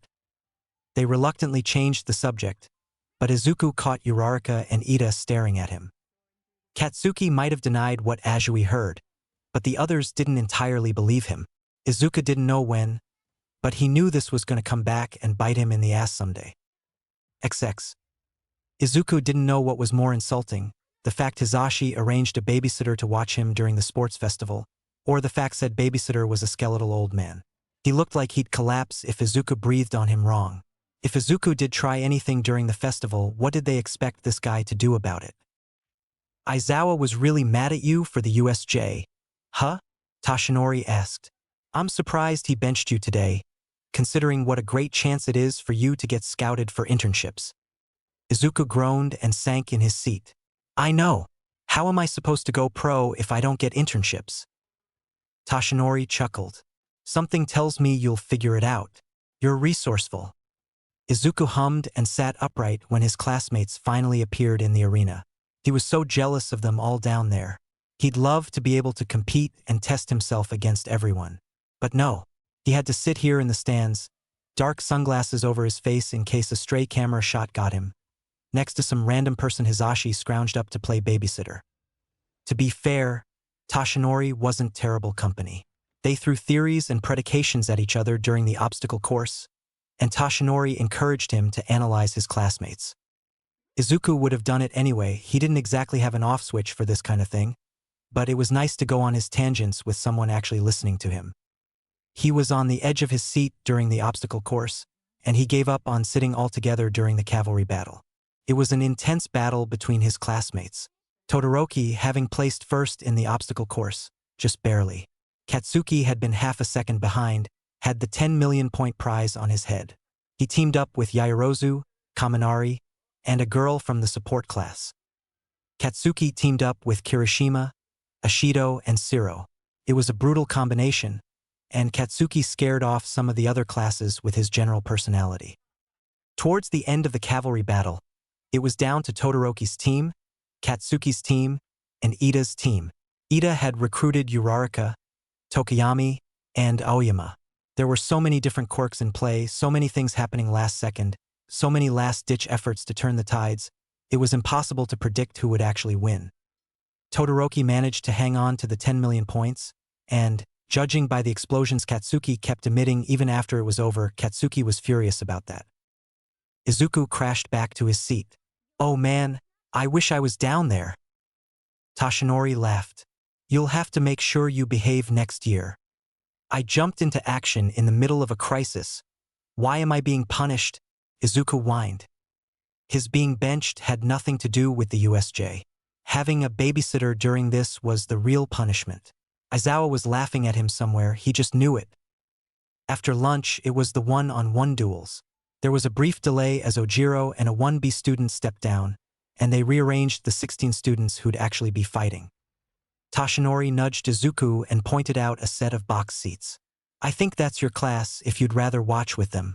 I need to go take care of something. Won't Hizashi be mad if you run off while babysitting? Toshinori ruffled his hair. You can't sneak into the festival at this point. Thanks for sitting with me. I enjoyed it. You're welcome, I guess. They walked to the hall outside the arena, and Izuku navigated his way to his classmates, where he promptly freaked out over everyone's performances earlier. The first match lasted less than 5 minutes. A general studies student brainwashed his opponent into walking off the stage. Not a single punch was thrown. It left the crowd stunned. That was scary, Uraraka said. Think how useful it would be in the field, though, Izuku said. If you could get villains to surrender without a fight, injuries and property damage would be negligible. That's true, Ida agreed. It might not be flashy, but he does have a rather useful quirk. The next match was even shorter. Todoroki created an actual glacier, almost freezing the crowd along with poor Zero. What was that about? Uraraka asked, carefully ducking under a jagged piece of ice. It's like he lost his cool, Izuku said, peering down at Todoroki. Todoroki had a weird look on his face while he thawed Zero free. Guilt? Mixed with disappointment, maybe? Todoroki's gaze went up to the stands and narrowed. Izuku followed his gaze to Endeavor. The flaming hero was hard to miss on the other side of the arena. Did his father say something to Todoroki before the match? There was a break before the next match while the teachers cleared away the glacier. So Izuku went to go find Todoroki and see if he was okay. He wasn't close to anyone in class, and Izuku couldn't imagine anyone else doing it. He found him half hidden in a random hallway under the arena, sitting on the floor with his head back against the wall. Todoroki glared coldly at his approach. What do you want, Sasaki? I wanted to see if you were okay. Izuku carefully sat down on the floor across from him. He folded his sunglasses and hung them from his shirt collar. You looked upset after your match. Todoroki snorted and looked away. That's one word for it. Izuku bit his cheek. If his father did have something to do with Todoroki's current mood, then Izuku really shouldn't pry. It wasn't his business, and Todoroki was a pretty private person. If you want to talk, I'll listen. I know a thing or two about angry dads. Todoroki looked back at him quickly, icy gaze narrow and calculating. His gaze lowered to Izuku's hands, and then he sighed and loosened some of the tension in his shoulders. My father is the number 2 hero. He has a lot of expectations on what I do. That makes sense. He's always seemed intense. Todoroki huffed. Izuku flexed his fingers. You know, I used to study Endeavor's fighting when I was younger, fire quirk and all that, but so much of his style is just brute strength, it isn't really helpful if you can't constantly produce flames like him. Now that I've figured out my own style, I can't help thinking his way is wasteful. It's more than wasteful, Todoroki spat, showing the most emotion Izuku had ever seen. He does as much damage as the villains half the time. He's why I won't use my left side. He wants me to be a hero and surpass All Might, but I refuse to be a hero like him. I won't use his power. There was a lot more going on there than what he was telling Izuku. So many pent-up emotions. Izuku didn't even know what Todoroki needed to hear right now, or if he just needed a chance to vent some more. He didn't offer anything else. Izuku took a deep breath. I get where you're coming from. Believe me, my dad also has a fire quirk and, well, let's just say there's a reason I haven't seen him in 2.5 years. Todoroki's narrowed eyes widened ever so slightly. Izuku didn't have to get into specifics for him to understand the gist of it. They probably had more in common than they wanted to admit, though unfortunately those things were not things Izuku wanted anyone else to have gone through. Anyway, my quirk and his, they might both be fire, but we use them for different things. My quirk isn't his, you know? It's mine. Yours isn't Endeavor's either. You can use it however you want. Todoroki seemed to consider this, looking down at his left hand. Whenever I use this side, all I can think of is my father. How did you? Izuku gave him a sad smile. My case was a little different, since my father isn't a hero in any sense of the word. I taught myself all the good I could do with my quirk, all the people I could help. I made a list of differences between us. That's probably not really helpful. For you. No, I think I get it. It will take me some time to accept some things, but that helps. You've given me a lot to think about. He flexed his left hand in thought. I'm glad. It's a shame you weren't able to participate today. I would have enjoyed seeing how far you went. While Izuku puzzled over what that meant, Todoroki stood up and started to head back. Izuku scrambled to catch up, hoping he hadn't missed any of the other matches. He had missed Yaoyorozu versus Tokoyami, and he only caught the end of Ida versus the support student, which was definitely an entertaining match. He cheered for the rest of his classes and tried to offer luck to Katsuki and Uraraka, but both of them dismissed him. He was surprised how long Uraraka lasted, and at her clever strategy. In the end, it still wasn't enough, but he could see Katsuki rubbing his forearms. He'd had to work to earn his victory, fair and square. It was disappointing to see that Todoroki still didn't use his fire against Shinsho, or later against Ida, but Izuku supposed he couldn't really have expected Todoroki to turn his resolve on its head that fast. Still, it was frustrating to watch him fight Katsuki with only half his power. He'd reflexively used it once when Katsuki maneuvered around his left side, putting distance between them again. He'd also pissed Katsuki off. You think you can beat me with only half your strength? Katsuki demanded. You'd better use 100%, half and half. Izuku clutched the railing in front of him. Come on, Todoroki, use it. Against a pissed-off Katsuki, Todoroki's ice wasn't enough. Katsuki blew up every glacier sent his way, and frost crawled over Todoroki's right side. It was only because of well-placed iced walls behind him that Todoroki hadn't been blown out of the ring. How much longer could he go on like this? Todoroki! Izuku screamed. It's your power. He would almost swear Todoroki glanced up at him, but it must have been Izuku's imagination. There were 1,000 people screaming right now. Todoroki couldn't have heard him over everyone else. Flames danced on his left arm. Katsuki grinned. Using precise explosions, he turned himself into a missile and launched at Todoroki. For a second, Todoroki stood his ground, flames burning on his left side. Something happened in the next second, a moment of doubt or a change of heart, and the flames went out. He didn't have time to create a strong enough defense with his ice before Katsuki crashed into him. Smoke clouded the arena, and when it cleared, Todoroki was unconscious and out of bounds.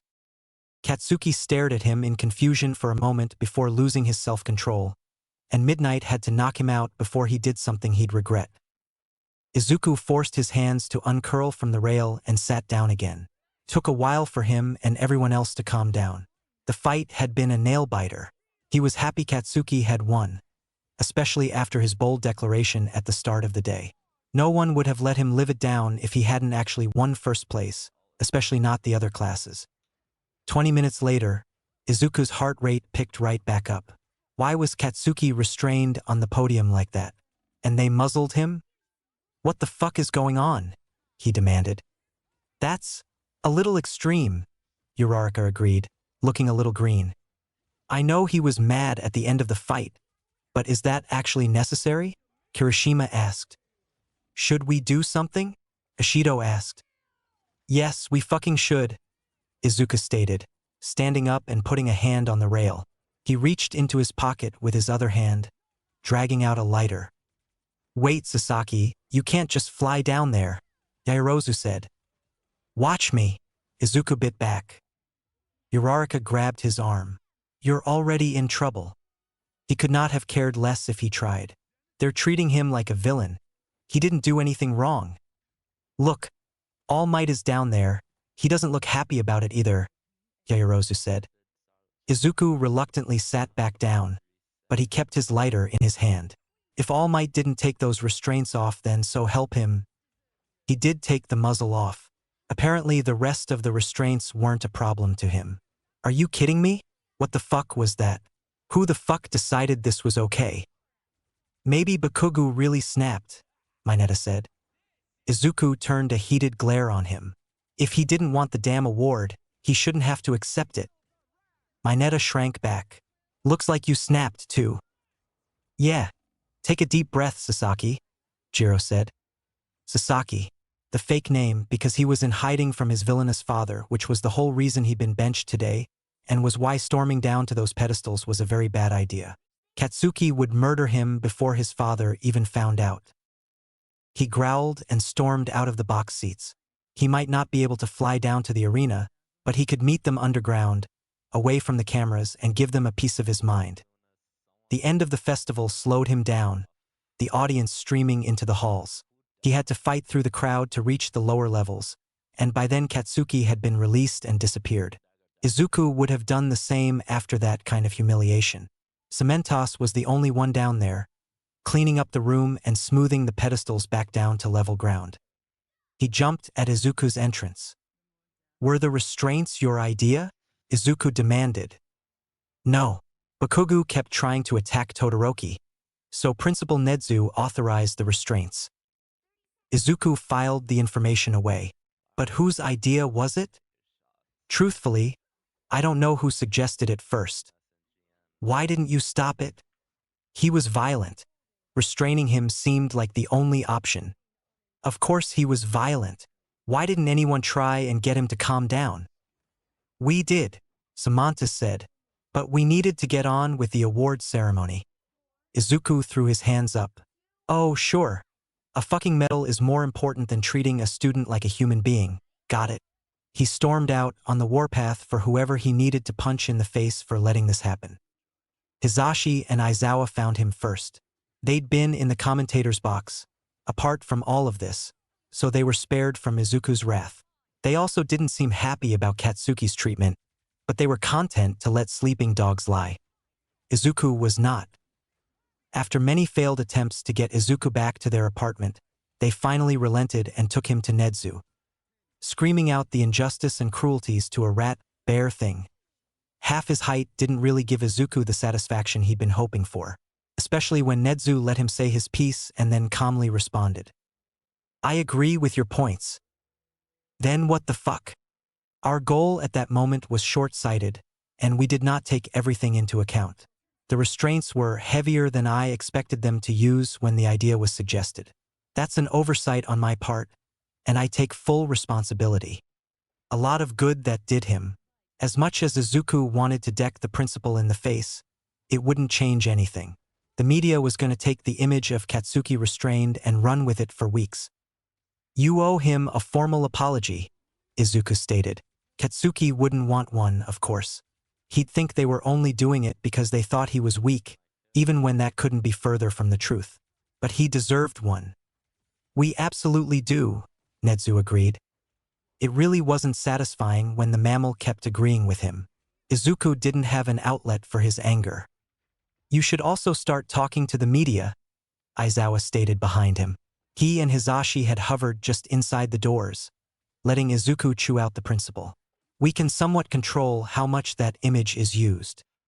That was the most productive thing to come out of this. Nedzu agreed to try and control the media, and Izuku was at least able to claim that he'd done something to help Katsuki. He was still angry it had happened at all. Shouldn't have. On the way home, he texted Katsuki and offered to burn the medal for him if he wanted. Katsuki responded by saying he'd already blown it up and didn't know where the remains had landed. Izuku wondered why he'd expected any different. There were also almost 100 messages in the class group chat, all of them worried he might have actually gone to kill a man. He skimmed through the comments, slowly starting to smile. The theories about what he'd do to whoever was responsible were pretty funny. They'd brought back the idea that he and Katsuki were dating, which he rolled his eyes at. They were never going to let that go, were they? Towards the beginning of the chat, when they were first asking if anyone could find him, one of the comments made his blood run cold. Kaminari. Dude, I've never seen anyone that mad before.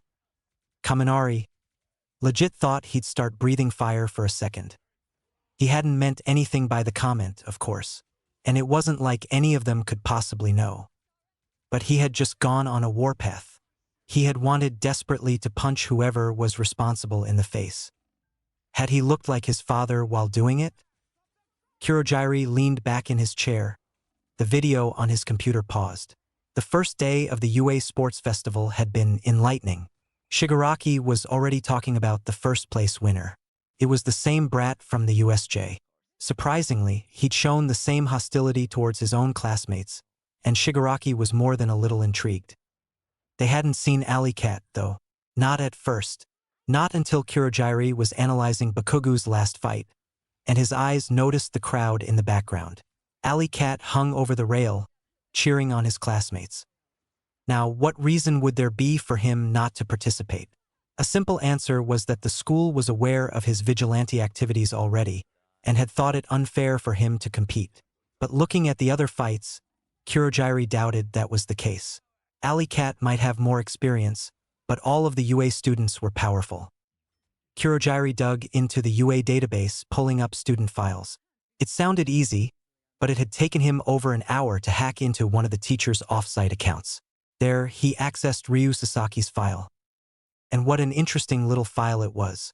More passcodes protected it, but other student files didn't have the same precautions. It was just Sasaki's. Another hour, armed with a fresh cup of coffee, Kurogiri broke into it. He had to wonder what the point of protecting the file had been. It was almost entirely blank. There was nothing for emergency contacts or home address. His past school only had home school written next to it. Even his photo was missing from the file. That had been a lot of effort to hide such little information, which meant they were really hiding what wasn't there. He sipped at his coffee. For whatever reason, they didn't want people knowing about Ryu Sasaki. Even general search engines like Google didn't offer anything about Sasaki, though that was less surprising. If Kurogiri hadn't seen the kid with his own eyes, he wouldn't know he existed. But maybe that was the point. Maybe they didn't want anyone to know. Maybe Ryu Sasaki wasn't who he said he was. He tapped his fingers around his mug, planning his next steps. He'd hack into the Quirk registry next and find matches for his fire trick. And if that didn't bring any results, he'd talk to Sensei about it. For all he knew, he was on a wild goose chase for nothing. But there was too much that wasn't adding up. Whenever heroes tried to hide something, it meant the villains were about to have a good day. Chapter 9. The Naming of Cats. It was a quiet night in the Aizawa Hizashi household. Aizawa was still on a lot of pain meds and looked more mummy than human, and Hizashi was tired out from commentating all day. He'd already showered and changed into pajamas, which meant his hair was loose and unstyled around his shoulders. It was a crime that Aizawa couldn't run his fingers through it. Aizawa blamed the medication for not noticing Izuku's mood right away. He'd come home and gone straight to his room, which wasn't entirely unusual.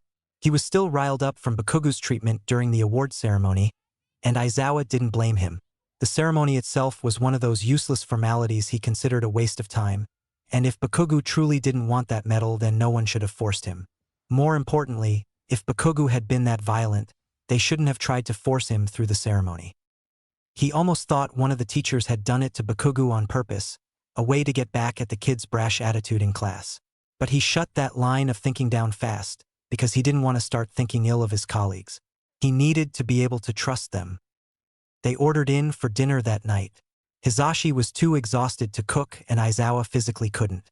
When they called Izuku out, he appeared long enough to grab his share and then retreated back to his room without another word. It left both men staring down the hall in confusion. In the 6 months Izuku had lived here, he'd never eaten in his room. They didn't have a solid rule against it, but Izuku had never asked to. "Guess he's still upset about Bakugu?" Hizashi asked. Aizawa grunted. He was still miffed about it, too. But he couldn't help wondering if there was more to it than that. If there was a reason seeing Bakugu treated like that hurt Izuku so much. He meant to talk to Izuku about it before bed, but he and Hizashi both passed out on the couch watching a movie, and then they had to rush out the door in the morning to get back to UA for the second year's day of events. He made Hizashi text Izuku throughout the day, and the short responses only reinforced his feelings that something was wrong. They brought dinner home again and found Izuku still locked in his room. Aizawa heaved a sigh and went to check on him. The door was cracked open so the cats could get in, and he was grateful he didn't have to convince Izuku to let him in. Knock, knock. Come in, Izuku replied distantly. His was cross-legged on his bed, laptop in front of him and a notebook at his side, and 2 cats in his lap. Aizawa sat on the edge of the bed. Even though Izuku had lived here for 6 months, the room still felt more like the guest bedroom than someone's permanent room. He and Hisashi had offered to get Izuku decorations more suited to his taste, but he'd always refused. They were lucky he'd let them buy him clothes when he first moved in. There were more tactful ways to go about this, but he didn't have the mental capacity to work out how through the pain meds. What's wrong with you? Izuku stilled, his left hand resting on one of the cats. He slowly looked over from his computer screen, and Aizawa could see the lie building behind his eyes. Don't drag this out longer than it needs to be. Are you still upset about the award ceremony? Izuku's expression darkened. Yes, it's been all over the news today, despite Principal Nedzu's promise. There was no way he could have stopped it completely. Too many people saw it happen live. He's going to try and make the story die faster. Izuku still scowled. The media is unforgiving. That's why top heroes care about their appearances so much, and why I stuck with underground work. I know that. Kaken didn't deserve that. I agree. No one understands how hard he trained when we were kids. You think it was easy for him to learn to jump around like that? He was wrapped in bandages through most of 4th grade because he kept skinning himself on the pavement every time he fell. Aizawa's first thought was the idiot should have been practicing on grass, but that critique wasn't helpful at this moment. Bakugo figured it out in the end, which was Izuku's point. You don't need to convince me.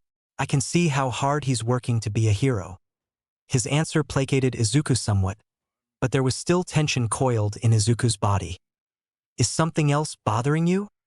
Izuku's mouth twisted, and he started petting the cats again. You're mad about it too, right?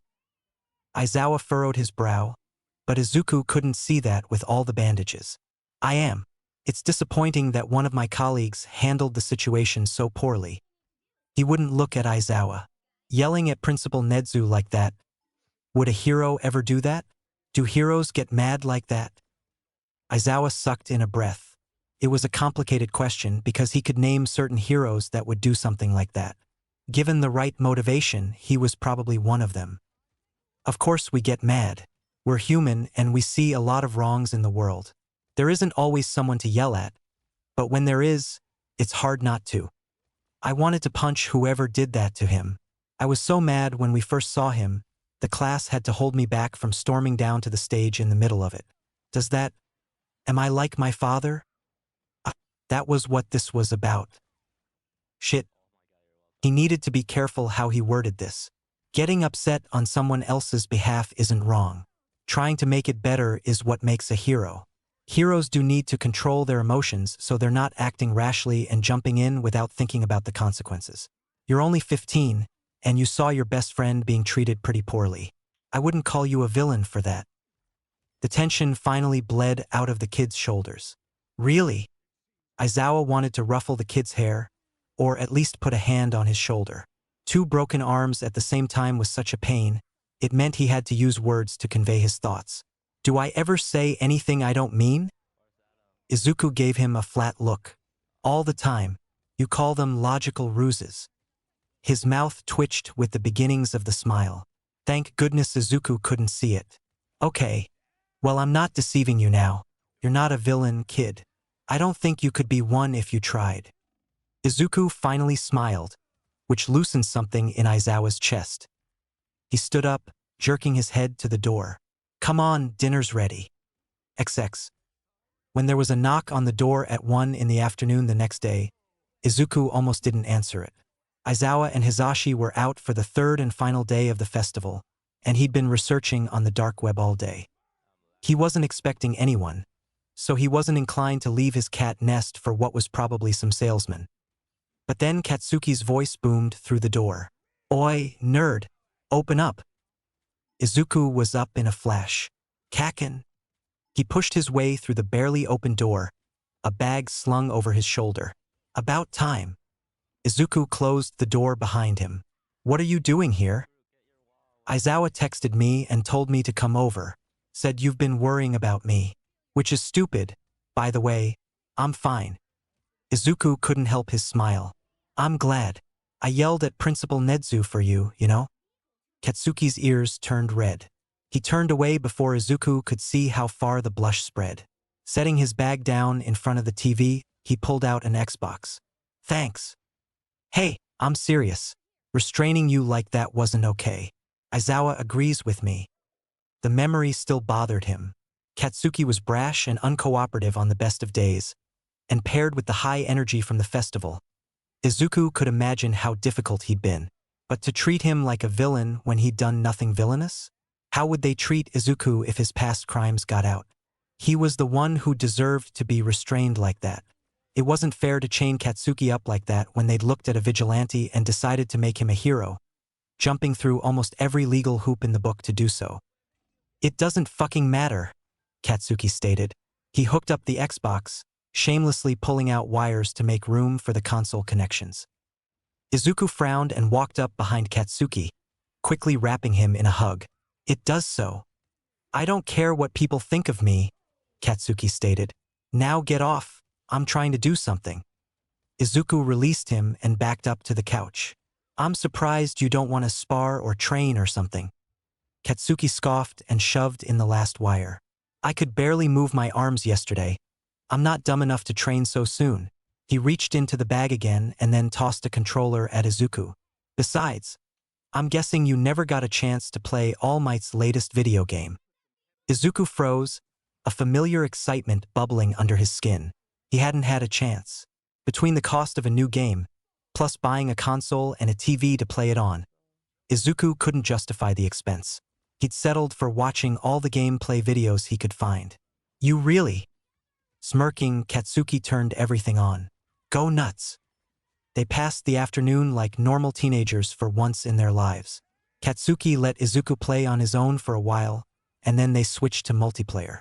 They had a loud argument that almost turned into a physical wrestling match over who would be All Might and who would be Night Eye, but Izuku managed to win with his puppy dog eyes. Not that Katsuki didn't keep trying to tell Izuku how to play as All Might and what he should be doing, which had Izuku snapping at him constantly. From an outside perspective, it probably didn't look like they were having any fun.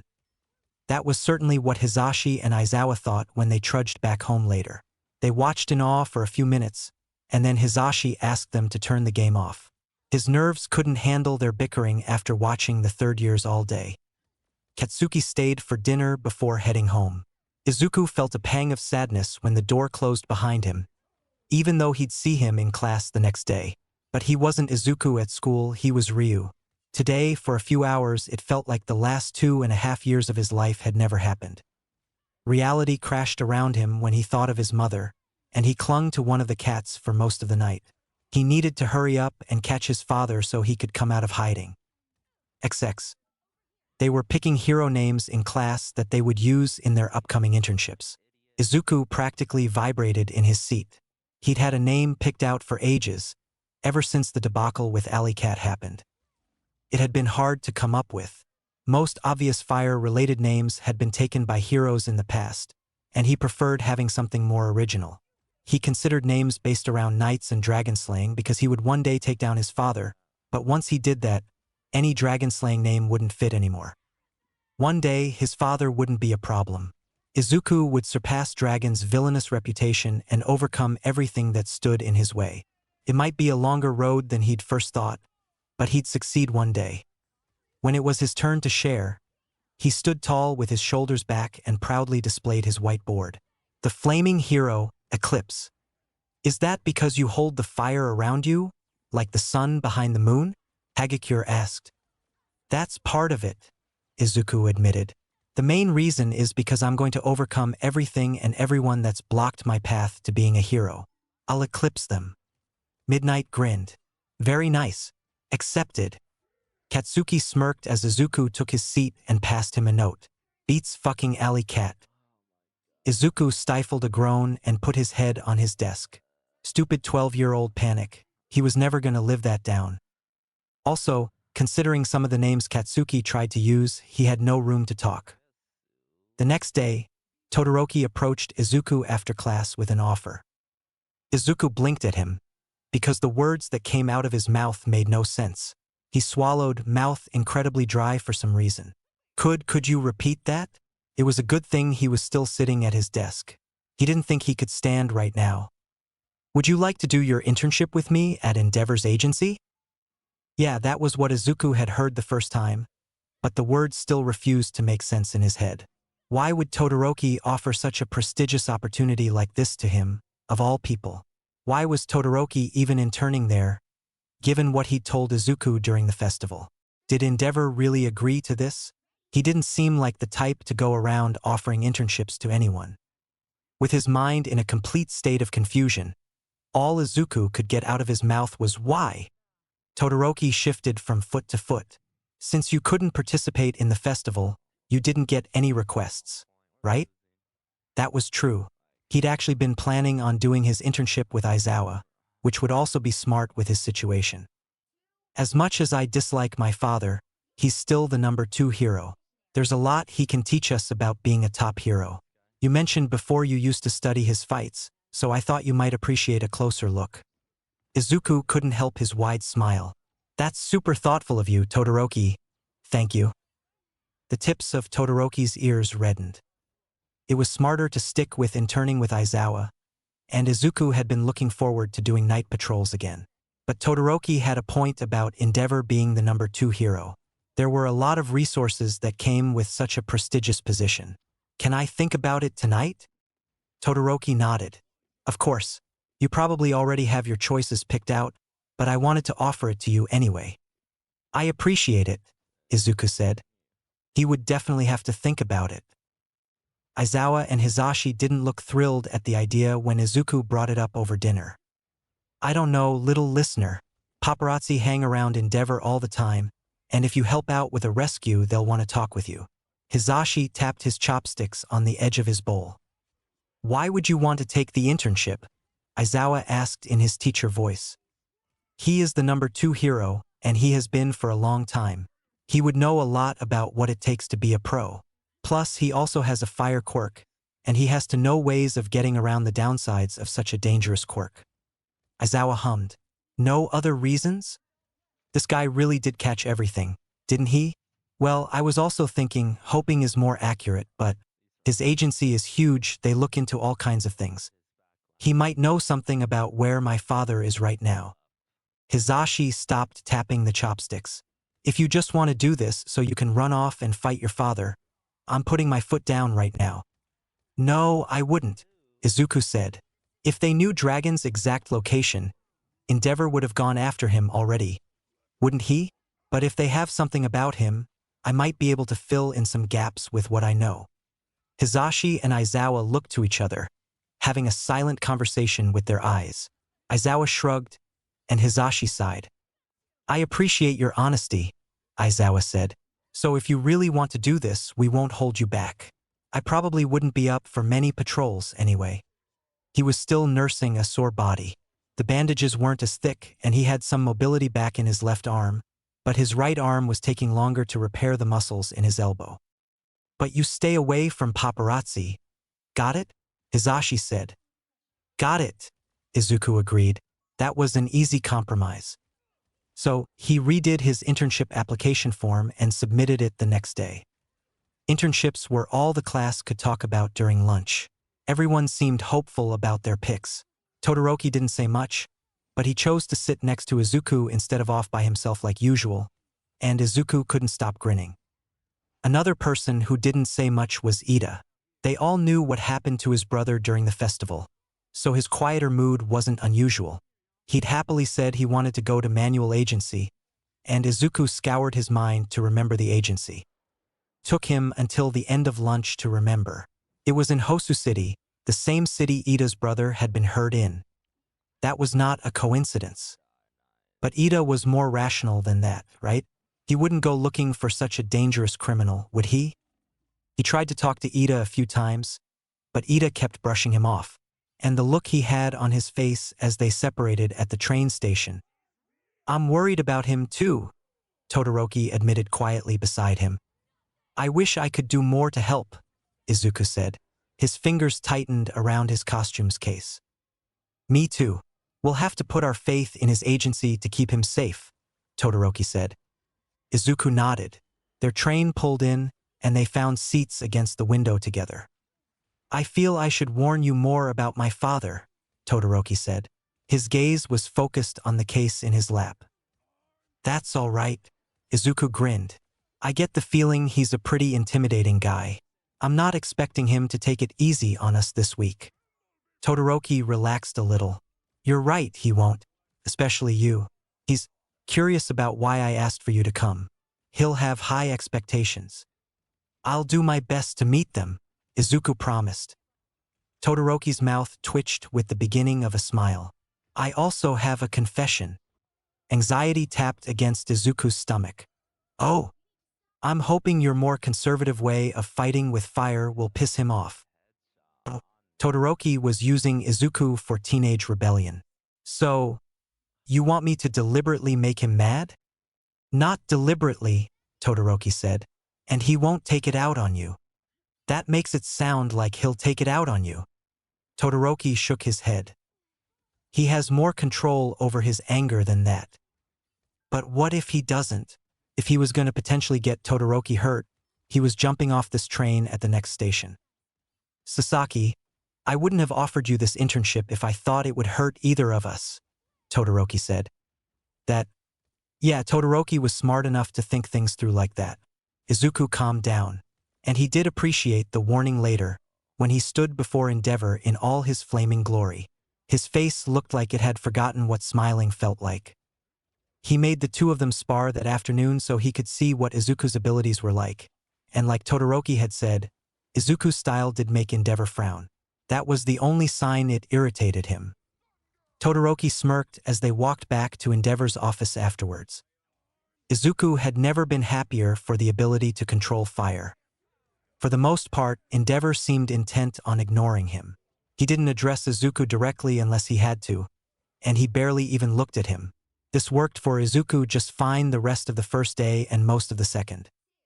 On the second day, Endeavor announced they were taking a work trip to Hosu City.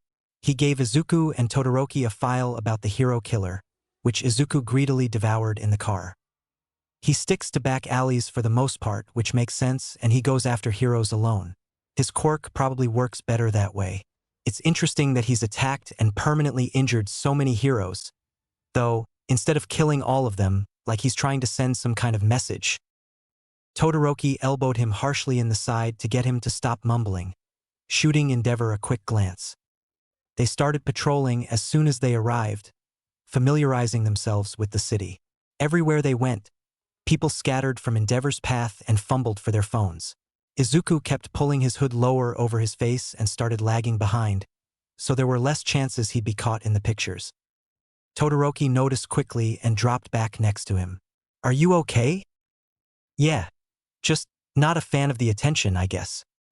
Todoroki tilted his head. "Heroes have to deal with it all the time." "I know," Izuku said. "I'll get used to it eventually, I'm sure." Todoroki hummed. "This is more attention than usual. Endeavor doesn't usually work in Hosu, so the locals are taking advantage." "That makes sense. Do you usually get mobbed when you go out, since you're his son, and easily recognizable?" "I don't really go out much, so not really." Izuku had a strong urge to hug him.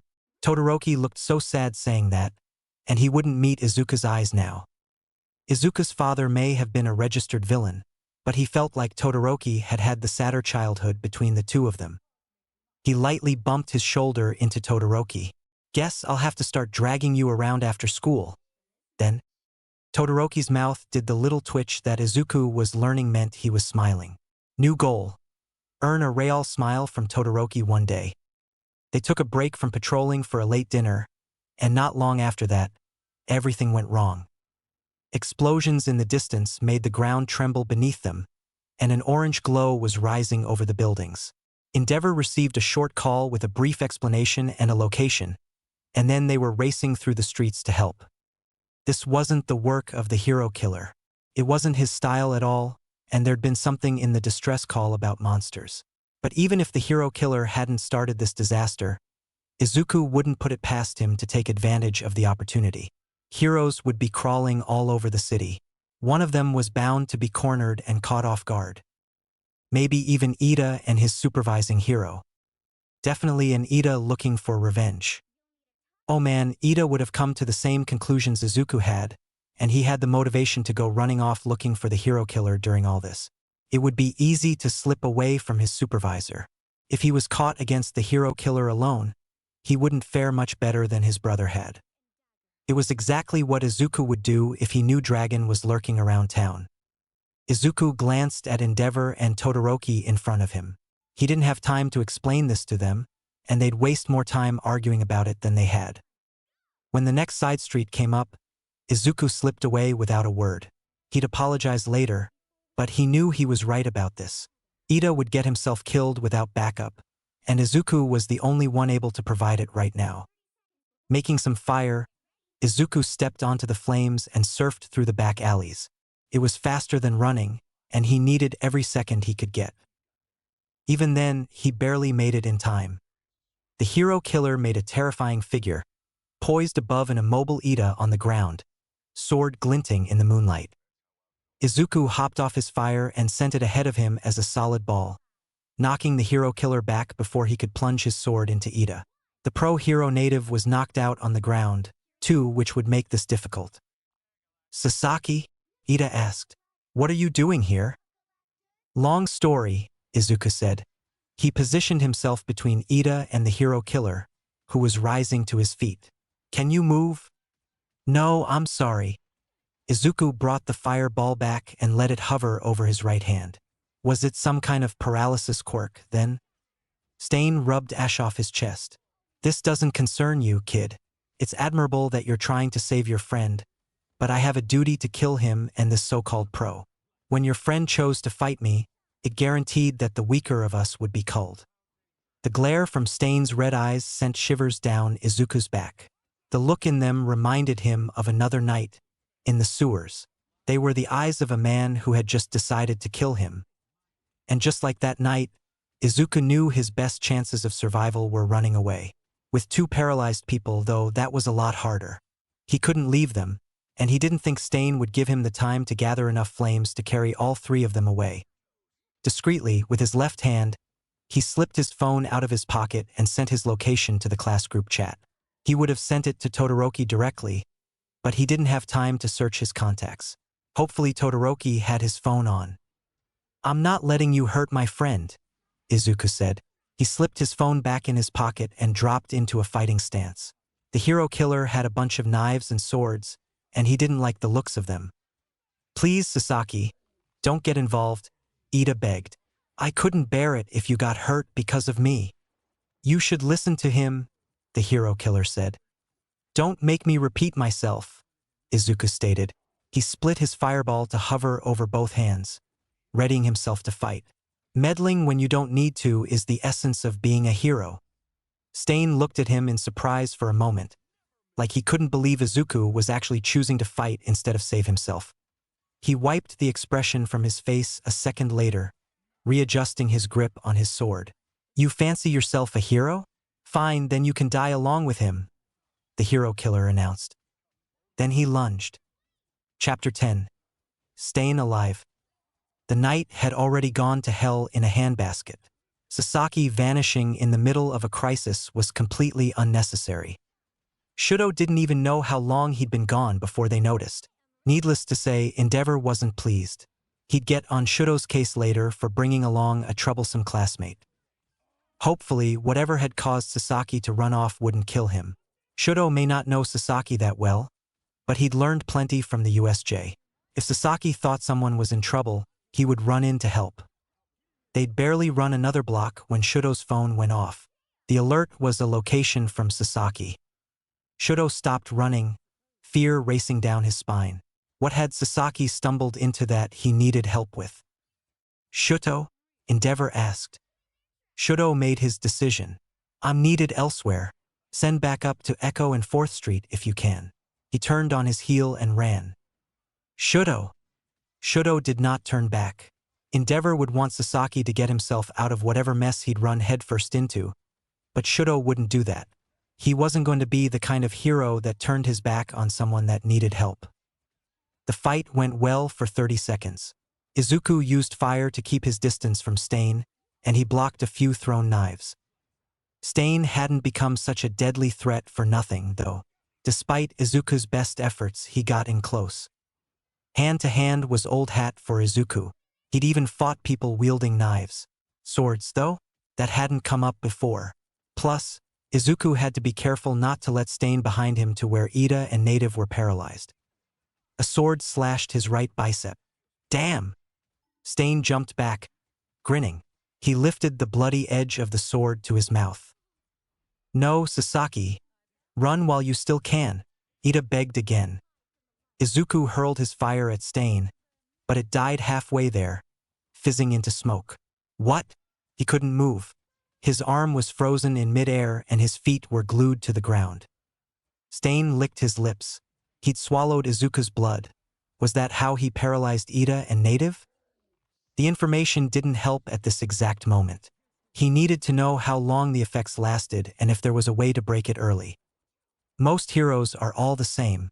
They're all talk, and all they care about are the latest polls, Stain said. He walked past Izuku, towards Ida. But you're different from these two. You might be worth keeping alive. Izuku couldn't even see what Stain was doing. He'd left Izuku's field of vision. Stop it. Leave him alone. Fight me. He'd never been more terrified in his life. Not even when his father was shooting at him. One of his friends was about to die and he was standing here useless. Stain chuckled. That's exactly what I mean. You're not just all talk, are you? Metal scraped against stone, the tip of Stain's sword dragging across the street. Izuku begged his body to obey him, willed his muscles to move. Damn it. All his attempts were in vain. Ida let out a choked gasp. Get away! Izuku yelled desperately. Flames that weren't his own brushed past him, and Stain jumped back into Izuku's field of vision. Sasaki, Todoroki said behind him. Izuku could have cried with relief. You shouldn't have run off by yourself. I was almost too late. Todoroki was the picture of calm and collected. You too, Todoroki? Ida asked, voice heavy with disbelief. Sorry, it's a bad habit. I'm working on it, Izuku said. Calling for help before he was bleeding was progress, right? You're also going to have to explain yourself to Endeavor, Todoroki said. He stomped his right foot down and spread ice over the street, making a pillar to raise Native out of the way and a ramp to slide Izuku and Ida behind him. Izuku landed in an uncomfortable heap on his side, limbs still posed from when he'd been standing. At least he could see now, even if his mask had shifted and was partially blocking his sight. Izuku didn't let himself think about how furious Endeavor was going to be with him. That was a problem for future Izuku, if they all survived this fight. Be careful, Todoroki. You can't let him cut you. He ingests blood and controls them. That's how he got us. That explains all the knives, Todoroki said. I'll just keep my distance. A flying knife cut off his sentence, slashing through his cheek. Stain followed behind it, on top of Todoroki before he had a chance to find his balance again. His tongue darted out for Todoroki's bleeding cheek. Izuku watched in horror. Not even 30 seconds, and Stain was about to have all of them at his mercy. Except Todoroki burst into flames on his left half, and Stain retreated. This was going to be terrible to watch. Izuku wasn't sure he could do it. He wanted to jump in and fight himself to protect his friends. He didn't want to be a burden to Todoroki, but he couldn't so much as lift his face off the filthy street. Ida babbled something along the same lines, constantly trying to tell Todoroki to save himself. Todoroki entertained the idea as well as Izuku had. Stop it. I'm the one who inherited my brother's name. I'm the one that should stop him. The hero killer is mine. You're Ingenium now? Todoroki asked, not even sparing a glance back as he continued to defend them with ice and fire. Strange, the Ingenium I knew before never had that look on his face. You've got a dark side. Guess my family isn't the only one. If he wasn't stressed out of his mind, Izuku would laugh. He was the one that really took the cake for dark sides in a family. But now wasn't the time for that. Todoroki had made a huge ice wall to buy a few seconds, but Stain was already cutting through it, and two knives had just found a new home in Todoroki's left arm. He needed to help. Damn it all. His fingers twitched, aching to do something useful.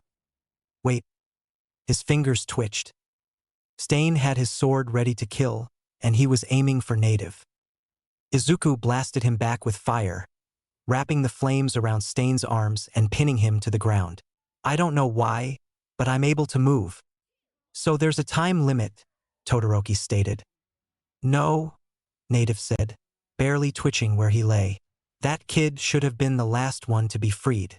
I still can't move a muscle. Stain, even with his arms pinned, managed to hurl another knife at Izuku. Todoroki caught it in a quick sheet of ice. He swallows a person's blood to control them, Izuku said, mostly to himself, but Todoroki tilted his head to show he was listening. I've got 3 theories. It could be less effective the more people he uses it on, and the amount ingested could play a part. There could even be a difference based on a person's blood type. Stain narrowed his eyes when Izuku said that, confirming the last theory. Native and Ida tossed out their blood types, and Stain grinned. So you've figured it out. Bravo. Izuku frowned. It doesn't really matter if we know how his quirk works. They still needed to either contain him or stall him long enough to get Native and Ida to the main roads, where the pros could find them. Can you keep him pinned like this for long? Todoroki asked. Stain laughed.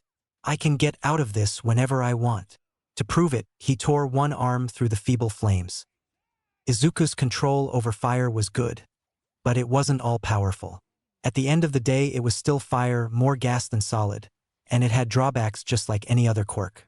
If people were willing to risk getting burned, his attacks were that much weaker. That answers that, Todoroki muttered. Can you get him with your ice? Izuku asked. He tried again to wrap bands of flames around Stain's wrists and keep him still, but the best he could do was slow him down. Todoroki stomped his foot and ice shot out. Stain attempted to jump back, but slowed as he was by Izuku's fire, he wasn't fast enough to avoid the glacier growing around him, trapping each of his limbs. I can't keep him in this forever or it could cause serious injury. Stain struggled against the ice. It wasn't as thick as the glacier that trapped Zero during the sports festival, and with enough strength he could possibly break out of it. Allow me, Ida said, slowly and carefully climbing to his feet. Izuku moved to help him, but Ida brushed him off. Emotions raced across Ida's face, too many to tell what he was really thinking. I owe you both an apology for dragging you into my mess, Ida said. He stepped past them, toward Stain. I acted shamefully, and you two were hurt because of it. Stain sneered at Ida. Don't pretend to be something you're not. Fake heroes can't change who they really are. Regardless of what I am doesn't change the fact that you're a villain, and fake hero or not, the outcome is still the same, Ida stated. Well said. Izuku grinned at Ida. They couldn't let whatever nonsense Stain spewed get to them. He couldn't be sure Ida wasn't internalizing some of it, but hearing him say that meant it wasn't sinking in too deeply, at least. Call it what you want, but you and I both know what you really are, Stain said. I am Ingenium, Ida said, and this is for my brother. He slammed his fist into Stain's face, knocking his head back against the ice. It didn't knock Stain out, but it did daze him. He slumped in the ice, the fight leaking out of him. And just like that, they had captured the hero killer. Izuku let himself relax. I can't believe we're still alive right now. Ida turned back towards them, shoulders trembling. The confidence he'd had moments before was shattering in front of their eyes. Todoroki Sasaki, I'm sorry. You're both hurt because of me, because I was blinded by my own vengeance. Izuku's arm wasn't all that bad, but he couldn't say the same for Todoroki's. The latter had rivers of blood running down his hand, and he definitely needed medical attention. So did Native and Ida, for that matter. You're hurt too, Izuku said. He didn't have a lot of medical supplies on him. Definitely not enough to deal with what looked like 2 stab wounds, plus the deep cut on Native's shoulder. And you were doing this for your brother. I get it. That's no excuse. Manuel said heroes need to use their powers solely for the sake of others, but I wasn't. I had too much rage, and I didn't know what to do with it. Izuku put a hand on Ida's shoulder. Ida, it's okay. You were hurting. Maybe it doesn't excuse you. Maybe there were better choices you could have made, but everything worked out in the end. Ida made a fist. He wouldn't look at Izuku. What I did was shameful. We don't even have our provisional licenses yet. I was essentially acting like a vigilante. Izuku couldn't help it. His laughter burst out of him before he could attempt to stifle it. He really did know how to pick friends, didn't he? Sorry, I shouldn't be laughing. Vigilantes aren't a joke. He almost lost it again. But I'm not going to lecture you about them. He wrapped what little gauze he did have around the wounds as best he could. Todoroki used his own medical supplies on Native, but he had one eye on Izuku. Not to mention, you saved my life, Native said. Personal vendetta or not, I'm grateful you showed up. Just don't do it again. Understand? Ida didn't look convinced. He leaned back against the wall, holding his left arm and still refusing to look at any of them. It reminded him of his own existential crisis the other day, and he tried to recall Aizawa's words as best he could. It's not wrong to get upset for someone else. Heroes have emotions, too, and we do have to control them so we don't jump into things without thinking. But we're only 15, and he hurt your brother. You're not a villain or anything just for that. But that is the definition of a vigilante, and that's not much better, Ida spat. And, well, Izuku may have let his own emotions get the better of him at that. Hey, vigilantes might not have official licenses, but they're still trying to do good. They're still helping people that pros wouldn't be able to. And I know plenty of people are damn thankful to a vigilante for saving their life. His little tirade caught everyone off guard, and he shrank down after he said it. Ida and Todoroki were both giving him strange looks, and they'd be questioning him about that outburst later for sure. Stain laughed behind him, reminding them that he was merely contained, not beaten. You really aren't like the others, are you? Izuku dragged a hand over his face. Okay, I think it's time to call the police or something. More pros should be here soon, Todoroki chimed in. He'd finished patching up Native and was wrapping some gauze around his arm now. Native was finally starting to get some movement back, and he took control of the situation. They found rope to bind Stain with, and he put up much less of a fight than they'd expected. Izuku didn't like it. He was being too docile after all that power he'd showed earlier.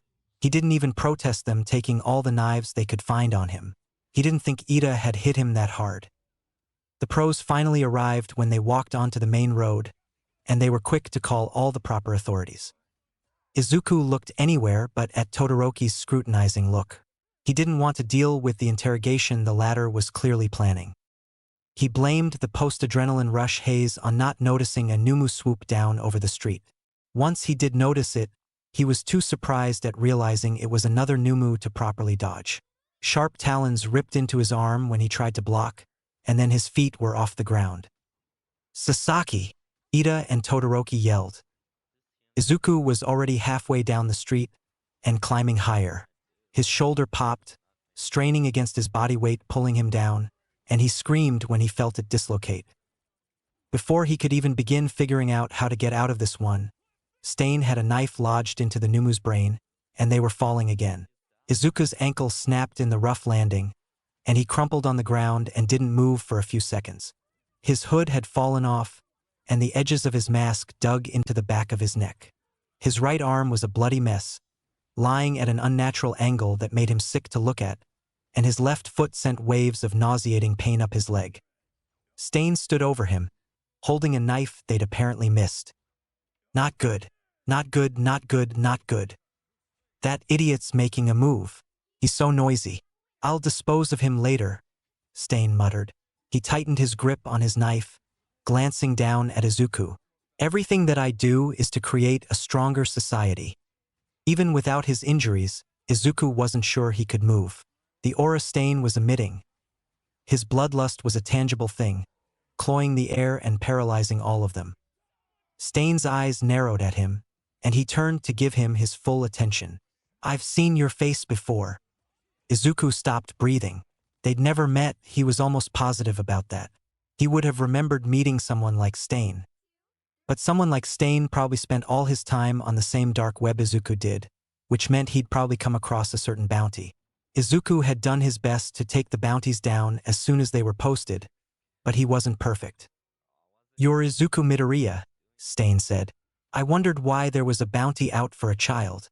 Now I see why a villain thinks you're a threat." Izuku pushed himself up on his good arm. "So what, you want the reward?" Stain grinned and turned his back to Izuku. "Nah, you're the rare hero I think deserves to live." Was that supposed to be a compliment? Should Izuku be flattered a serial killer thought he was a real hero? He probably wouldn't if he knew Izuku's story, but still. Ida and Todoroki were giving him a weird look, which ruined any hope Izuku might have had that they hadn't just heard all of that. "Stand down, Stain," one of the pros said. She was a female Izuku didn't recognize, wearing a green and white jumpsuit. She didn't look nearly as confident as she sounded, eyes darting between Izuku and Stain. Stain's reply was cut off when flames burst onto the street. "Why are you all standing around like fools?" Endeavor demanded. "The villain must have flown this way, right?" Stain chuckled. "Endeavor, I've wanted to get my blades in you for a long time." Endeavor's eyes narrowed as he assessed the situation. Hero killer Stain. What a perfect opportunity. He threw a wave of fire forward, despite the protests from some of the pros. Izuku honestly wasn't sure if Endeavor hadn't seen him, or if he had but trusted Izuku's ability to protect himself. Either way, Izuku blocked the flames from hitting him. Stain darted across the street racing towards the number 2 hero, bobbing and weaving around the fire. Todoroki made a wall of ice to try and protect the pros from the backlash of Endeavor's fighting, and then he came over to check on Izuku, helping him sit up properly. "Are you all right?" "I'll live," Izuku said. "Should we help him?" None of the other pros had moved yet, but Izuku couldn't blame them. Endeavor's fighting style was erratic on the best of days. Without some kind of protection, it was easy for allies to get caught by the embers. "No, he's the number 2 hero, he can handle this," Todoroki said. "Stain doesn't have all his knives, so he won't be able to get close enough to use his quirk." Izuku curled some of the excess flames away from Todoroki's ice wall. There wasn't a need to make it melt faster if they didn't have to yet. "What he said about Izuku Midoriya, was that true?" Todoroki asked. Ida spared them a glance when he heard the question, and Izuku sagged in exhaustion. "Yeah, I'll explain later. Hopefully never." Maybe he could push the conversation off long enough they'd forget about it. Bright orange flames caught his attention, curling against the ice wall. Todoroki reinforced it, though half the pros were peeking around the sides in case they saw an opportunity to jump in and help. Endeavor didn't need help, though. He kept blasting Stain with wave after wave, but Stain was fast and agile, able to duck and jump and weave around every flame. He got closer than any of them expected, but Endeavor wrapped himself in fire the way Todoroki had and forced Stain back whenever he was too close. Then he purposefully let Stain get in close, but only so he could wrap a hand around Stain's neck and slam him to the ground amidst a raging inferno. Between the hit to the head and the heat stroke, Stain finally lost consciousness. Izuku let the relief wash over him and drag away the tension, leaning against Todoroki's side. This time, for sure, the hero killer was beaten. Glancing at Ida, Izuku expected his classmate to be excited about that. Instead, Ida clenched his fists and stared hard at the ground, a mixture of shame, guilt, and anger burning in his eyes. Their stay in the hospital was awkward. Endeavor had indeed been furious with Izuku, threatening to terminate his internship early for the stunt he'd pulled. He would have if Todoroki hadn't intervened. If Izuku hadn't run off, both Native and Ida would be dead, and the hero killer would still be on the loose and would probably kill more heroes before they found him. Endeavor relented, but he glared at Izuku on his way out. Izuku was somewhat grateful to spend a few days in a hospital and away from him. It did mean he was stuck with a still guilty Ida, and it took both Izuku and Todoroki several long conversations before they started getting through to him. Of course, once they got through to Ida, He and Todoroki tag-teamed Izuku about his passionate stance on vigilantes and the bounty for Izuku Midoriya. So much for pushing that conversation off. "Were you saved by a vigilante?" Todoroki asked. Ida made chopping motions with his less bandaged arm. "Yes, I'm curious as well. Most heroes feel that vigilantes only get in the way. They don't have the same restraint as heroes, and they make more work for police." It took everything in Izuku not to start bragging about his accomplishments as alley cat. In a way, he probably had created more work for the police, if by work they meant handing over criminals for the police to process. At least Todoroki had given him an easy way out of this mess, even if he did hate lying. "Yeah, did you ever hear of alley cat?" Todoroki tilted his head. "Not extensively. He was too far away for news to really reach me." Ida nodded his agreement. "Well, he saved me. He saved a lot of people. He stopped muggings all the time and rapists, and a bunch of other stuff the police never would have even paid attention to." Saying alley cat saved him was going a little far. He hadn't needed to be a vigilante, but it had helped him feel like he had a purpose while hiding from his father. Maybe alley cat had saved him. "You sound like you knew him personally," Ida ventured. "I used to live near a neighborhood he watched. He helped me out a few times," Izuku said. "Do you know what happened to him?" Todoroki asked. He had to consciously stop his hand from reaching for his scar. "He got hurt, and then he was caught." They picked up on his tone that he didn't want to talk about this, and they eagerly switched the topic to something else. "So, you have a bounty on your head?" Todoroki wouldn't stop staring. Izuku sank into the pillows. Aizawa wasn't going to be happy about this. Katsuki would be even less pleased. Stain had to be mistaken. Ida pushed his glasses back up. "I find it inconceivable that you could have done anything to warrant a bounty on your head as a middle schooler." Oh, if only he knew. Ida would probably have a heart attack if he ever found out how Izuku actually spent junior high. "No, he wasn't wrong. I ran away from my dad," Izuku admitted with a glance to Todoroki. "He's actually a villain, and my running away wasn't exactly quiet." "Is that when you were stabbed?" Ida asked. Fair guess, Izuku supposed. Most people didn't have as many traumatic life experiences before high school that Izuku had. No, actually. That was a separate incident." Ida looked horrified. Todoroki took it all in stride. Considering his past, it probably sounded somewhat normal to him. "So your father put a bounty on you?" "Yeah. He promised to kill me the next time he saw me." Izuku fiddled with the edge of the blanket, not meeting their eyes. "That's why you avoided the cameras the other day," Todoroki stated. Izuku nodded.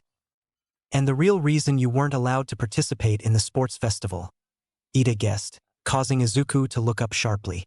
"I assume some, if not all, of the staff are aware of your situation?" Times like this reminded Izuku why Ida was at the top of their class. Yeah, only Kaken, Aizawa, Yamada, and Principal Nedzu know the full story, but everyone else knows the general situation. "There's more to it than that?" Todoroki narrowed his eyes. Clearly, Todoroki wanted to prove why he was also at the top of the class. "It's secret." Izuku winced. He could at least not phrase it like a question. "I understand," Ida stated. "We won't press for details. I assume we are to keep referring to you as Sasaki." Izuku nodded. "Please." That was easier than he'd thought it would be. He glanced at Todoroki to gauge his opinion. Todoroki's mouth was pressed in a firm line, but he nodded. The curiosity was probably killing him, but Izuku wasn't the only one with a past he didn't want to talk about. Todoroki couldn't judge. The conversation switched to lighter topics until the chief of police came in. He gave them a thorough dressing down of proper protocol as heroes in training. While Izuku rolled his eyes at the legal stuff, Todoroki had a harder time biting his tongue and almost punched the chief. Amazingly, even with Todoroki threatening bodily harm, they weren't in any more trouble. Endeavor was getting full credit for Stain's capture, and the three of them were being painted as helpless victims who'd needed saving. He should be grateful they weren't getting the credit. That meant the media didn't care about them, and he didn't have to awkwardly avoid the attention. It still irked him. Up until the Numu had shown up, they'd had everything under control. Izuku almost wanted a do-over. This time he wouldn't be caught off guard, and he'd be able to burn the Numu when it dive-bombed him. Even if it still grabbed him and he was in the air, he could have still used his quirk to burn the wings and then caught himself in the fall. He shouldn't have let his guard down so much after the fight.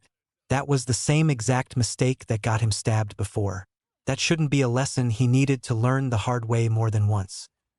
Granted, flying Numu were a little out of the ordinary, but any number of random things could come out of nowhere at him. He'd been lucky to survive both times, and for now he'll be grateful he's alive at all. Alive and with friends. Chapter 11. Fireworks.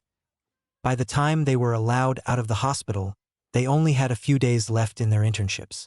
Izuku did his best not to piss off Endeavor any more than he already had. But the pro had gone back to pretending Izuku didn't exist. Izuku was not disappointed by this. He spent his time on patrols with various sidekicks, with strict orders not to fight anyone. Who knew doing nothing was literally the hardest possible thing to do.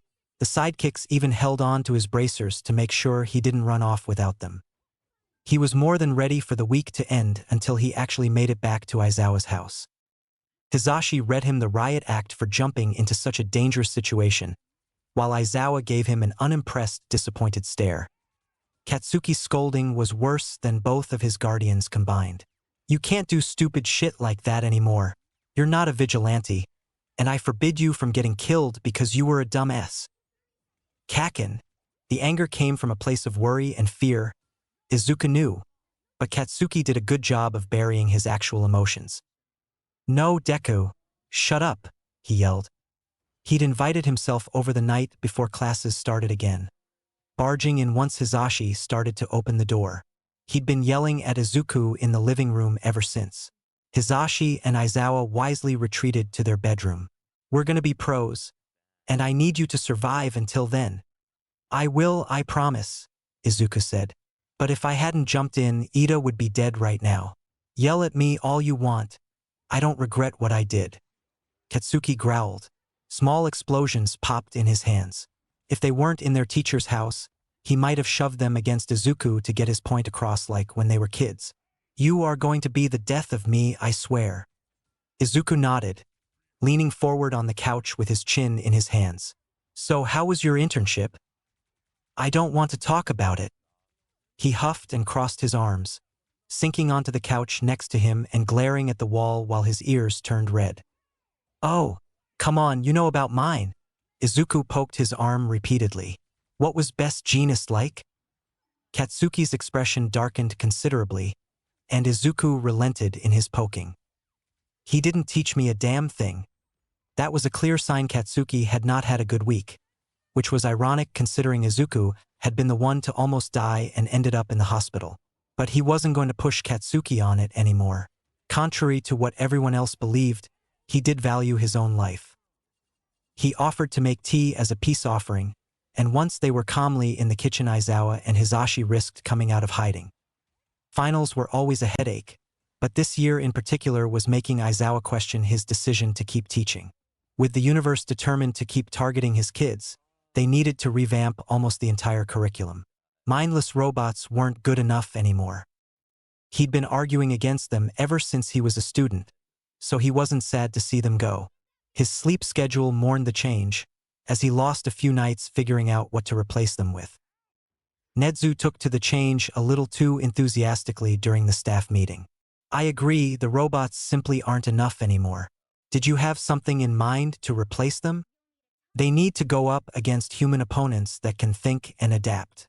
If we set them up in pairs and you participate, there are enough of us to each take on a pair. Nedzu's ears twitched at the thought of participating. He didn't often get to be hands-on with the students, and testing them directly spoke to his more animalistic side. Interesting. Let's hear your thoughts on the pairs. He and Vlad King both came prepared with preliminary lists of the pairs and what teachers to pit against them. Each pair had different weaknesses they needed to work on, be it teamwork or strategy or a physical setback. I have one suggestion, Nedzu said at the end. I'd like to switch Sasaki with Uraraka. Aizawa frowned at his notes. His original plan was to pair Izuku with Aoyama against 13.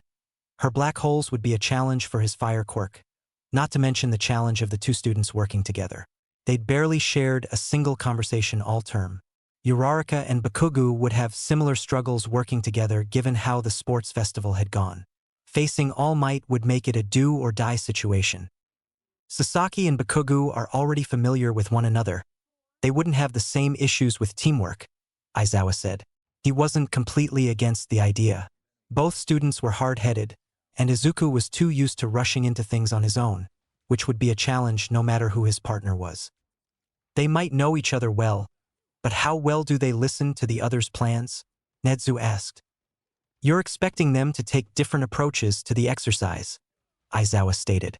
Bakugo could be counted on to rush headfirst and try and blast his way through. Izuku would be more subtle, but would he want to fight or try and make it through the gate? Would he abandon Bakugo to the fight to escape and secure a passing grade for both of them, or would he try and reason with his bull-headed best friend? He couldn't deny he was curious to see what the kids would do, so why the hell not? Either way, fighting All Might wouldn't be easy even if they were the perfect team. He marked the changes and Vlad started listing off the pairs for his class. Classes started back up with a vengeance. With all the homework and training, Izuku didn't know what way was up some days. But he couldn't afford to slack off now with finals so close. He didn't want to miss the summer training camp.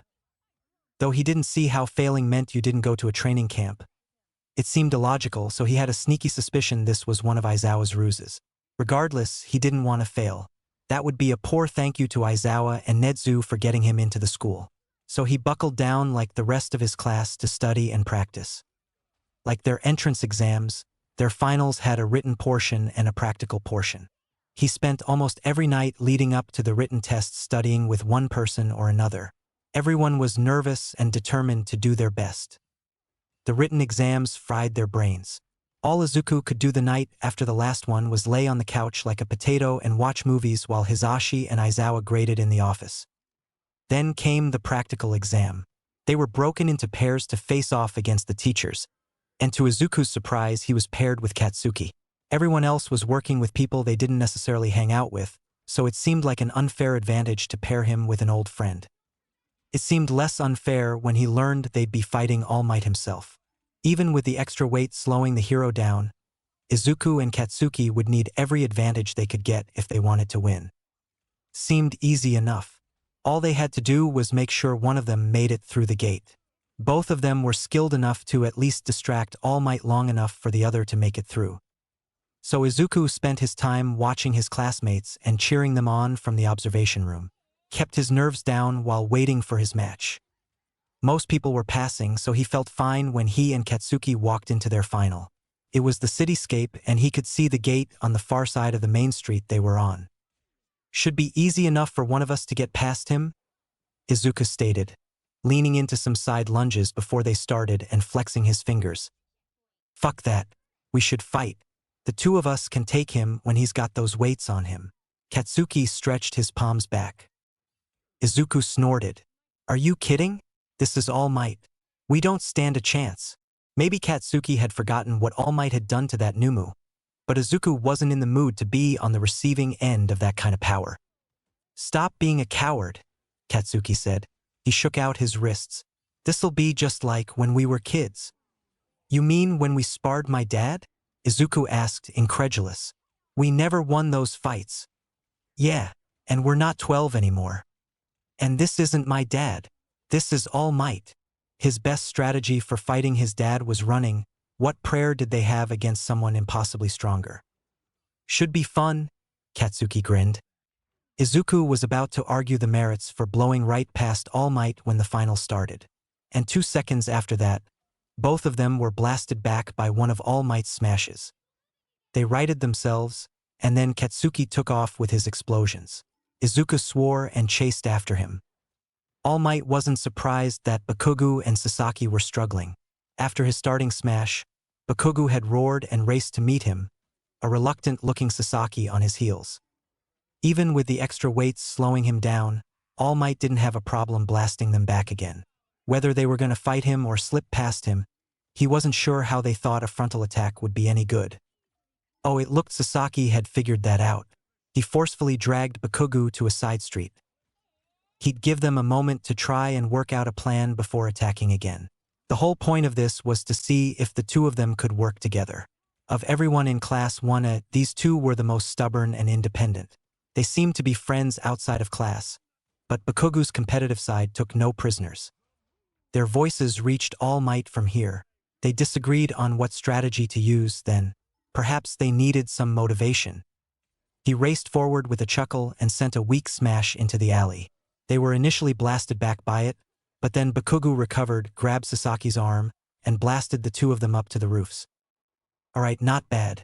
Young Bakugu looked out for his teammate, at least that was something. All Might followed them up the roof. Bakugu had expected this and was waiting with an explosion ready to go. If you want to run away like a coward, Deku, then fine, run. I've got this. Bakugu yelled behind him. Now that's not a nice thing to call your teammate, All Might said, standing up on the next roof and brushing himself off. Bakugu winced and mumbled something. All Might leapt over the side street to their roof. Sasaki wrapped fire around All Might's legs, holding them together, while Bakugu aimed an explosion at chest level. It knocked All Might off his feet, and their teamwork in that instant had been beautiful.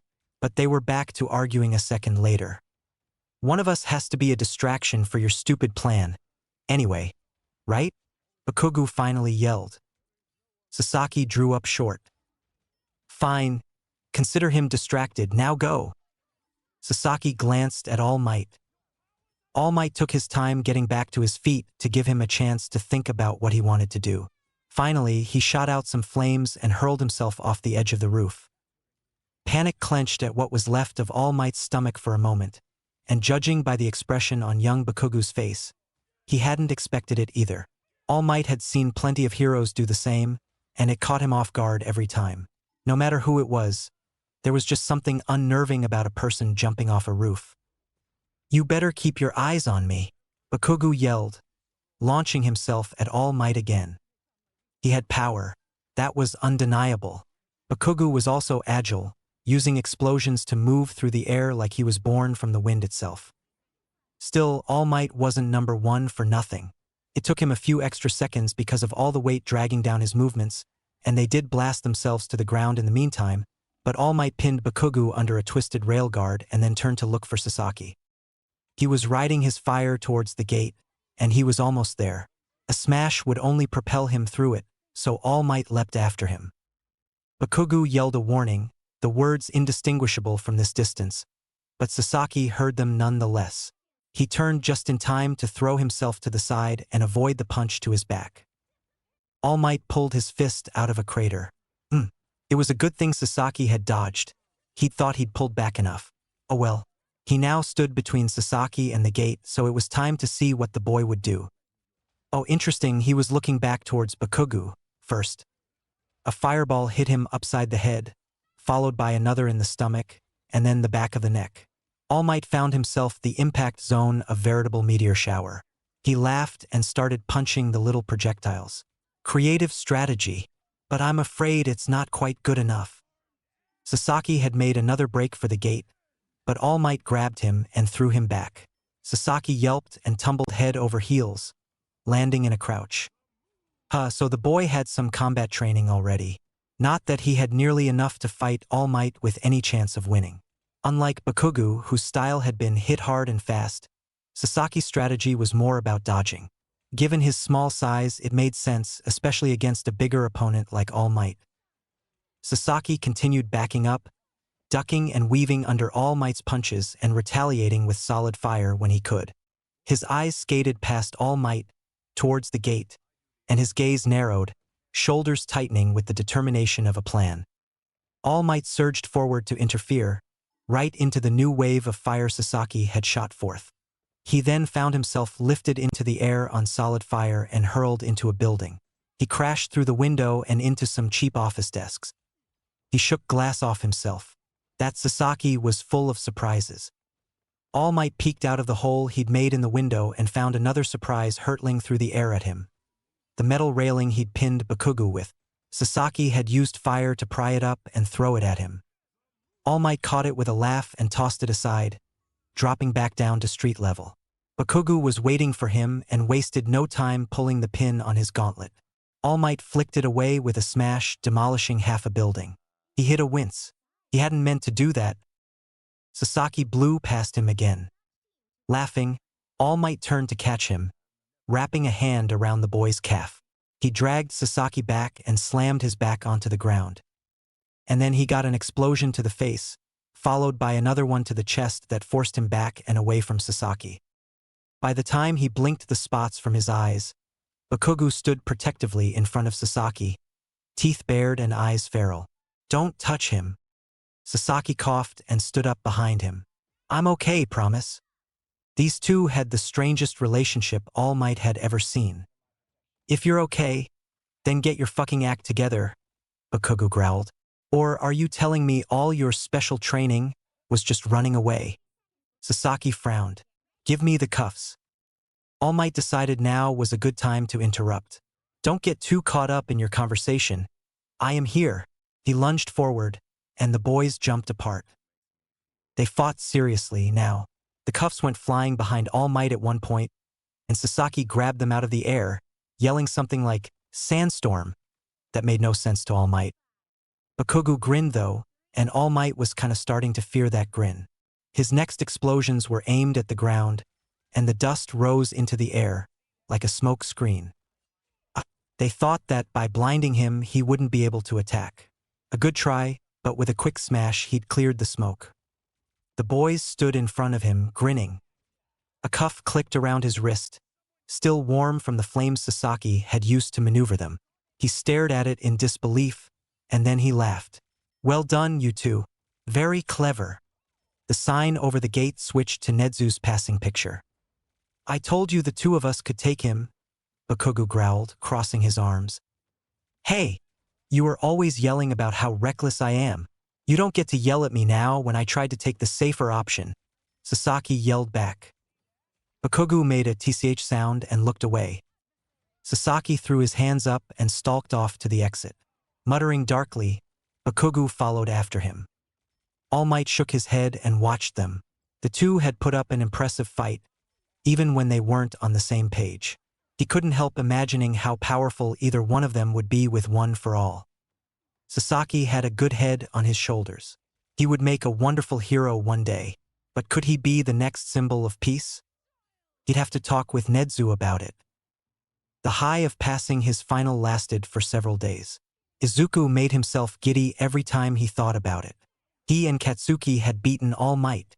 Okay, he'd been handicapped with all those weights, and all they'd had to do was get handcuffs on one wrist, not knock him out of commission or anything, but it was still a win. The day after, Aizawa revealed that all students were going on the trip, just like Izuku had thought. His classmates started talking about getting some last-minute supplies, and Hagakure suggested a shopping trip. Izuku hadn't been planning to go out to the mall originally. He didn't need anything for the camp, and he still preferred to avoid large crowds. Then it turned into this whole class thing, and then Hizashi found out about it, and the next thing he knew he was at the Kiyoshi Mall with most of his class. Hizashi had said something about bonding with other kids his age, and Aizawa hadn't said anything against it, which seemed to be all it took to convince Hizashi to drag Izuku over and drop him off at the specified time. Izuku didn't even have Katsuki to hang out with all day. His best friend had been betrayed him and made other plans that day with his parents. He hadn't needed anything either, so he made no attempts to change his plans. Which was fine. Izuku didn't need Katsuki around to interact with their classmates. Actually, without Katsuki's hair-trigger temper, it should be easier to get along with everyone. It was so much easier to hide behind Katsuki's explosions, though. They kept the attention off of Izuku and prevented awkward conversations from even starting.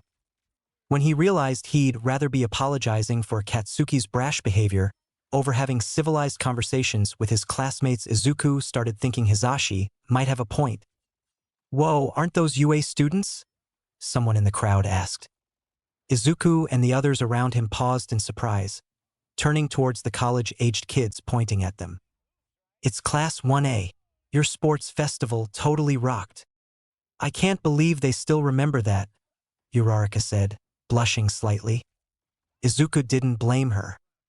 He'd already taken a step back behind Shoji and was nervously pulling his hair down over his eyes, even though no one should have any reason to recognize him. He hadn't been in the sports festival after all. Still, the very idea of being recognized terrified him. Ida moved next to him, blocking him in beside Shoji. He offered a small smile and a nod. Blinking, Izuku slowly smiled back and relaxed a little. It was a much subtler protection than he was used to from Katsuki, and he appreciated it just as much. The attention didn't last long, and the college kids moved on pretty quickly. Then they had to decide what stores to hit. Jiro needed a new duffel bag, while Kaminari and Hagakure needed new shoes. Mineta wanted a lock-picking kit, and Izuku shuddered to think why he wanted one. In the end, they decided to split up and get what they needed, then meet back at their current spot in an hour to properly hang out. Despite nearly the whole class being there, the only one standing by him after they split up was Uraraka. "Looks like it's just you and me left," Izuku said, staring with wide eyes at his quickly disappearing classmates. Uraraka looked equally surprised at how fast everyone had run off. "Yeah. So what do you need to shop for? I already have everything, so we can go to whatever store you need." "I mostly just need bug spray." She glanced over at him, and her face started getting red. She was louder, almost flustered, when she said, "You know, to keep those pests away." And then she raced off on her own, hands pressed to her face, not waiting for Izuku. "Wait, Uraraka." Izuku only took a few steps after her. He shook his head. "So much for bonding with my classmates. Hizashi would be so disappointed." Well, he might as well look around. He had an hour to kill before anyone else would be back. Maybe he could find Ida. Izuku was pretty sure he'd been heading towards the shoe store with Kaminari and Hagakure. It was unbelievable. Shigaraki kicked a crumpled burger wrapper that had missed the trash can. He'd unleashed 3 Numu on a city, and no one even cared. Massive property damage, big fires, dozens of injuries, but it was old news as soon as it happened. All because of Stain and that stupid video of his. After all his pretty words, the useless idiot had gotten himself captured the very same night. Now his presence was going to haunt Shigaraki. Stores were already selling his damn merchandise like he was some kind of hero. He wanted to disintegrate all of it. He'd broken into UA. Where was his merchandise? Why didn't they care about him? He kicked the wrapper again, hands curling into fists in his pockets. It wasn't fair. Months of planning, years of effort, what was it for if no one was even going to pay attention? Not only that, but people followed that lowlife. They had people with actual talent looking to join the league now because they thought Stain had been with them. What was up with that? What was so special about Stain's ideals? In the end, he was just destroying what he didn't like. He wasn't any different than Shigaraki. A kid stumbled into his leg and giggled an apology before running off again. Shigaraki growled. He should kill the brat and his family. Kill everyone in this stupid mall. Would the media pay attention then? He'd only make Sensei mad. Sensei had been working hard to teach him the value of long-term planning and not acting impulsively. Getting arrested, possibly even killed here, wouldn't help him accomplish his goals. He glared around at the mall, like it was the store's fault for being so useless. His eyes landed on a familiar figure. The brat from the USJ, the one Kurogiri was so interested in.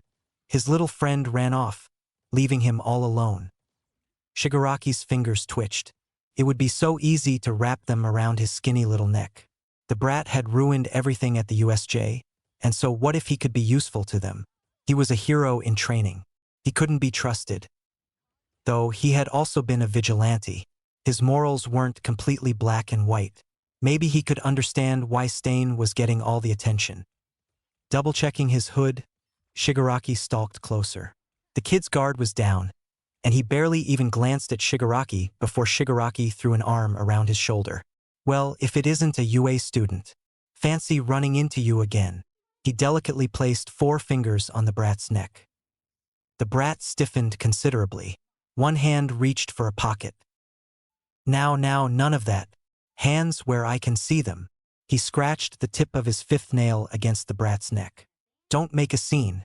I'm just an old friend who ran into you at the mall." The kid's face was torn between hatred and horror, but his hands stayed at his sides. "Calm down," and wipe that look off your face. I just want to have a friendly conversation. But if you try and run or fight back in any other way, it'll only take seconds for me to turn you into a pile of dust." He scratched his last nail against the kid's throat. "As soon as all 5 fingers touch, you're dead." Sasaki swallowed, taking a deep breath and smoothing his face. "If you did that here with so many people, a hero will come and catch you. You couldn't escape." Shigaraki grinned. "I don't doubt that. But look at all these sheep." He gestured to the scattered people in front of them. "They're convinced they're safe because they have rules and laws to protect them, but any one of them could start a massacre if they wanted. After you, I could kill 20, maybe 30 before a hero showed up." If Kurogiri was paying attention, which he almost always was, Shigaraki might even get away with it. "Fine, I get it," Sasaki bit out. "Let's talk. Why was it always him? Why couldn't Izuku even go hang out at the mall with his classmates without it becoming a huge situation? Katsuki was never going to let him out of his sight after this mess, and Izuku couldn't even blame him. Seriously, of all days for Shigaraki to apparently be having an existential crisis and go wandering around a mall, it had to be today. It was somewhat horrifying to learn that the hero killer hadn't actually been allied with the League, but since that was how the media made it sound, it hardly mattered what the truth was. That was the reality they were dealing with, and Shigaraki wasn't happy about it. Izuku responded when necessary, mind racing. He couldn't reach for the lighter in his pocket, or even his phone to call for help. The best he could do right now was keep talking, keep Shigaraki busy and placated and hopefully not murderous. If he was lucky, one of his classmates would spot them and call the police or something. Ah, look at him, hoping someone would call the police. Aizawa would be so proud.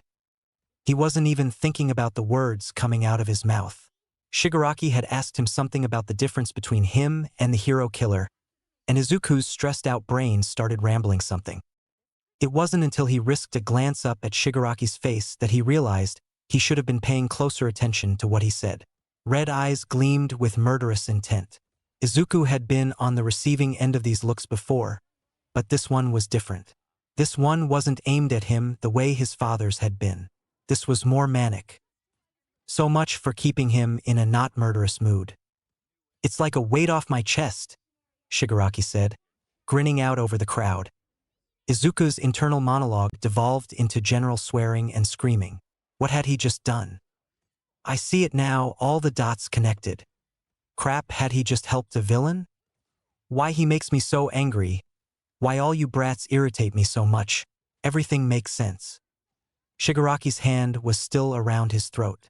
Izuku had never felt closer to death or more helpless to stop it. Even if he reached for his lighter, he wouldn't be fast enough to stop Shigaraki. "The problem is All Might," Shigaraki said. "It's the most rational explanation. I didn't see it even though it was right in front of me the whole time." Had Izuku said anything about All Might? He probably had, knowing him. If he was rambling, there was a 90% chance All Might was going to come up. What was I worrying about so much? It's simple. He's why these morons are able to smile so thoughtlessly. His 4 fingers tightened on Izuku's throat, the 5th still carefully lifted. It's because he's smiling thoughtlessly too, as if there's no one in the whole world he can't save. He was cutting off Izuku's air. Izuku couldn't breathe. "I feel so much better now," Shigaraki said. "I don't have to change my ways at all. It's all so simple. Oops, don't struggle now, unless you want to die. Do you want all these people here to die as well?" What did he expect Izuku to do when he was choking him? Shigaraki wasn't letting up. If anything, his grip was getting tighter. And why was he smiling like that? Izuku had hardly said anything worthwhile. Forget whatever Izuku had said. If Shigaraki didn't want to make a scene, he needed to ease up on Izuku's throat. If he didn't get some air soon, he was going to pass out. "Sasaki? Is that a friend?" He and Shigaraki both froze. Uraraka stood a few feet away, tilting her head in confusion at them. Izuku could see her putting pieces together in her mind. "No, that can't be right. Let go of him." Shigaraki turned his face towards her. Shit, he was going to kill her. He was going to finish crushing Izuku's windpipe and then lunge for Uraraka, and she was off guard, she'd never get away in time. He let go. "Oh, you were here with a friend? I'm sorry, I didn't know." Izuku doubled over coughing, sucking the most wonderful air he'd ever breathed into his lungs. Shigaraki leaned in close to him. "Don't even think about following me." He pushed himself up and strode off, hands in his hoodie pocket. Uraraka came to check on him, but Izuku glared after Shigaraki, tears in his eyes. "Hold on, Shigaraki." Uraraka gasped. "Shigaraki?" Shigaraki paused, but he didn't turn around. "Thanks for the chat, kid. Next time we see each other, I'll probably have to kill you." He kept walking.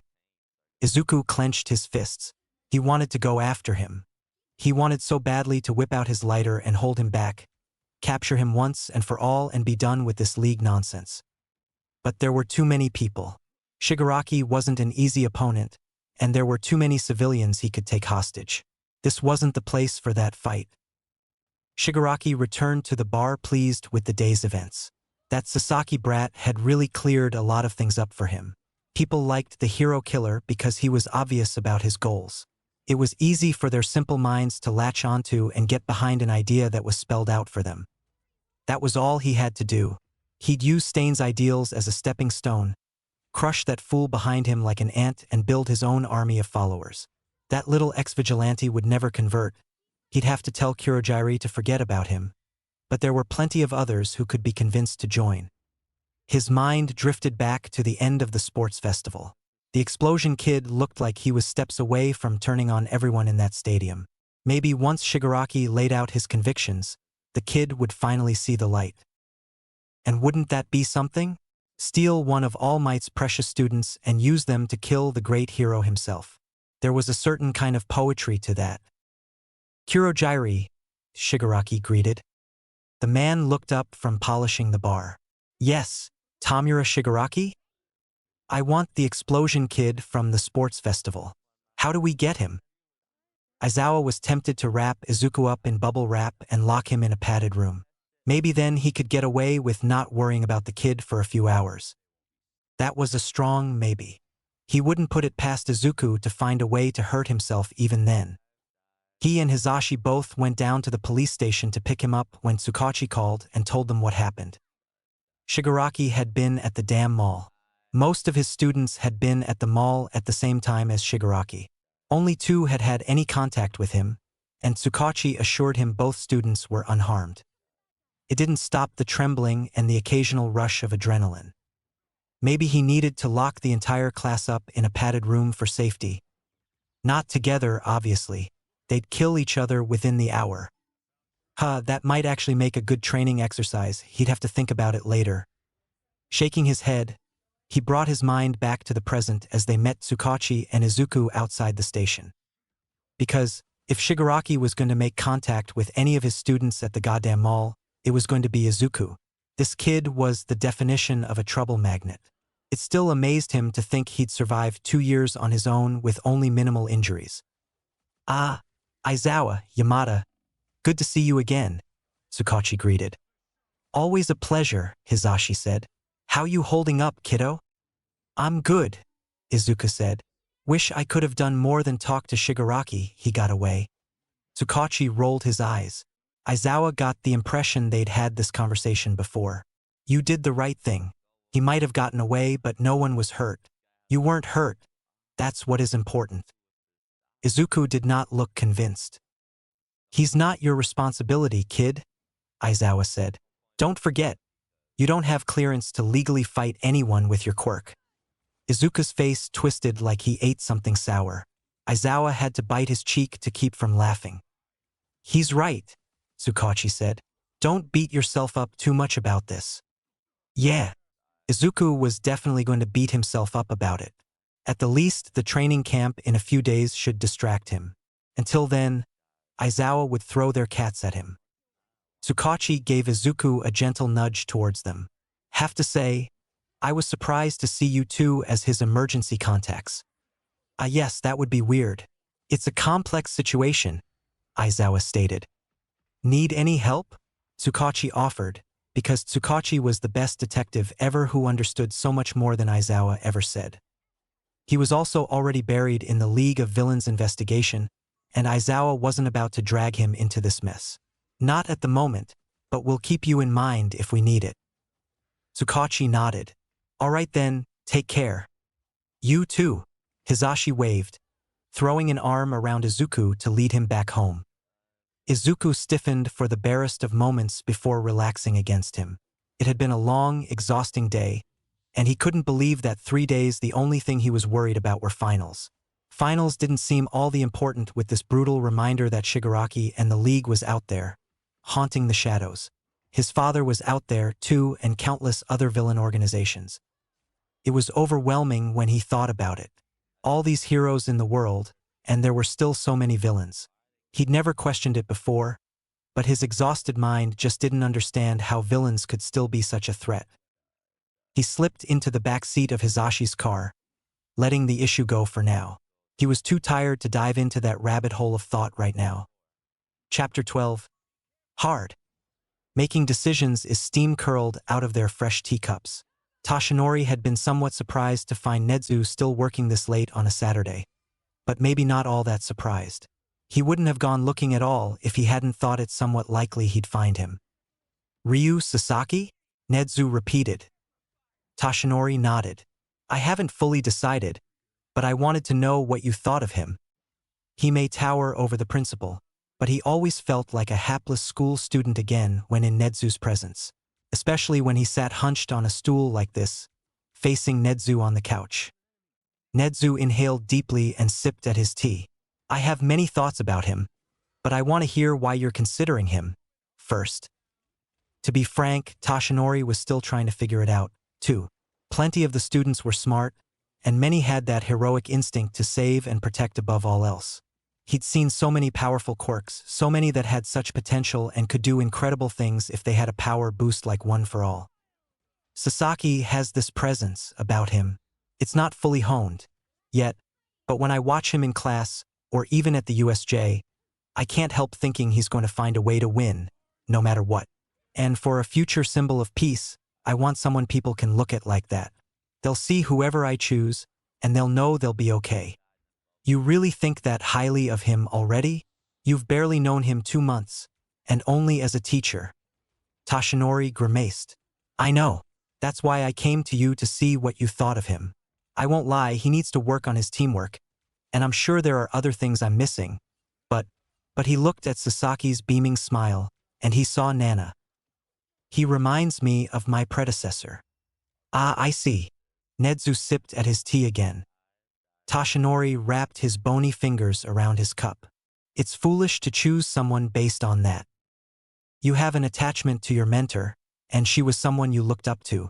I think it's natural to want to choose someone that you feel lives up to your predecessor. His fingers tightened. I don't just want someone to be as good as me. I want them to be better.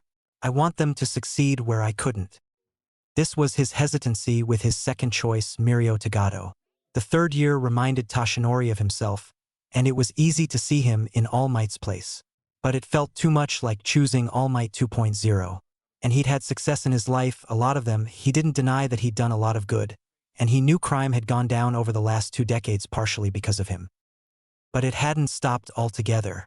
And in the last few years, ever since his injury forced him to cut back his hero work, it was starting to rise again. If it was already climbing when he hadn't even officially retired yet, he didn't want to imagine the chaos him stepping down will actually cause. Whoever he passed on the mantle to, they'd need to be able to counter that chaos. Ideally, they'd be able to find the root that bred villains and do something about that, something he'd never been able to. You believe Sasaki can accomplish this? I don't know. Toshinori shook his head. I don't know that anyone can. I'm asking so much, plus I've heard rumors All for One might still be around, and I hate the idea of placing that burden on anyone. He'd been so sure he'd defeated All for One, and he'd been proud that he'd accomplished one for All's secret purpose. He was able to live with his debilitating injury and shortened lifespan because it didn't matter anymore. He'd done the most important thing he could ever do in his life. Except he apparently hadn't, and now he wasn't sure he could. He was significantly weaker than he used to be. If he and All for One met in battle again, he wasn't sure he could win. It would depend on if All for One was weakened as well. But to put the burden on someone else, that chafed him. He didn't like sending anyone else to fight his battles. It didn't matter if they were a student or a fully seasoned pro. If there was danger, he wanted it aimed at him. Yes, those rumors are concerning, Nezu said. He sipped his tea. And if your chosen successor has to face off against him, then their chances of beating him must be taken into consideration. Toshinori laughed. He's so powerful. I can't even expect pros to handle him. I doubt I could stand against him at this point. Then the sooner you make the choice, the better, Nezu summed up. They'll need all the time to train and prepare that we can give them. Toshinori nodded, staring into his tea. Which brings us back to the start. What do you think of Sasaki? Nezu stalled by sipping his tea. Sasaki would be an interesting choice. While skilled, he's not particularly powerful. There's more to being a hero than strong quirks, Toshinori stated. Nezu smiled. Of course, Sasaki has worked hard to overcome his limitations, and he has more combat experience than most first years. I've wondered about that. He's a little too used to fighting. Humming, Nezu took another sip of tea. If you're seriously considering him as your successor, then there are certain things you need to know about him. It sounded like Nezu knew quite a bit more about the student than normal, and it sounded like Toshinori wasn't going to like what he was about to hear. 10 minutes and an explanation later proved him right. His insides squeezed together painfully. Sasaki Midoriya had been through so much.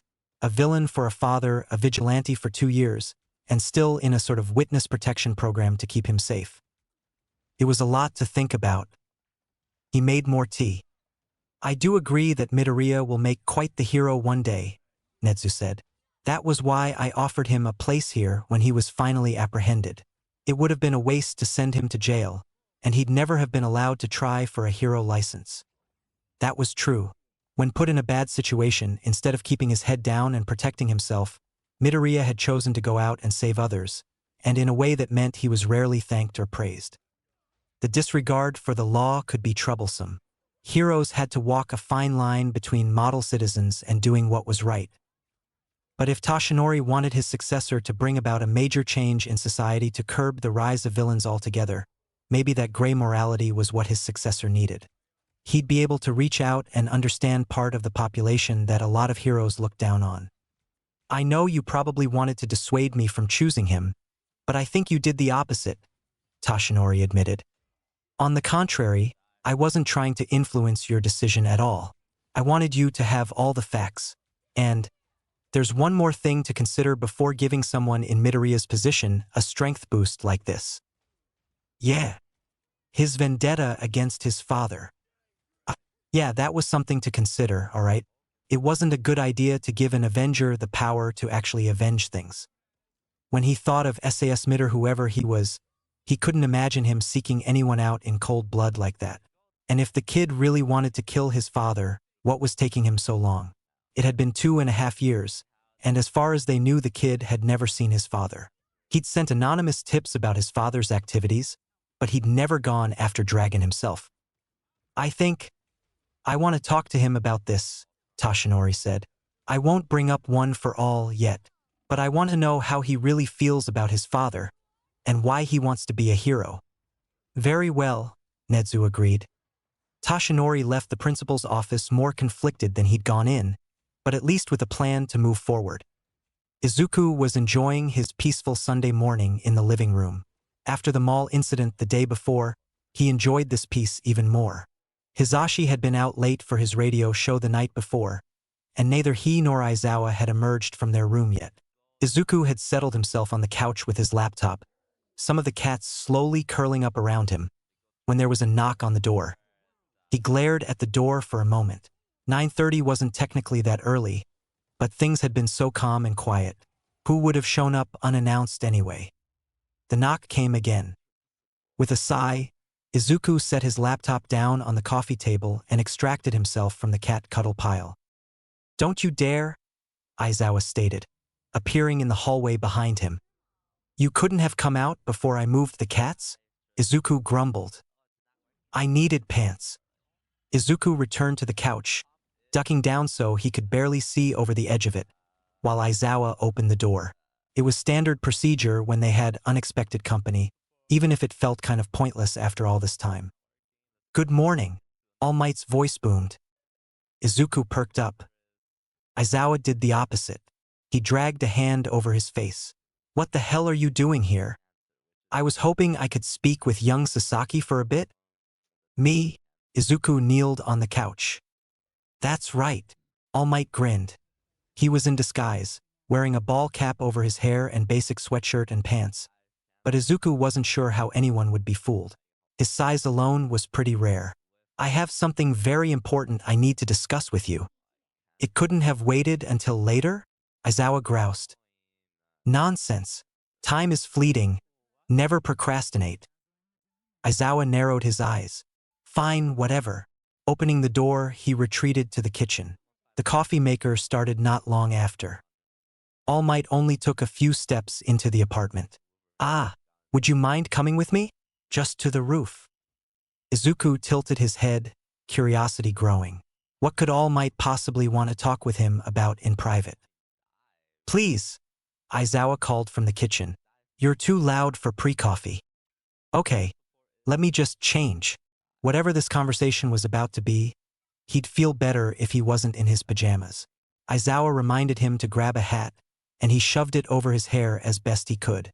It had been re-dyed before finals, but he hadn't wanted to cut it again, and the curls didn't get along with hats very well. The roof was lined with clotheslines, but no one had any washing out on it yet. All Might folded his fists against his hips and took deep inhales of the fresh air.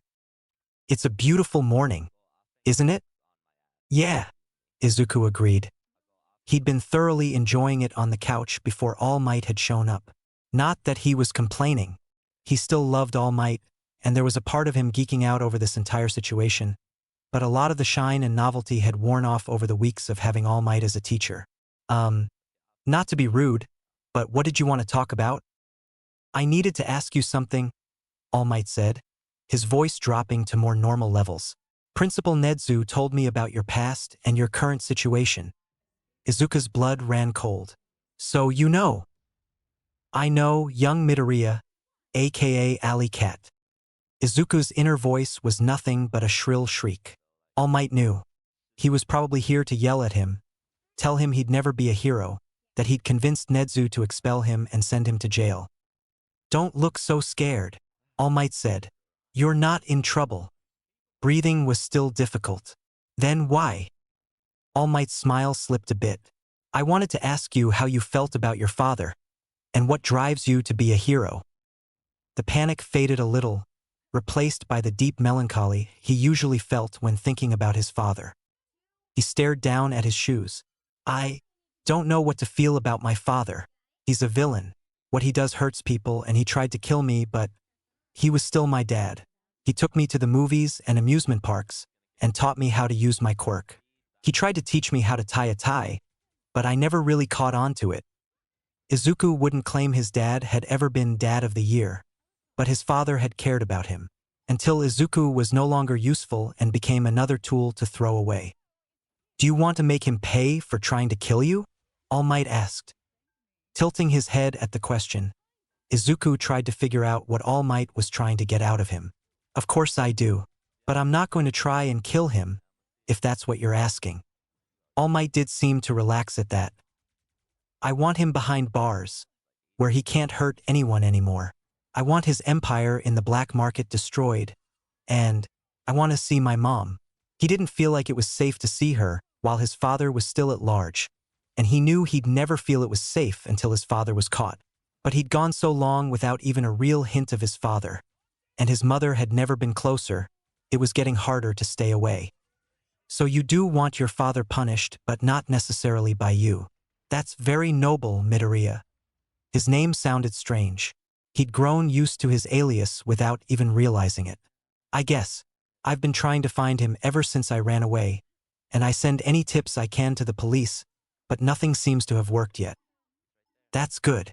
When I learned who your father was, I was worried you'd be angry and be out for revenge."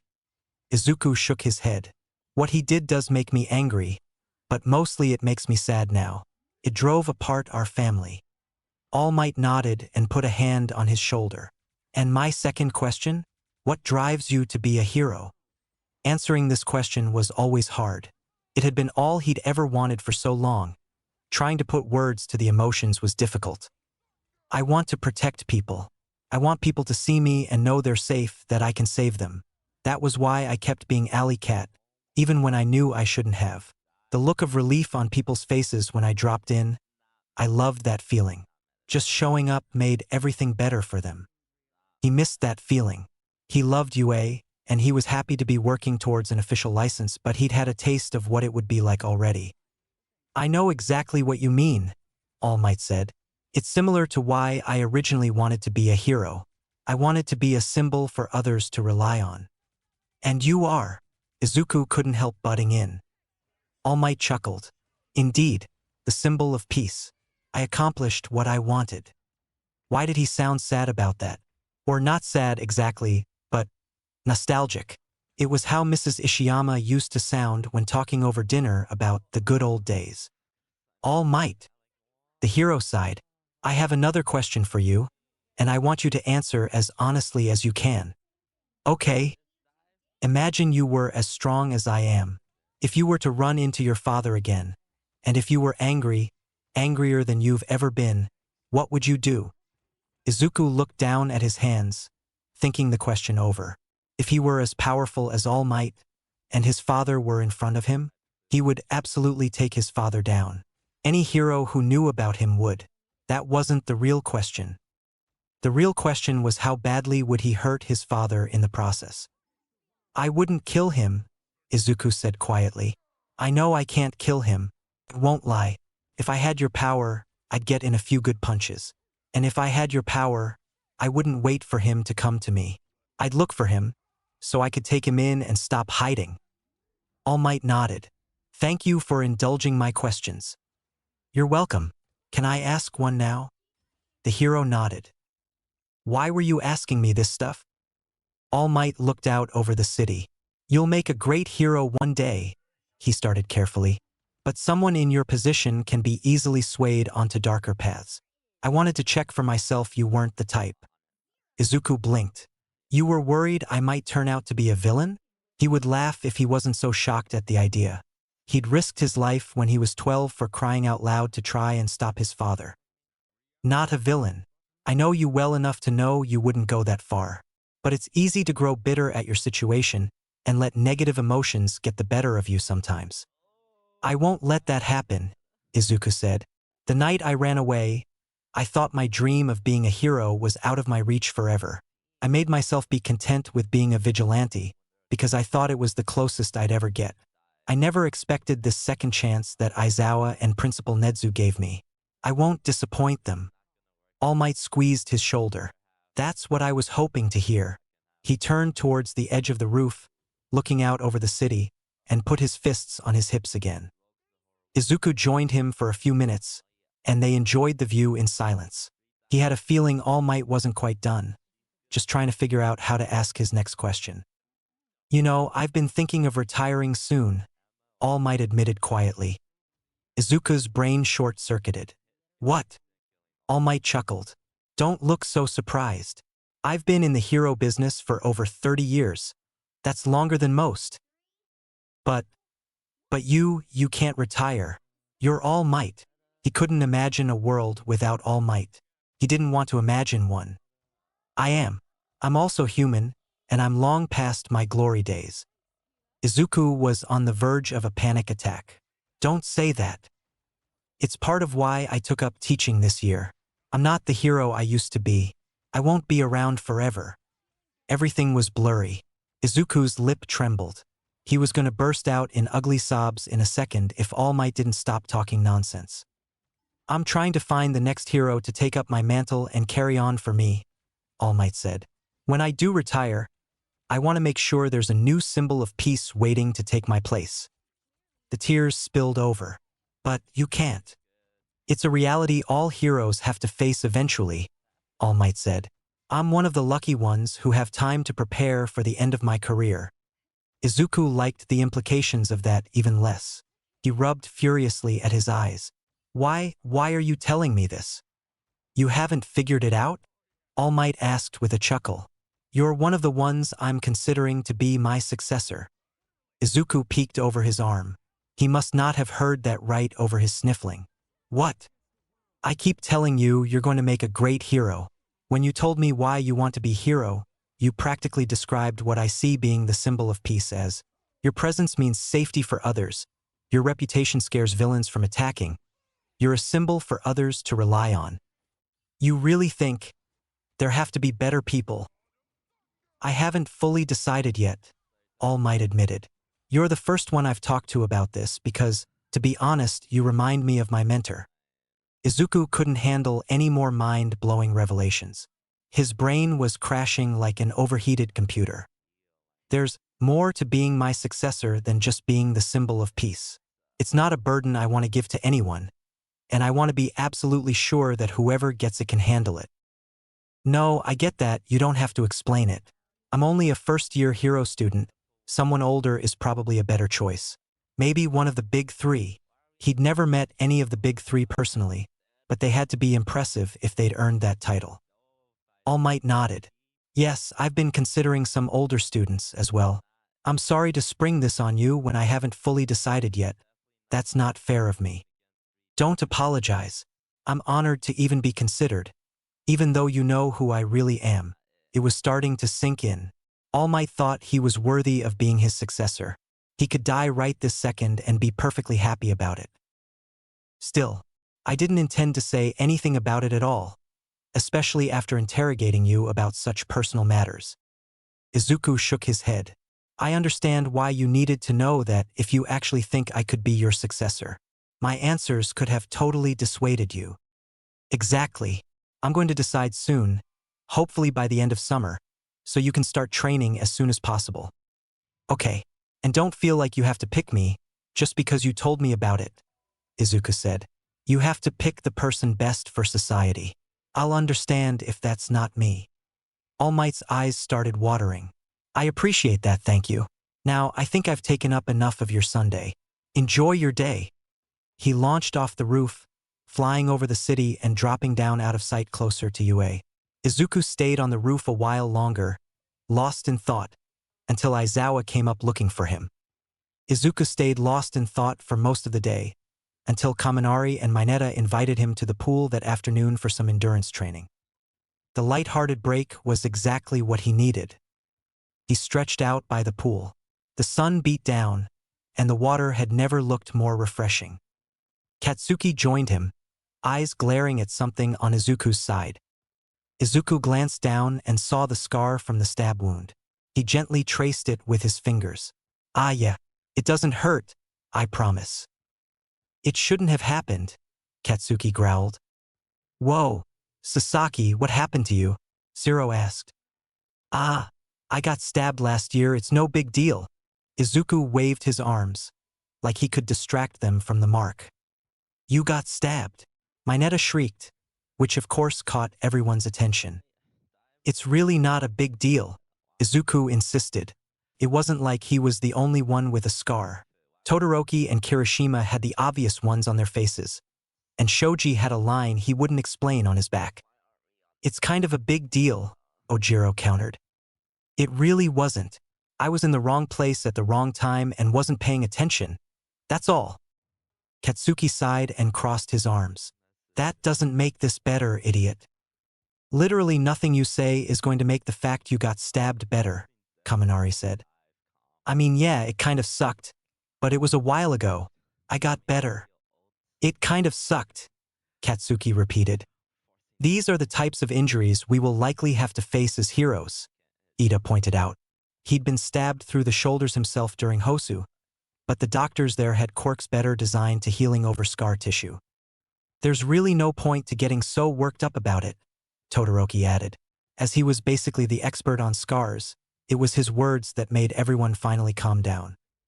I guess, Kaminari said, giving Izuku's scar one last frown. Seeing the scar just makes it real, you know? I definitely recommend not getting stabbed if you can help it, Izuku said. Now, are we going to swim or what? That was all it took to get the class back on track. Of course, because it was their class, it ended up being a competition. They raced to see who the fastest swimmer was. It was definitely unfair when some of his class used their quirks. He cried foul with many of the others who didn't have suitable quirks for this. It wasn't like he could pull fire out of the water, and asking Todoroki felt more like cheating than if he'd been able to make it himself. The final round was cut short by Aizawa. No one was happy about it, but no one dared oppose their teacher either. Katsuki, Todoroki, and Ida bickered in the locker rooms about which one of them would have won. Izuku stayed happily out of it. He was slipping his shoes on when he noticed Mineta peering through a hole in the wall and mumbling something about girls. He frowned. He could normally ignore his classmates' ogling. As long as the ogling stayed a respectful distance away from actual girls and within Mineta's head, Izuku was hopeful he'd grow out of it as they continued training. If Mineta was about to start acting on these fantasies, they were going to have a problem. Something poked Mineta in the eye, and the boy jumped back cursing. The muffled voices of the girls came through the wall. At least they could handle themselves against Mineta, even though they shouldn't have to. Izuku would have to bring it up with Aizawa later. Other than that brief incident, the afternoon had been great.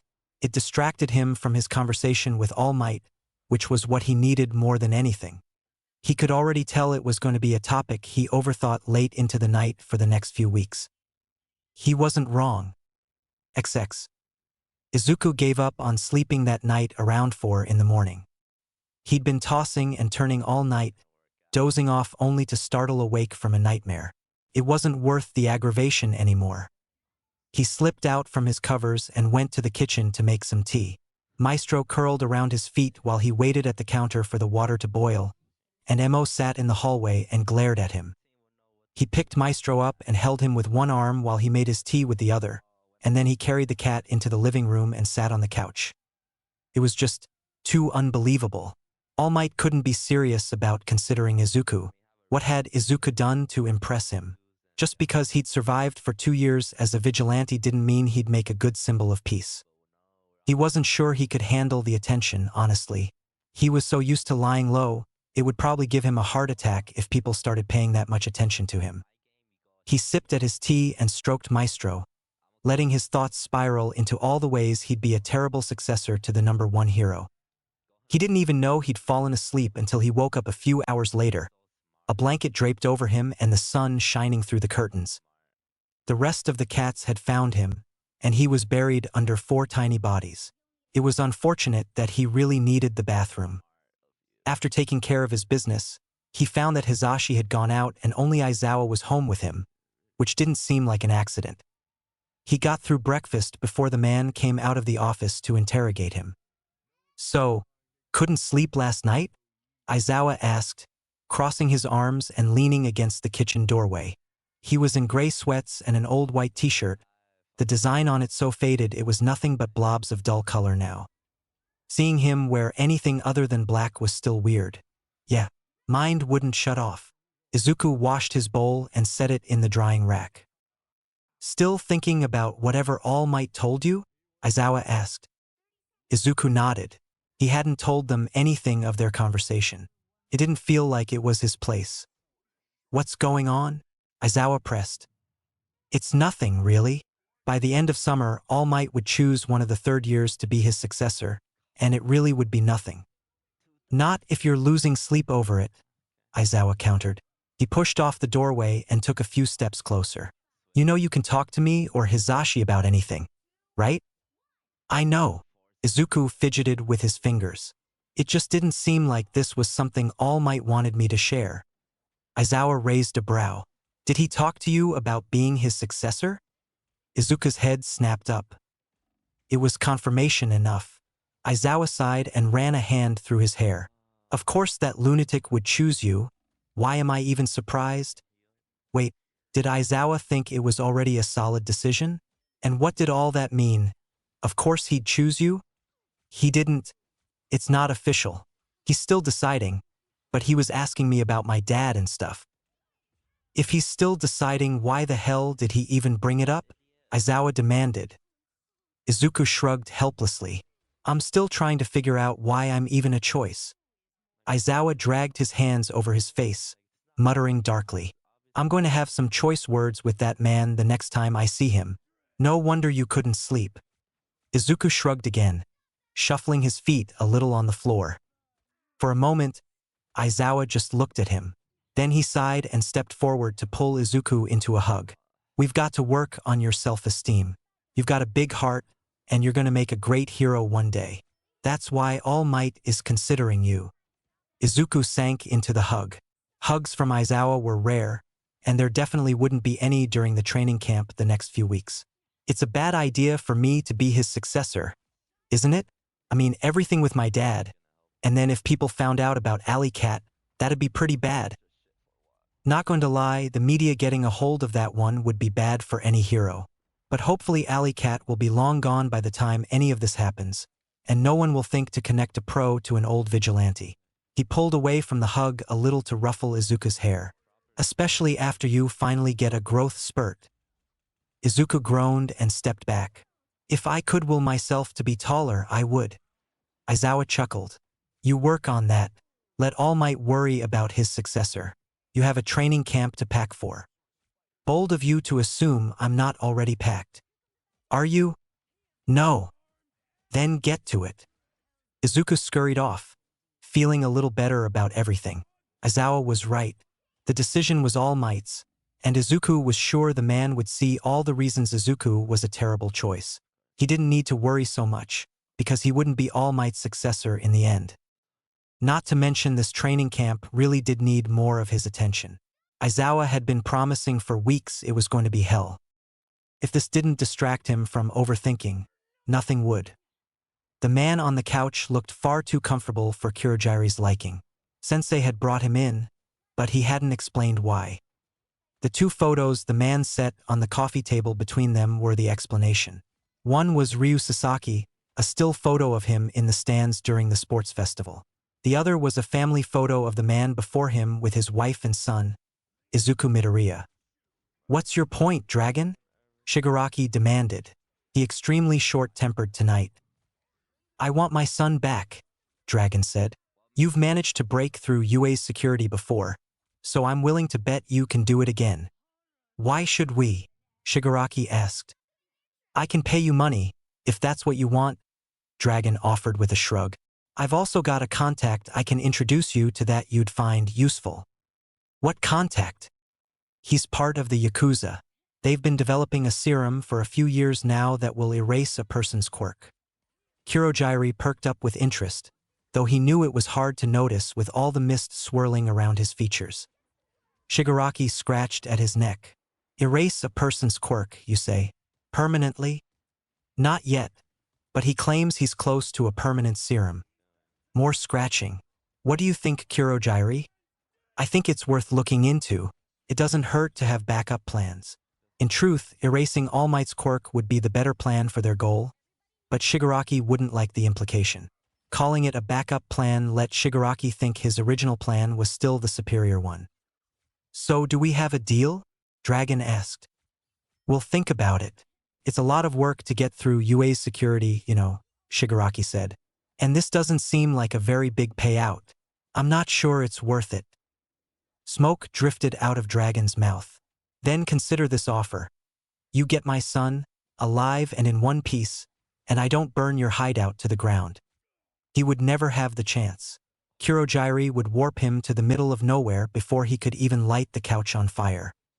Shigaraki wasn't impressed with the threat, either. Kurogiri, get him out of here. I'm bored. Dragon's protests vanished into the warp gate, leaving blessed silence in the bar. Shigaraki's laughter replaced the quiet soon after. I can't believe one of All Might's precious little students is the son of a villain. And he was a vigilante for years. There was a kind of irony to that, and Kurogiri smiled. He had a lot of interesting things to say yesterday. I'm starting to get why you were so obsessed with the brat, Shigaraki went on. I want to flaunt that fact in the big hero's face. I want to see it break him. Do you want to consider Dragon's offer? Then, kidnapping the boy would bring him to the media's attention, and the secret would undoubtedly be revealed. That's true. And just imagine that stupid school trying to explain how they let a villain in as a student. Kurogiri smiled to himself. Shigaraki was finally coming around to his thinking, and they'd ultimately end up with a better plan if they had this quirk erasing serum. Besides, they were already planning to kidnap one student. What difference did one more make?